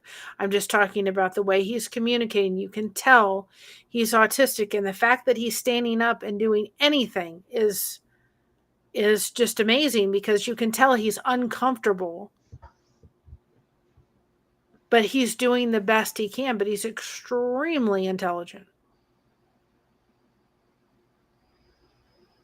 We need these kind of people in our world. Yeah. But they don't always make sense. They don't always do the correct social cues. They're if my daughter was on here, she'd be like this with you. Her eyes would be going all over the place. They're not going to be focusing in. Some autistic children can do it. It is a trained behavior. Some can't.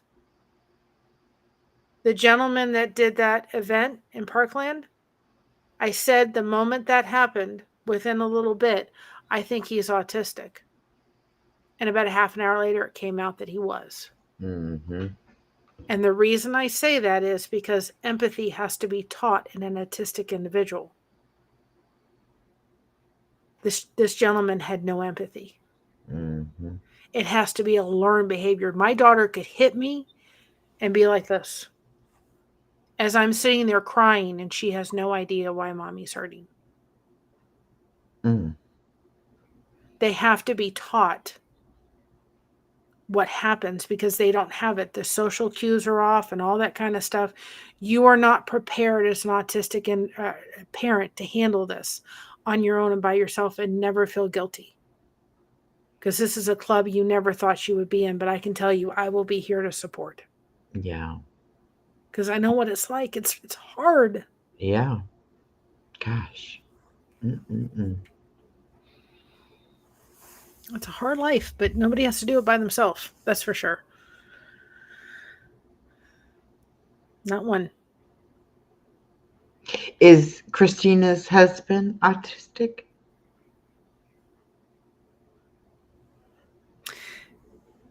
He has not been diagnosed autistic. I think there may be a few little tendencies for it, Mm. but they get each other. But he's Okay. extremely intelligent. He's a smart cookie. Mm. Like I said, we recently had to spend about $100 to upgrade. I have a computer over here, and we had this one. God love us, got us through a year, but it wasn't enough. If I had been doing it on this, it would have crashed about 10 times in the process of this entire thing. So I love it, but it had to be put just for plugged in on the side. So I said to my son-in-law, I said, if we got a computer from eBay that had the processing system to handle whatever it needs to handle, do you think this would be temporary until we can have you build us a computer, which is about $900? And he said, yeah. So he found me one on eBay and we ordered it. And it's the best thing I ever did. I said, I don't want to do anything else. I just want to go and do maybe some editing and stuff. I don't want to put anything else on it. Just needs to operate so we're not crashing. Because it would Mm. be in lives and everybody say hi. And then I was gone for like 5 minutes trying to get this computer to work. But I said to somebody, I said, I don't want to go spend, my husband's like, let's just go get a temporary computer. I said, I don't want to do that. Because then if we go get a temporary computer for like $600, then I want to be able to turn him over the money eventually and say, build me one. And then I'll have Geek Squad in my own backyard and say, here, there's a problem, fix it. You'll know how to fix it. But he's an extremely intelligent guy. They get each other. They're very good for each other. My daughter's a tough cookie. She's just this she's got a little bit of my great grandmother, my great grandmother and her great great grandmother and her Lizzie. It's just she's just got a little toughness, and they're just so good for each other, and they found each other through eHarmony. Oh, really? Interesting. They That's found each very other through eHarmony. interesting. Um, they've gone to, they go every Thursday with someone that is what is it? Like a former pastor that he went to at one point, and they go every Thursday, and they are getting mentored by these two, him and his wife. And so they're mentoring them, and they're going and that doing Bible study together. And it hasn't been easy. They've had their challenges, um, but they're good for each other. You know, he's when you first guy gets married, it takes a while to just soften them a little bit. You can see things are just softened. And of course, when they got married, I said to my son-in-law, "Guess what? I'm coming." In the sense of, I told him, I'm never going to be far. Yeah. You know, I'm not going to walk into your house unannounced, uninvited. The only time I said I would do that is if somebody passes away, like if my aunt get the phone call, we will go see Christina and tell her, Mhm. or something happened to Mocha. Other than that, we will never come over unannounced and uninvited, or unless you invite us or something. I'll never do that. But wherever you are, I'm not going to be far because she's our only kid. Yeah, that's how I am too. And And my son-in-law, he had to understand that this is a package deal. You're not just marrying her, you are marrying the family. yeah, And he didn't have much family and didn't have a good family life anyway. So he was like, "Hey, great, more, more family." So it's worked out good for their marriage, but I have the same kind of respectful boundaries yeah, that, and I've even told her, if y'all fight and for whatever reason you don't want to be there, come yeah, home. But I don't want to hear about it because you're going to take him back. You're going to forgive yeah, him. It's going to be okay, you know. yeah, But I'll be here. You'll always have a place to go, so don't worry about that. But you got to go back and work it out. And it's just funny how not I didn't not like him. I was scared to death because it was her first serious boyfriend. And all I could see was my baby girl leaving, like, ah, and I didn't want to let go. And I was like, yeah, oh, I'm hanging on as tight as I can hang on. But the more I got to know him, and I told him too, I'm watching you every step. You better make the right choice because I'm watching yeah, you. And every time something would come up, and I would think, aha, got him. This is the time he's going to mess up. No, he would do the right thing. And yeah, eventually I said to him, okay, you've proven yourself to me. I'm going to give you that. You have proven yourself. yeah, My daughter's like, you got to quit being so hard on him. It's like, no, you are precious to me. I can't just let anybody have you. I've got to know you're getting a good person. yeah. But when Well, I he had three other brothers. He didn't have any sisters. So, a mother and daughter relationship, I think, is so different than yeah. a son and a mother. And you know, he was afraid that we would be all over. We're very close family, mind you. When my aunt leaves, it'll be my mother, my husband, my daughter, my son-in-law, and on my side of the family, Mhm. and my aunt in Michigan. That's it. That, and my cousin. That's it. Mhm. And my husband's side of the family, his grandmother had 6 kids. There's 30 some odd grandkids. There's 33 great grandkids. And if his grandmother's still around when my daughter has or my daughter has kids, it'll be her first great great grandchild. you know, so there's tons of family on that side. Yeah. But our family's really tiny. So it was amazed him that we were willing to pick up where we were and move. But when I have grandkids, I want to be there. Oh It is, yeah. I never thought she'd get married, let alone I possibly be a grandmother. Because when you're facing an autistic child, you're like, nobody's going to put up with this kid. Yeah. And we found the person that did, thankfully. Yeah. And they're so good for each other, you know, and they're helping each other grow. They've had to grow a lot. They've had a lot of challenges, but they've grown together. And I said to my husband, I said, "Boy, we're going to have some smart grandbabies."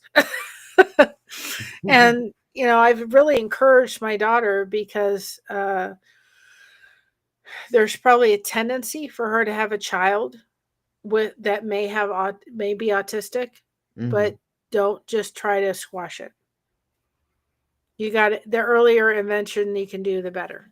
Yeah, It needs, it needs to be known as quickly as possible so you can get the footing underneath to deal with it. right. And you got to be a mama bear. That is 100%. I had to be a mama bear like you couldn't believe, and I still am. I know. I am too. I don't know what I would do. I really don't. I'm not a violent person, but I do believe I could kill someone with my bare hands if they tried to hurt my daughter, Yeah. my granddaughter, my son-in-law. I really think I could do it. Um, I don't know. I didn't know I could love anybody more than I love my daughter. And this is why I hope you get to be a grandma, because you really think you love your daughter the most you could ever love anybody. Yeah. But when you have that grandbaby, it's Yeah. like you don't take any of that love from your daughter, but because it's your daughter's baby, it's Yeah. like it's just so much more. Yeah. And it's just, I just never knew my heart could expand that much, that I Yeah. could love her as much as I love her. I will be called a Yaya when that happens. Yaya is grandmother for Greek, and Mhm. Papu is grandmother or grandfather for Greek. When I was growing up, my grandfather said, "Say Papu or say grandfather," and I couldn't. And he said, "Say grandpa," and I couldn't do it. And so he said, "Say Papu," and I said Papu. And my grandmother's like, "Not in my case. It'll come. Yaya will come out yo-yo, and I'm not going to be that." So I had to call her Nana. So we said, "My mom will be called Nana." She said, "Mom, will you become Yaya?" And I said, "Absolutely. I'll take that with great pride," and so forth. But I've said to the Lord, I will take any healthy grandbaby, but can you just give me one granddaughter that likes to crochet? I'll take that. I'll take any. Yeah. Now, Yeah. my son-in-law's brother has 6 little boys. Wow. So when my daughter was expecting, we just knew it was gonna be a boy. We just, it's like that family just doesn't make girls. And when we found out she was a girl, my daughter and I both were just like, "Phew, at least we're gonna get one girl. We may have a bunch of boys, but at least we're gonna get one girl." Yeah. And now I don't think they're ever gonna have any more. So I'm kind of glad that we got a girl. I Yeah. mean, I would have loved him just the same if it had been a boy. Yeah. But being that I had one girl and she's only had the one girl, I think it's how it's supposed to be. I'm But I'm excited. I'm excited for that time when God is ready for them to have that. I don't want to push it before they're ready to have it. I'm just sitting there going, I'm enjoying it. And it, he's,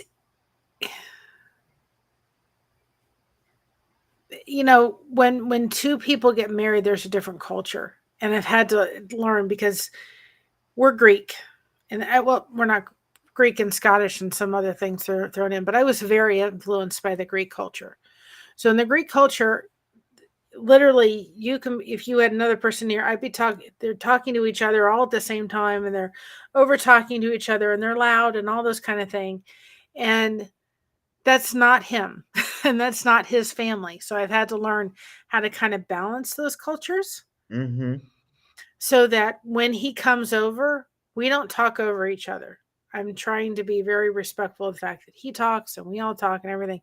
Because when we're together with my daughter, we're just, we're all, and it's the way we flowed. But having to be aware of that and aware of the different cultures and so forth. But there's been times she's going to the dentist, and who does she want with her? Mama. And she's been sick. There was one time she was sick, and we went and got chickens from Sam's Club and brought them dinner. And there's been times I brought them dinner. We go, like, I'll see her tomorrow at church, and so we brought them dinner. And here I said here, and we've been able to do those things.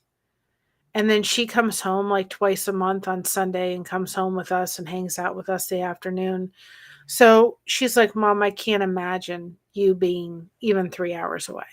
Yeah. Because at the time when she was moving up here, I said to my husband, because his family's there, my nieces or nephews are in Cincinnati, "If you want to stay here, we'll stay here. And he said, no, I know Christina's going to need us. She doesn't realize it yet, but Mhm. she's going to need us. And down the road, when we have grandchildren, I want you to be there with them as I want to be there with them.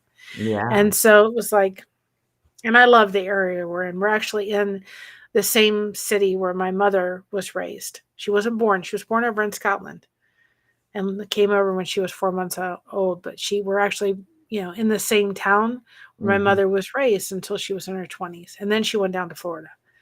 So she feels like we've brought her into I mean, I don't know whether it's deciding to rain or snow or whatever. I don't know what it's doing, but it doesn't know what it wants to do or rain or weather-wise in Ohio.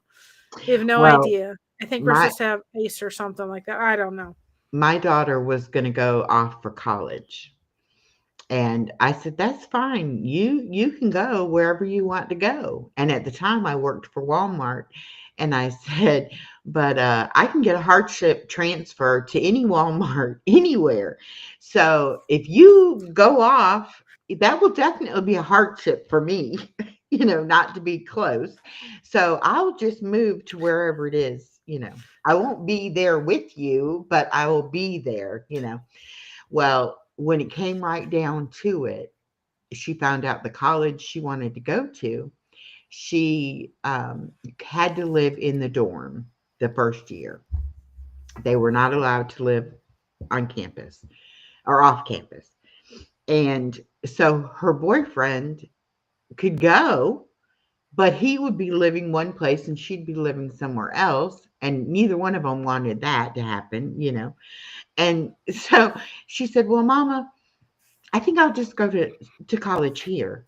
And then that way you don't have to move and he doesn't have to move." And I was like, good choice, good choice. But now if I had said, "You need to stay here and go to college," she Yeah. would never have done it. But because it involved the boyfriend, it was like, okay, she made that choice, to stay here. But for a lot of times, she'll say, "I hate Georgia. I want to move. I want to go here. I want to go there." I'm like, "Go wherever you want to go. But I'm coming too. That's just how it is.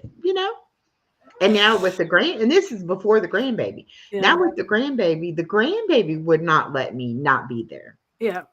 We don't know what we're going to do next year because when she starts school, because I go to their house every day during the week and I get her up out of the bed and I get her dressed and I bring her to my house. So if she gets up before I get there, she will not let my daughter help her get ready. It's like, no, Granny is coming to get me, and Granny will get me ready. And so my daughter said, "Well, what about next year when you go to school? You'll be going to school with Mommy. Granny won't be here to get you ready." She said, "My Granny will be here if I say, 'Granny, come get me ready.'" And I said, "Well, honey, Granny has to get up at 5 o'clock in the morning to be able to be here to get you up. So I don't know if Granny will do that every day. But in her mind, Yeah. life is not right if Granny does not come and get her up." Yeah. And I'm like, we have got this child too spoiled. We did that with my daughter. I tried to take her to school on days my mom wasn't going to work, but my mom worked at the school near the school, right at the church had a school, and she would go there. Hmm. So it made sense. So on the days when I was going to be home, we let my mom take her anyway because it wasn't worth it was better for the routine to be there than the routine not to be there. Yeah. So, and then I could go back to bed for a while because I often did, but we just did the routine because it was what she needed. Well, the first year, my daughter worked about 40 minutes the other side of me. So it was like 20 minutes from their house to my house, and then another 40 minutes to where she worked. So she could bring me the baby on the way and pick up the baby on the way back. Yeah. Then she got the job in the same town where she lives, which definitely is better. Yeah. But now it would be her getting up, driving 20 minutes this way, dropping her off, then driving 20 minutes back, and then going to work. So I have the bright idea. I'll just come get her. then you don't have to do any of that. Yeah. I'll get her, I'll drive the 20 minutes there and the 20 minutes back. No big deal. Now, after 3 years of doing that almost, it's like, why do you offer to do these things? We could have met halfway or something, maybe. Yes. Maybe you start doing that and saying to your grandchild. Well, but now I'm like, you know what? We only have about 3 or 4 months and it'll be over and done with because they'll be out for the summer and then she'll go off to pre K Yeah. and Granny won't have to be doing it. So I know I'm going to miss it terribly. Yeah. I'm like, I feel like I'm going to have empty nest syndrome all over again. Yeah. Even though she doesn't live here, she's here so much Yeah. that it's going to be so strange her not being here. We went to, what is that place? I'm going to forget it too. It's like that little German town in Georgia. Oh my goodness, I can't forget. I forgot. It's up near the mountains up in there. It's like right in the corner. Helen, Yes. Helen. Mm-hmm. Oh, I love that place. Is so beautiful. Mm-hmm. I could go back there again. That one hotel that's right by the, oh my goodness, it was wonderful. That double tree that's right there. hmm Oh, that town was such a delight. I love that town. It was I really neat. love the mountains. I really do. I don't know. When I moved here from Indiana, we had to drive through Chattanooga, which is mountains, and we did it at night. And I had a semi truck in front of me, and all I could see with their lights in the back of the truck, I could see these signs up against the mountain that said, "Runaway truck lane," every so many feet. And I was paranoid. And I mean, I was like, just white knuckling it all the way down that mountain.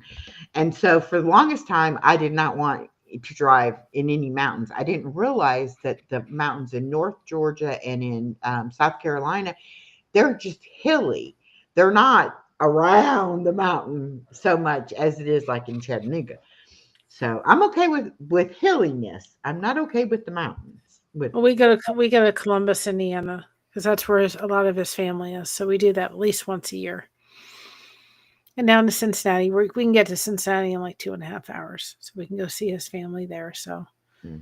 we stay connected. That's good. That's the important part. Family's important. Yep.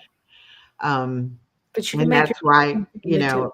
I have such a good relationship with my ex-husband and his wife because I want my granddaughter to have grandparents.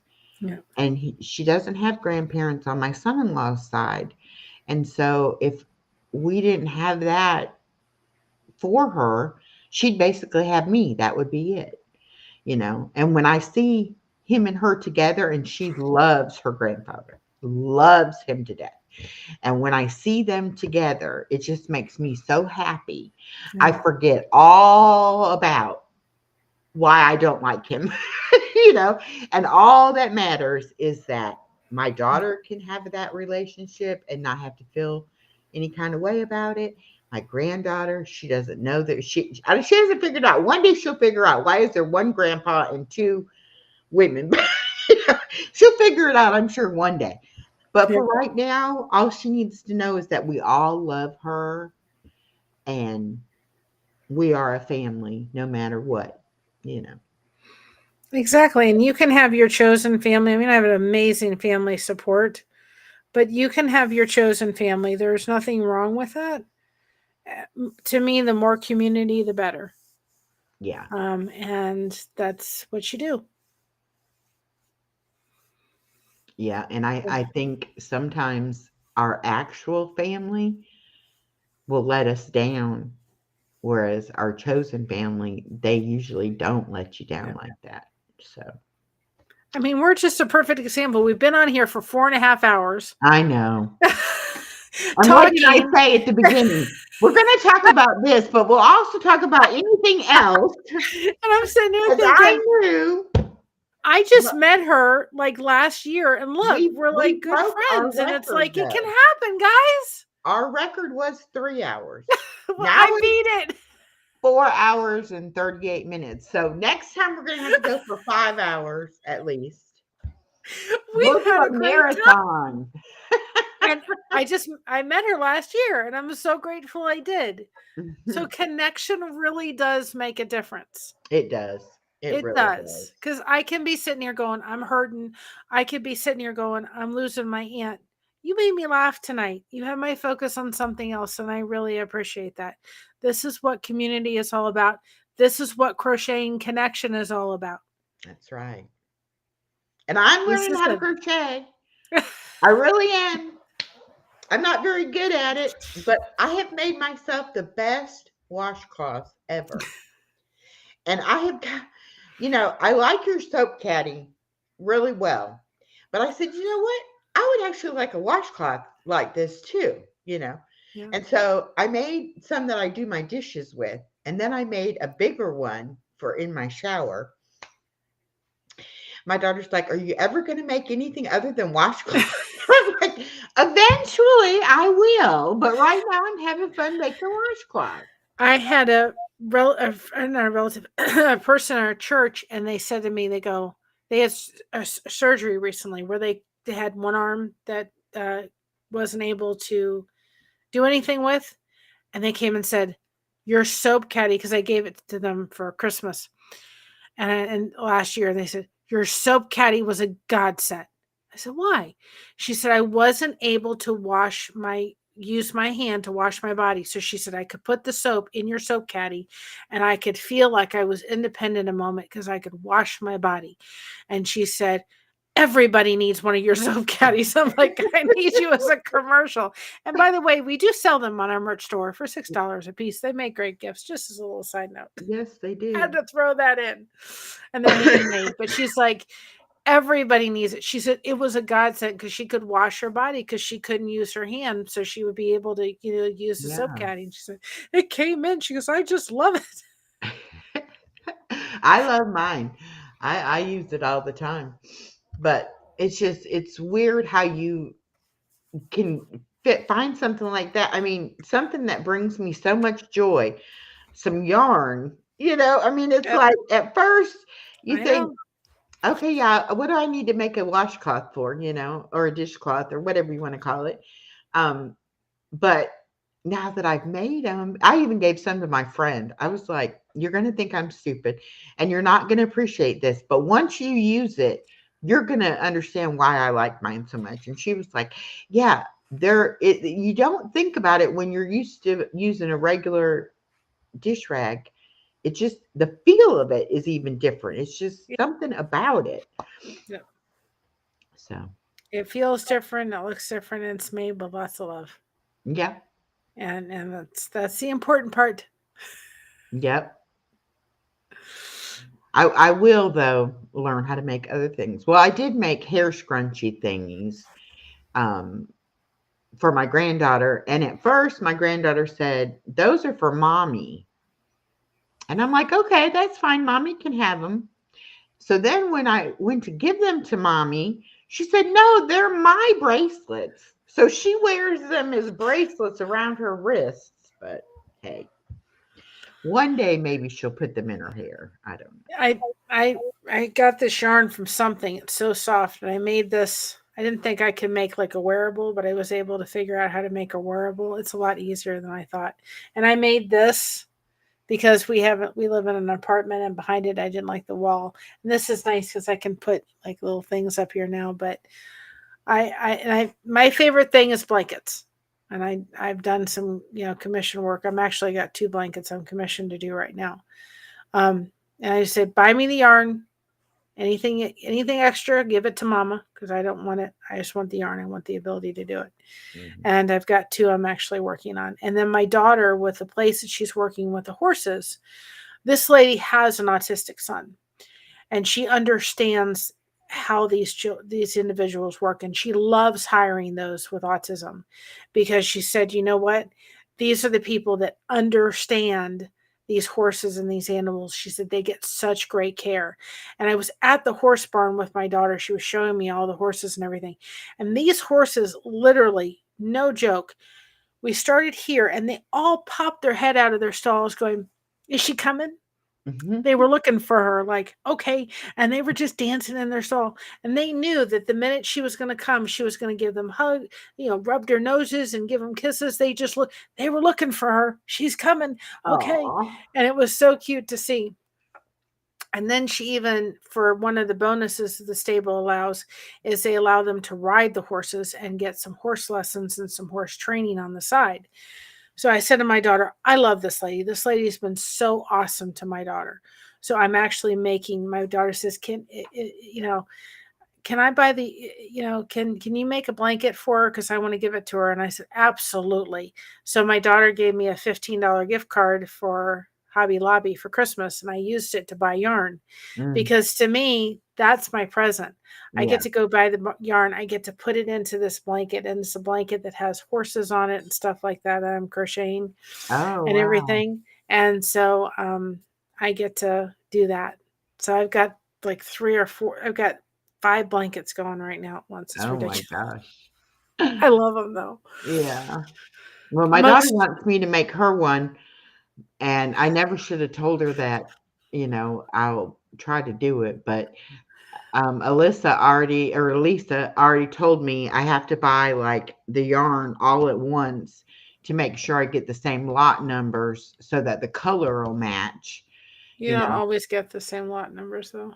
Well, Sometimes yeah, you won't, you try, but they've come a long way in being able to match um, the lot numbers. The colors. They've come a long way in that sense. yeah. Um, so you can't always. I mean, there's sometimes I get different lots, and it's fine. Well, at least buy them at the same time so I can look at them and Yeah. say, okay, yes, this is good, whatever. Not because I said, oh, my luck, I'll buy it and get started, and then when I need more of it, I won't be able to find it. What kind of one are you going to do? Um, I'm going to use that big chunky yarn. That can be sometimes it can be great, but sometimes it can be challenging to use. Yeah, that's why I haven't even started yet.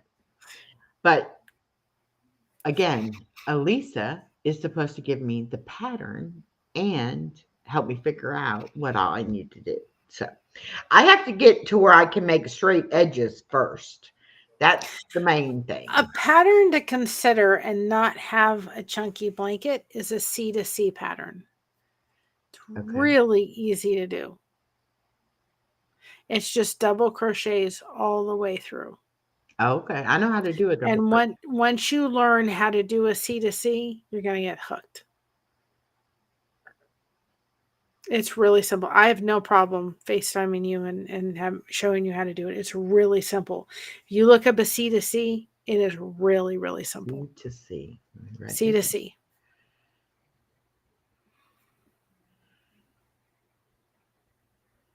And you're making these little blocks, literally, all the way through. You're making blocks. You're doing 4, and you're doing little blocks.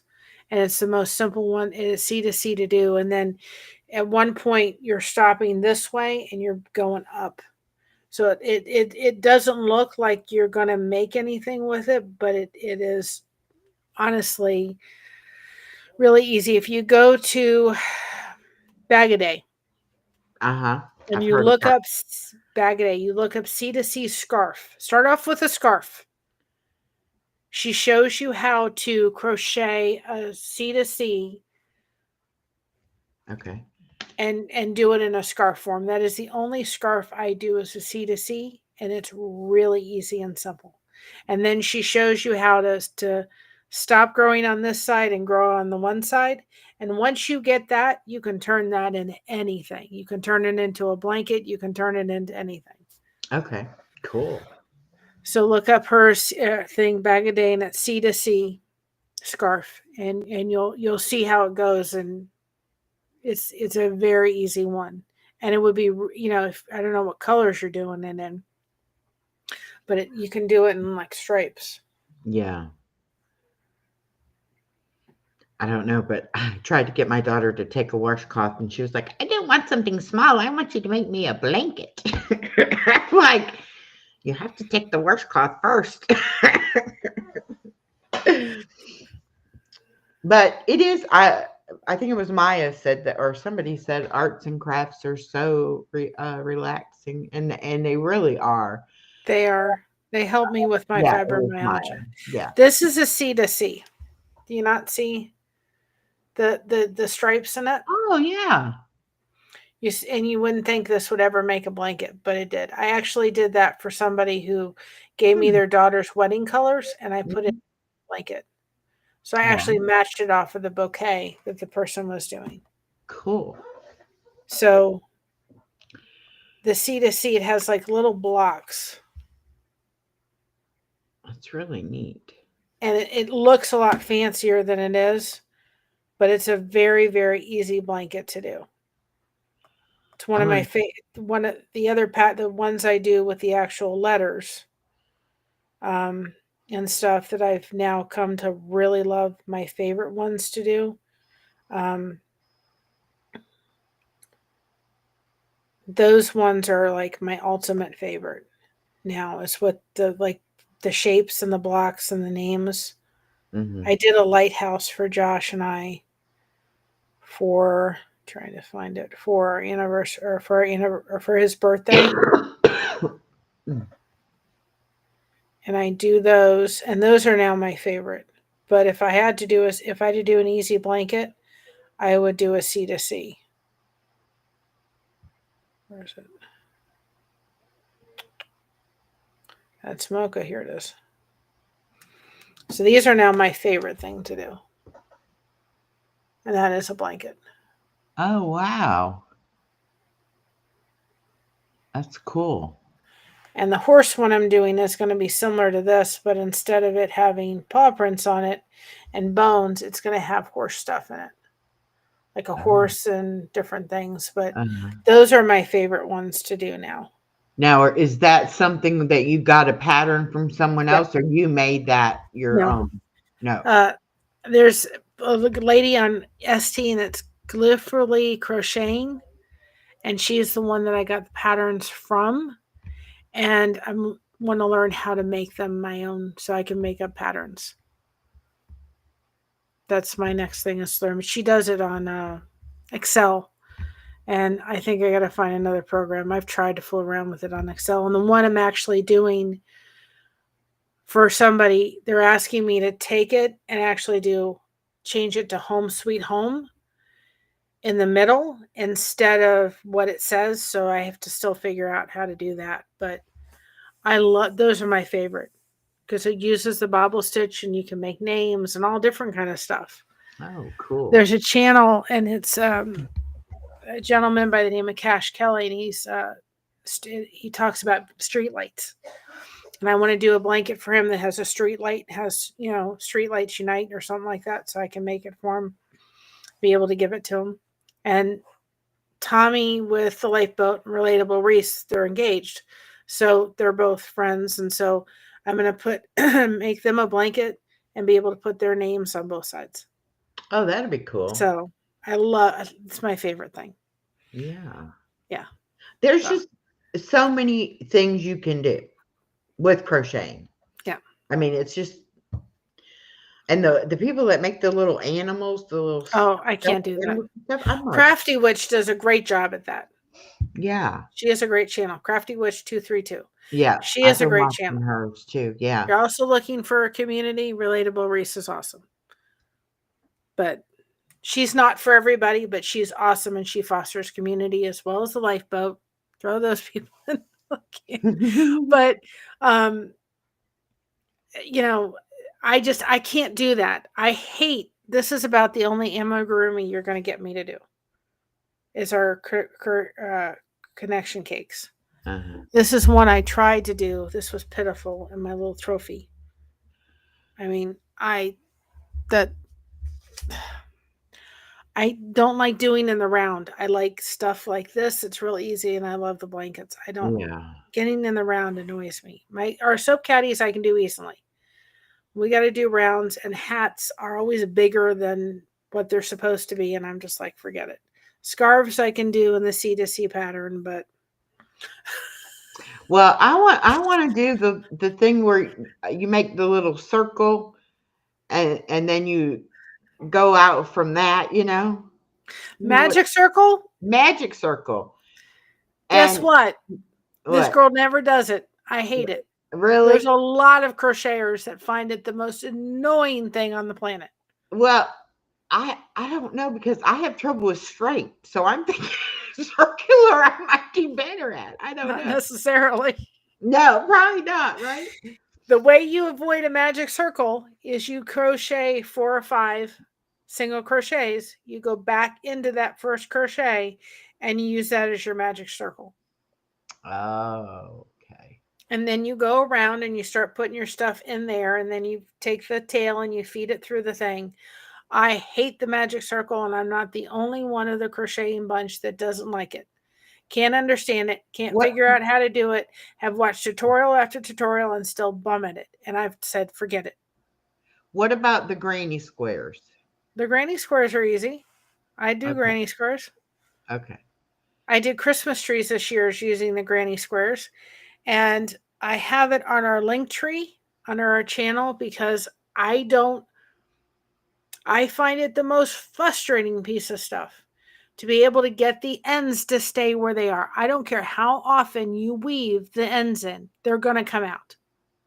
And so I use a glue, and it's on our link tree. It's an Amazon affiliate link. It's E7000 glue, and it has a little tiny thing. So I can narrow right into it. Mm. And if it's washed, you really can't tell it's there. I've never had it. It's in your soap caddy. I don't think your Huh. ends have come out yet. Nope.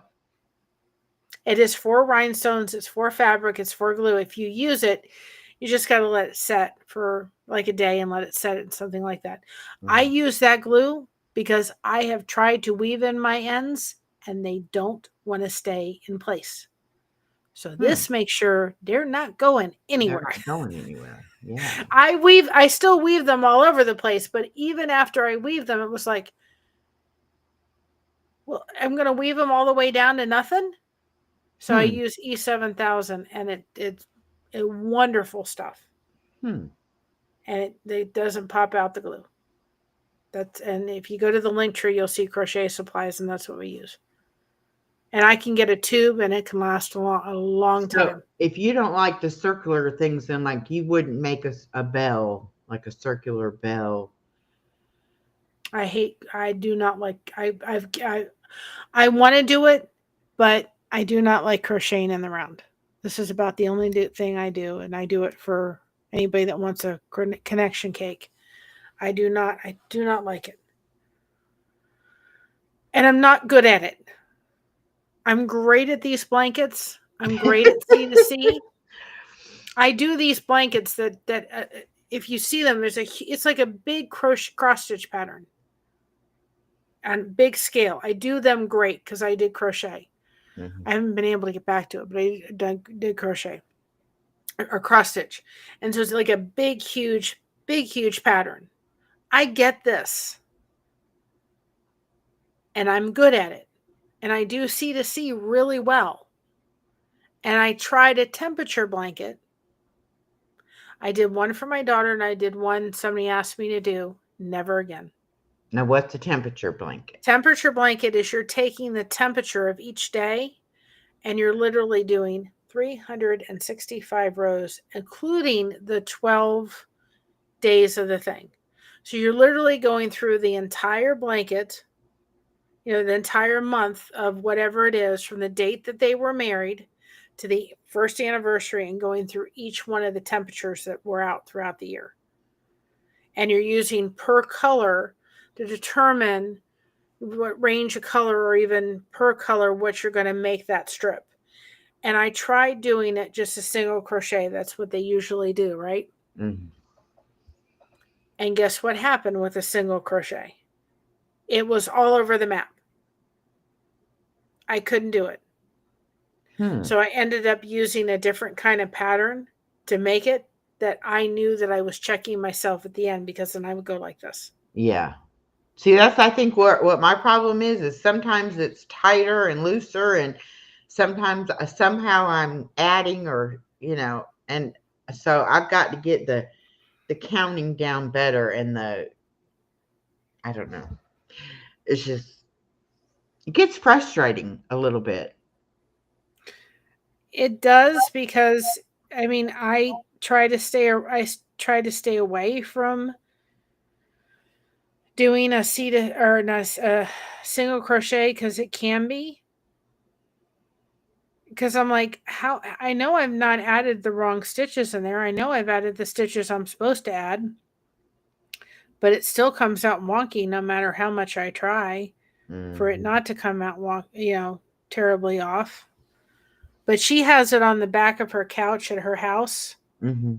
and it just pops on the back of her couch. And then I gave her like a whole book that went through each day, what each one meant, so that she could see it.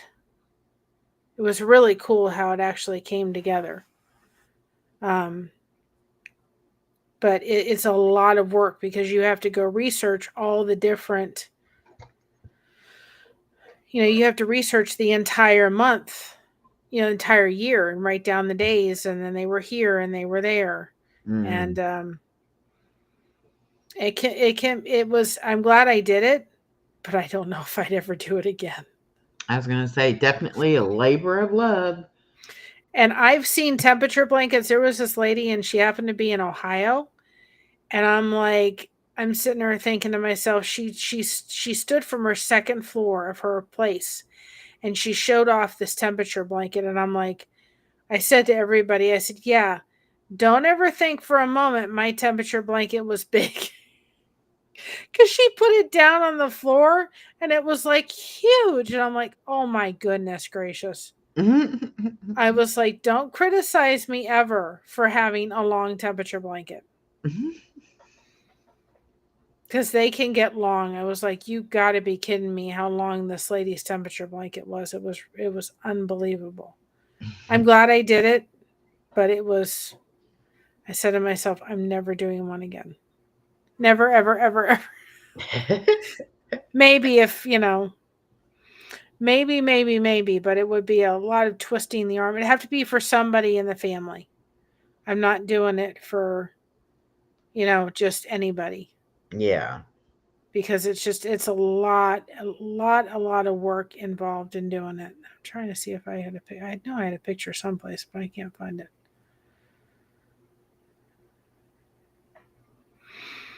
This is one of me making it, but it's not the actual picture. But you can see the pattern. It's like all over as far as the dates. You can see the different pattern and the colors that were in it. It was really pretty. Oh wow. And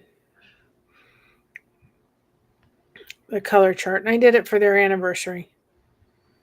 I was a nice mama, but man, it took a lot of work. Yeah, I've never heard of that before. Yep.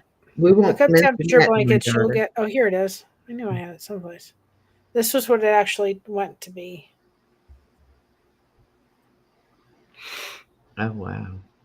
So there's literally 365 rows with Mm. 12 different breaks in the middle. And then her birthday and his is a different colors. Hers was turquoise and his was orange.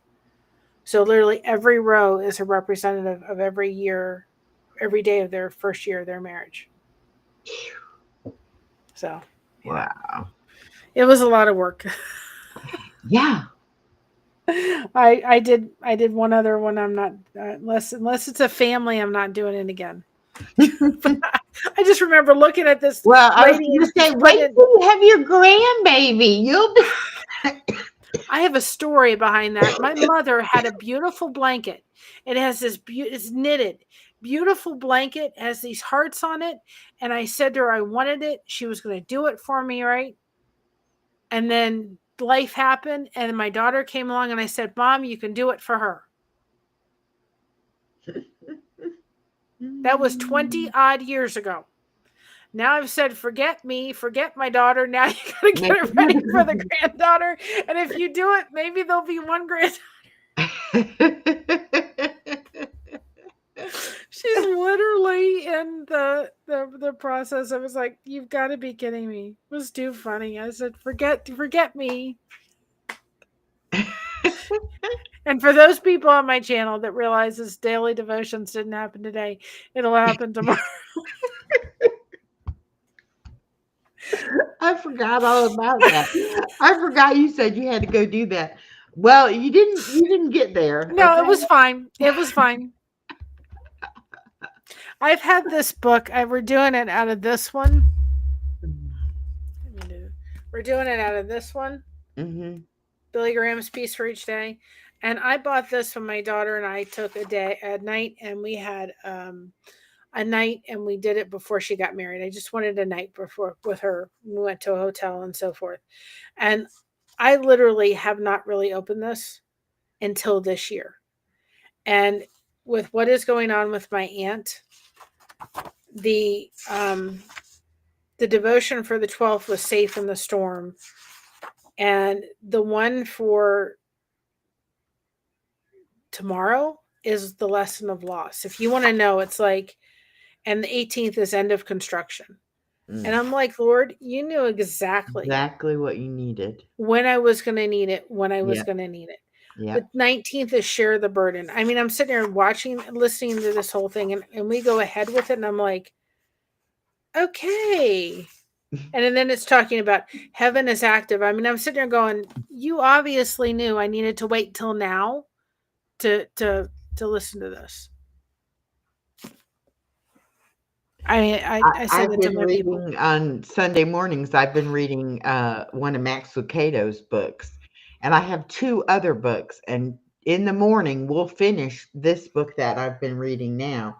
So I have to decide of the two other books which one I'll do next. And so I got them out today, and I was looking at them, and one is talking about living your glory days now, Yeah. and the other one is about revelations, about, when Jesus comes back. And I said, well, I guess we need to live our glory days real quick before he comes back. So I guess I have to do that one next and then do the other one. So I have to look at them more and decide for sure which one I'm going to do. But it's like this book is called How Happiness Happens. And so it's like, now we're happy. So then I think we have to do the glory days and then we'll do the other one. Well, it was my fault because I realized that on Canva you can put videos. So I got all lost literally in the afternoon going through going, oh, I can do this. And I updated our little thank you memberships for what they, what they do and so forth and everything. Mhm. And thank you for all that you do and stuff. So I updated that and I got all lost in that. And I'm like, oh, I need to echoes at 7 o'clock. And I'm thinking I'll have so it was my fault, but we, even though if those days happen, we always try to make sure that we put in devotions in each separate one. We don't do them together. Always divide them. And so, and I need to get better at pre-recording stuff and I was everything. going But to we say, already have the devotion we're going to use for Advent. oh, I'm cool. starting to record it Yeah, because I don't want to be slammed like I was this Christmas. So we have the Advent alphabet for there you this go. year. We already have it listed of what we're going to do. Hmm. And another real great lady is Lisa Harper. I really like her. I've done a Lisa Lisa Harper. Harper. Yes, All right, let she me is write her down. wonderful. I love her. I have several of her devotions. Next year, we already have our devotion chosen because I'm Um, going to do her devotion. She's a great lady. okay. I Lisa, was thinking um that I might know who you're talking about, but I'm not. I'll have to look it up to make sure. she has a great story about a child she adopted from Africa. She just wonderful, wonderful lady. Um, she's just country girl, and she's just I love Lisa Harper. She just breaks things down in such a wonderful, wonderful way. I just love the way she breaks things down. That's what She's I like wonderful. about Max Lucado because I've always been where I would read the Bible and I would think somebody needs to explain it to me in a way that I'll understand what they're saying. And I like the way that he writes and how he relates things that happen in today's world with the Bible, and he ties it all together to when you're finished reading it, you're like, I actually feel like I understand what he was, trying to get me to understand. Whereas sometimes when I just read straight out of the Bible, I'm like, okay. I have to have it read to me. I can't. I do better, so much better with audio. There was an Ohio State coach that said this recently, and I love it. Um, and he said this, he said, God has the tendency to pick up a nobody, to be somebody in front of everybody without consulting anybody. Mm, And I love that. yes. I'm like, yes, not that we're nobody, but really, honestly, and, you know, we feel like we are sometimes. We feel like we're, nobody knows me. I'm no little person over here, but sometimes he puts those people in front of, he puts everybody in front of somebody. And I love that from that coach. He said that. I'm like, I love that. Yeah. And We do amazing things. you don't always know who those people are either, Yeah, you know? exactly. And then you may hear later, or whatever. I get a lot of people that comment saying, I needed to hear that right now today. It was like, that is perfectly what I needed to hear. And I pre-record all of my devotional type stuff. And sometimes I've done it, it's a month out that I've done it. And so Yep. there's no way that I know what to, each day Yeah. when it's going to come out, what it's going to be or whatever. And I'm saying, that's because God wanted you to see that then. That's why you related to that because that was what you were supposed to relate to. So, That's kind. I had my one of my mods say. She said, "I love the way you break down the devotions." She said, "I love the way you just make it just so relatable." She said, "It's just really easy to understand, and it just you can see yourself. If you're wondering if I'm the same person behind the camera as in front, I'm exactly the same." hmm And my mom's the exact same way. And on Mondays we do the devotion with her. So we do Mama's devotion. I said to everybody, I said, kind of glad we chose not to do tomorrow's devotion, which is today, and with her, because I said it's a lesson of loss. And I said, I don't know if we could get through that together without crying. Oh yeah. Because whenever she cries, I cry. It's just a habit. It's something we do. But I said, I questioned about doing it too much on our channel, but it was really placed on our heart. But we wanted to do it in a way that allowed people to come in as they wish to, listen to it or not, hmm and then choose to participate in the live so we can have good discussions so everybody feels that they have connection.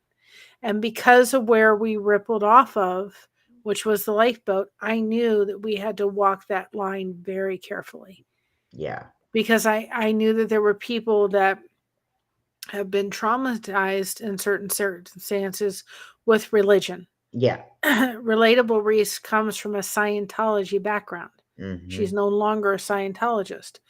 So if there were people in those chats coming that were through that, I knew how they looked at religion was not in a kind way because of what they went through. They had every right to feel that way. I would have if I had Yeah. been put through that, hell and high water. And so I knew it had to be walked in a way that we weren't feeling like, and I think if we're as Christians trying to beat people over the head with the Bible, we're doing it wrong. Yes. We've got to be showing them in love that this is God's love letter to us. And we have to show them in love. And we're not going to show them by hitting them over the head with the Bible. So how can we do this? So if you come in a chat and you say in the chat, well, God is good all the time, I'm going to may say, yes, I agree with that, but I'm not going to put it on the screen, not because I want to not respect your comment, but because I know that there may be people in the chat that is triggering, and there's a very valid reason why. And I want to be respectful because some of these people are my dear friends, Right. and I Right. love them enough to respect them. And I actually have quite a few people who are of other faiths than I am. Um, and it's interesting to me. I mean, I know what I believe, but I'm very non-denominational as far as I would never try to say this religion is better than that religion, or, you know, and mine is mostly that I want people to understand how God is there to help us. Yeah. All we have to do is rely on him. And a lot of the stuff that I do isn't so much about um religion as it is just about having faith in something, and Yes. I choose to have faith in God.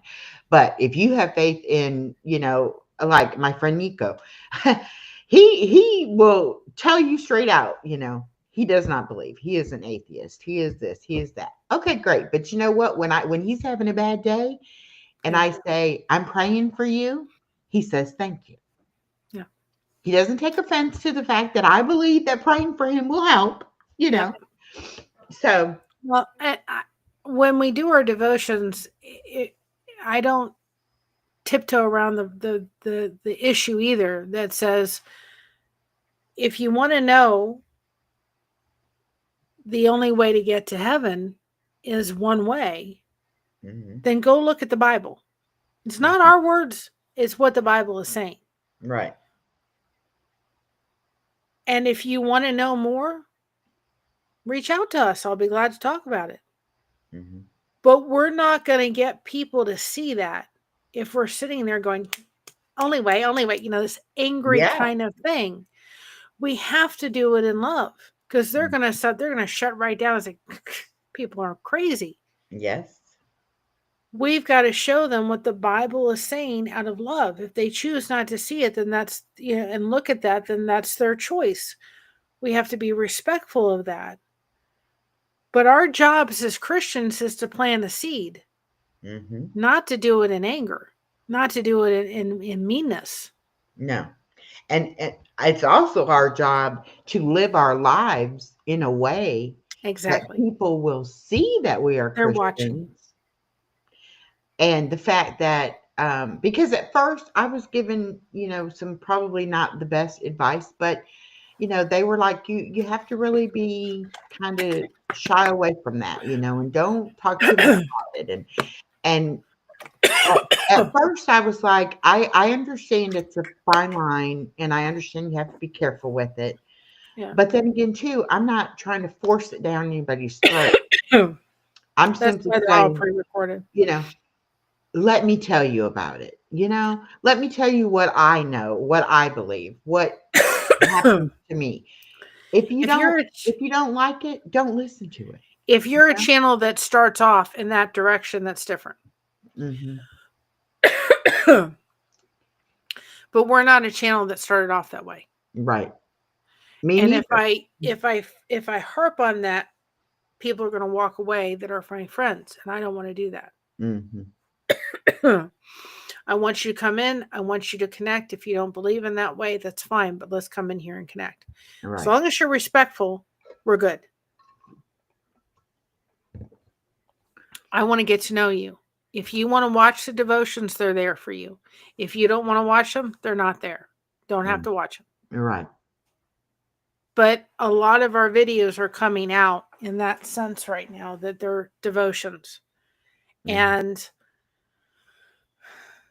it's the middle of winter, you know. And so we haven't gone out too much for me to make a recording. And if I'm out and about, I want to go live if I can, unless I need to do a recorded video.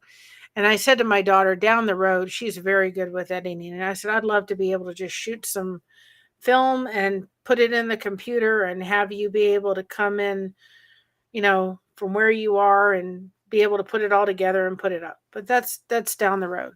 Our main focus is connection and making sure people connect. But if I'm feeling we're being led in a way to make sure that we have that available, that's Mhm. great. It's not the only thing about it. No. No, and that I mean, I do a lot of different content. Yeah, so do I. But then again, I'm not gonna do content that I don't like. or Yeah. that I don't enjoy. I'm not going to, just because somebody else is doing this content doesn't mean I have to do it. And I do it what I want to do because I feel like the people who are going to watch me are like me, are going Yeah. to want to see the kind of things that I want to make videos about. And if they don't, that's okay too. But I'm not going to ever make videos on things that I don't feel something for, that doing that particular thing. You'll get I'm burned just out. not that person. You'll get burned out if you do that because you're not doing what's here. Yeah, I said to I'm just people not that last person. year, and I haven't gotten around to do it. I said to people last year, I want to do Elvis content a little bit. Hmm. Now that may not be for everybody, Right, but I but would I'm a do big Elvis fan. it. Yeah. And if it wasn't for Elvis, I Mhm. wouldn't have found the one channel I found Tommy on, and I wouldn't probably be sitting here if it wasn't for Elvis. Mhm. Because I wanted to learn why Priscilla and Lisa got into Scientology, and I didn't want to. That's a cult 100%, but I wanted to know why. Elvis walked into that for a moment. He left very quickly when he realized they were after money and money only. Mhm. He never went for it. But I wanted to understand why. And I want to do Elvis content from a perspective of an Elvis fan because I think there's a lot about Elvis we can learn from. Mhm. And a lot of people don't know a lot about all the good he did and all the the things about him. People just see the jumpsuits and he was this and he had issues with drugs. They're not seeing the good part of Elvis, and there was a Yeah. lot of good in the mix of a lot of stuff that we all have our faults, Yeah. and I want Well, to do he's it from that human. perspective. He was very talented human, but Oh, he was human. extremely talented. Yeah. Yeah. There was I don't know, you know probably who Jerry Reed is, the one who did Smokey and the Bandit. Mhm. And he's on, if you go on YouTube, you'll see it. And he goes on YouTube and he says, "Man," he said, "I saw Elvis one time," and he said, "Man," he said, "you're about the best looking guy I've ever seen in my life." And he said, "Man, I wish I was a woman right now." So he said Elvis looked good, but in person he looked 10 times better. He No. was a very, very he had the looks, and he had absolutely pristine, I mean, total 100% when it came to natural tone. He could hear when something was off. If you watch his drummer, he's watching Elvis. He could do something and say that needs this, untrained all the way through. And Hmm. he was a twin. Yes. So he had 35 minutes prior to Jesse was born first, and 35 minutes later he was born. So they were dirt poor, but you see where he went. Yeah. But he when he passed away, he didn't have a lot in his bank account because he gave a lot away, and he enjoyed it. He thrived on it. He wanted to see you happy. He's like, Yeah, I could just go work. you definitely need to do that content because you're right. A lot of people saw only the tabloid Yep. type stuff. Yep. You know, they didn't they didn't see all the other parts of it. He was just. There's a story about Elvis one time, and he heard about this lady who needed a wheelchair, and it was in the news article, and she was an African American. So there's people that say Elvis was racist.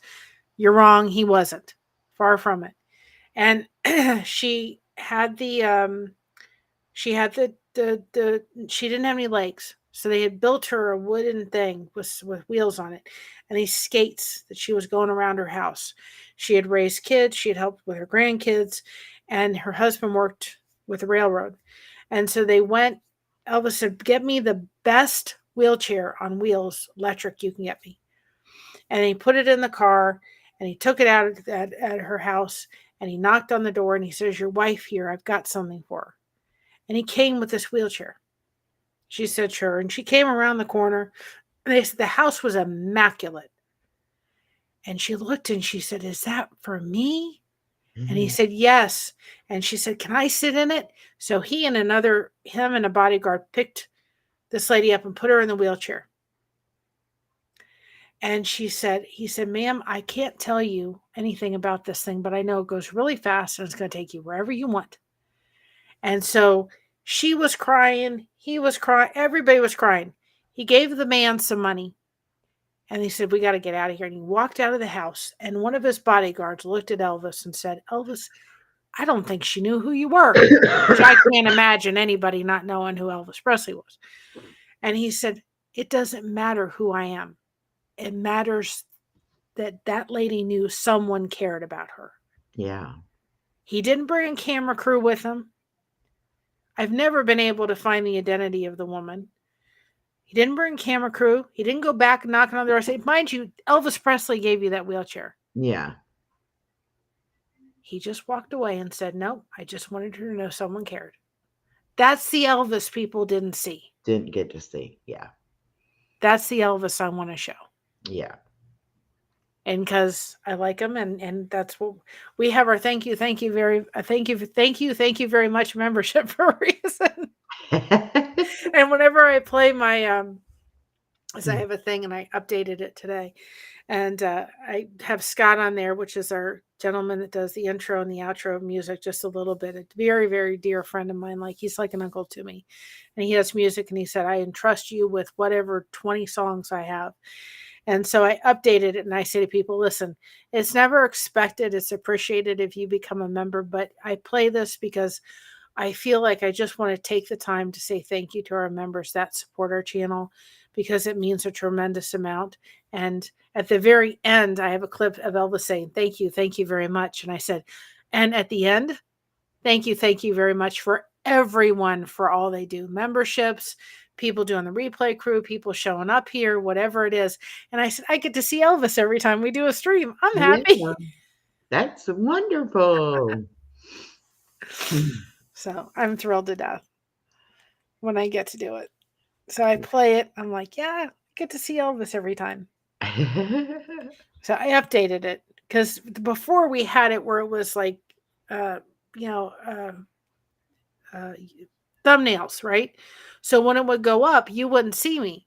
But the music that plays that Scott's doing happens to be Have You Met Mrs. Jones? And so he's playing the song and I'm in the background when I can, just dancing just a little bit. I'm like, you're missing the little dance I'm doing. I'm like, I've got to redo this so you can see me. So I redid it. Well, that's good. But, well, lady, it is after midnight here. I know, and I got to get it for church. It's 12:26 actually, and now it's every word or something for be the longest. Now it's 5.5 hours. So now we have to do a 6 hour. We're just gonna have to do a marathon next time, and everybody will be like, "How long is it gonna stay on this time?" Well, listen, here's something to tell your people. When you can get big enough on YouTube, I think it's 10,000. I think, don't quote me. When you can get big enough on YouTube, which means like her channel, our channel, and so forth, you can do fundraisers for different nonprofit organizations. That is true. So just think. Take that share button, share your favorite content creator out, because I know if we got there, we're going to find some organizations, especially ones that maybe did with service dogs or so forth, so that we can give back to them and make, things like that happen. And I know you have organizations you would love to do it with, and us as YouTube content creators can come together and make that happen. And it all goes to that. And I would be more than glad to participate in it. But yeah, that would be wonderful. You got to hit that subscribe button to make that happen. It's not that hard. It's free. It's painless. I promise. Yes. And you might get a laugh. You never know. You may get two crazy ladies up here talking for 5.5 hours. I know people are probably been like, it's still on. Can you believe it? Well, guys, you helped me laugh tonight. It's the first time I really laughed in about a week and a half. So thank everybody very much. Well, I am so glad, because I was almost, when I texted with you earlier, I was almost like, I hope she doesn't say she's feeling bad and doesn't want to do it. I've been looking forward to it. But then I was like, no, that's not right. If she's not feeling good, she's not feeling good. You should let her rest. No, I wouldn't listen. I have to do it again. Yes, We'll we have to will. do this again. We will. I'm sure we can Yes. think of something to talk about. Oh, I don't know what it been would on be, here for 5.5 hours. but We'll find something to talk about. we'll think of something. But yes, thank you, Sandy. She's hung out there with us the I whole know time. my mod is great. Maya, I have a lot of thank you, wonderful thank mods. you. Thank you, Sandy. I love you. Yes, She thank you knows all it. so much. It's been so much fun. But we will go ahead and say goodnight because there are things that have to be done tomorrow. Even though you Yes. didn't get everything done today, you can do it tomorrow. Yes, I'll put the daily devotions out tomorrow, but I think my husband would like to go to bed and I have to actually get up for church. So if I spend the next half an hour recording it and then spend the next half an hour editing it, it'll probably about 2:30 in the morning and then I'll be in church like this in the morning. Like Yeah, no. we'll just Just wait till wait. tomorrow. They can And it wait. was my fault. I got distracted with my thing this afternoon. Going, oh, you can do videos on Canva like this. And I'm like, I just got lost. Realized, oh my goodness gracious. Stay off of Suno.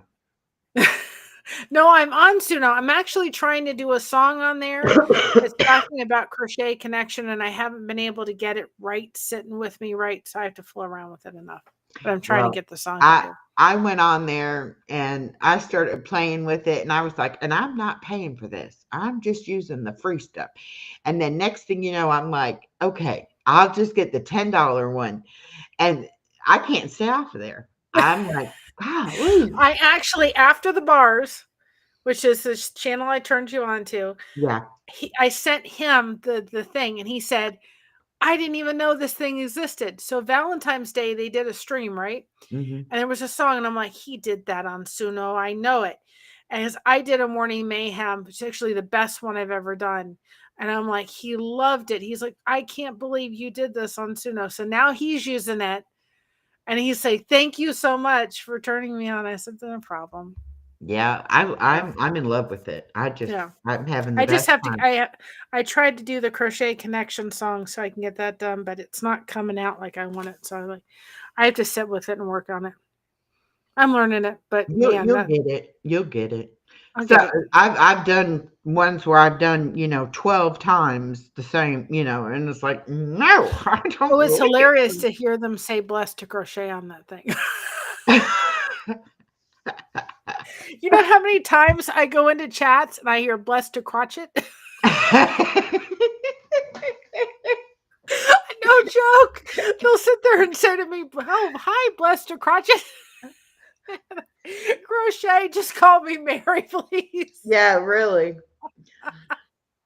I've walked in. Oh, They that's have no funny. idea how to say crochet. Blessed to how do you I mean, people have asked me how to spell Jones. And I'm like, J-O, you've got to be not that difficult, I promise. Oh my goodness. It's It's so too funny when funny. I go in a chat somewhere and somebody will say hi echo, then the most of the time the creator will be like, is there an echo? Is there an echo? And then they're like, no, her name is Echo, and it's like, okay, but if people don't know my channel, they don't know my name is Echo, so it throws them off. But it's Yeah. so funny. I finally said it. Could you just call me Mary? Because it's your butch and blessed to crotchet. Karachi. Yeah, I would be like, oh, please Oh do my not gosh. butcher Too my name funny. anymore. But Anyway. anyway, Mary, say good night. Good night, Good night, everybody. everybody.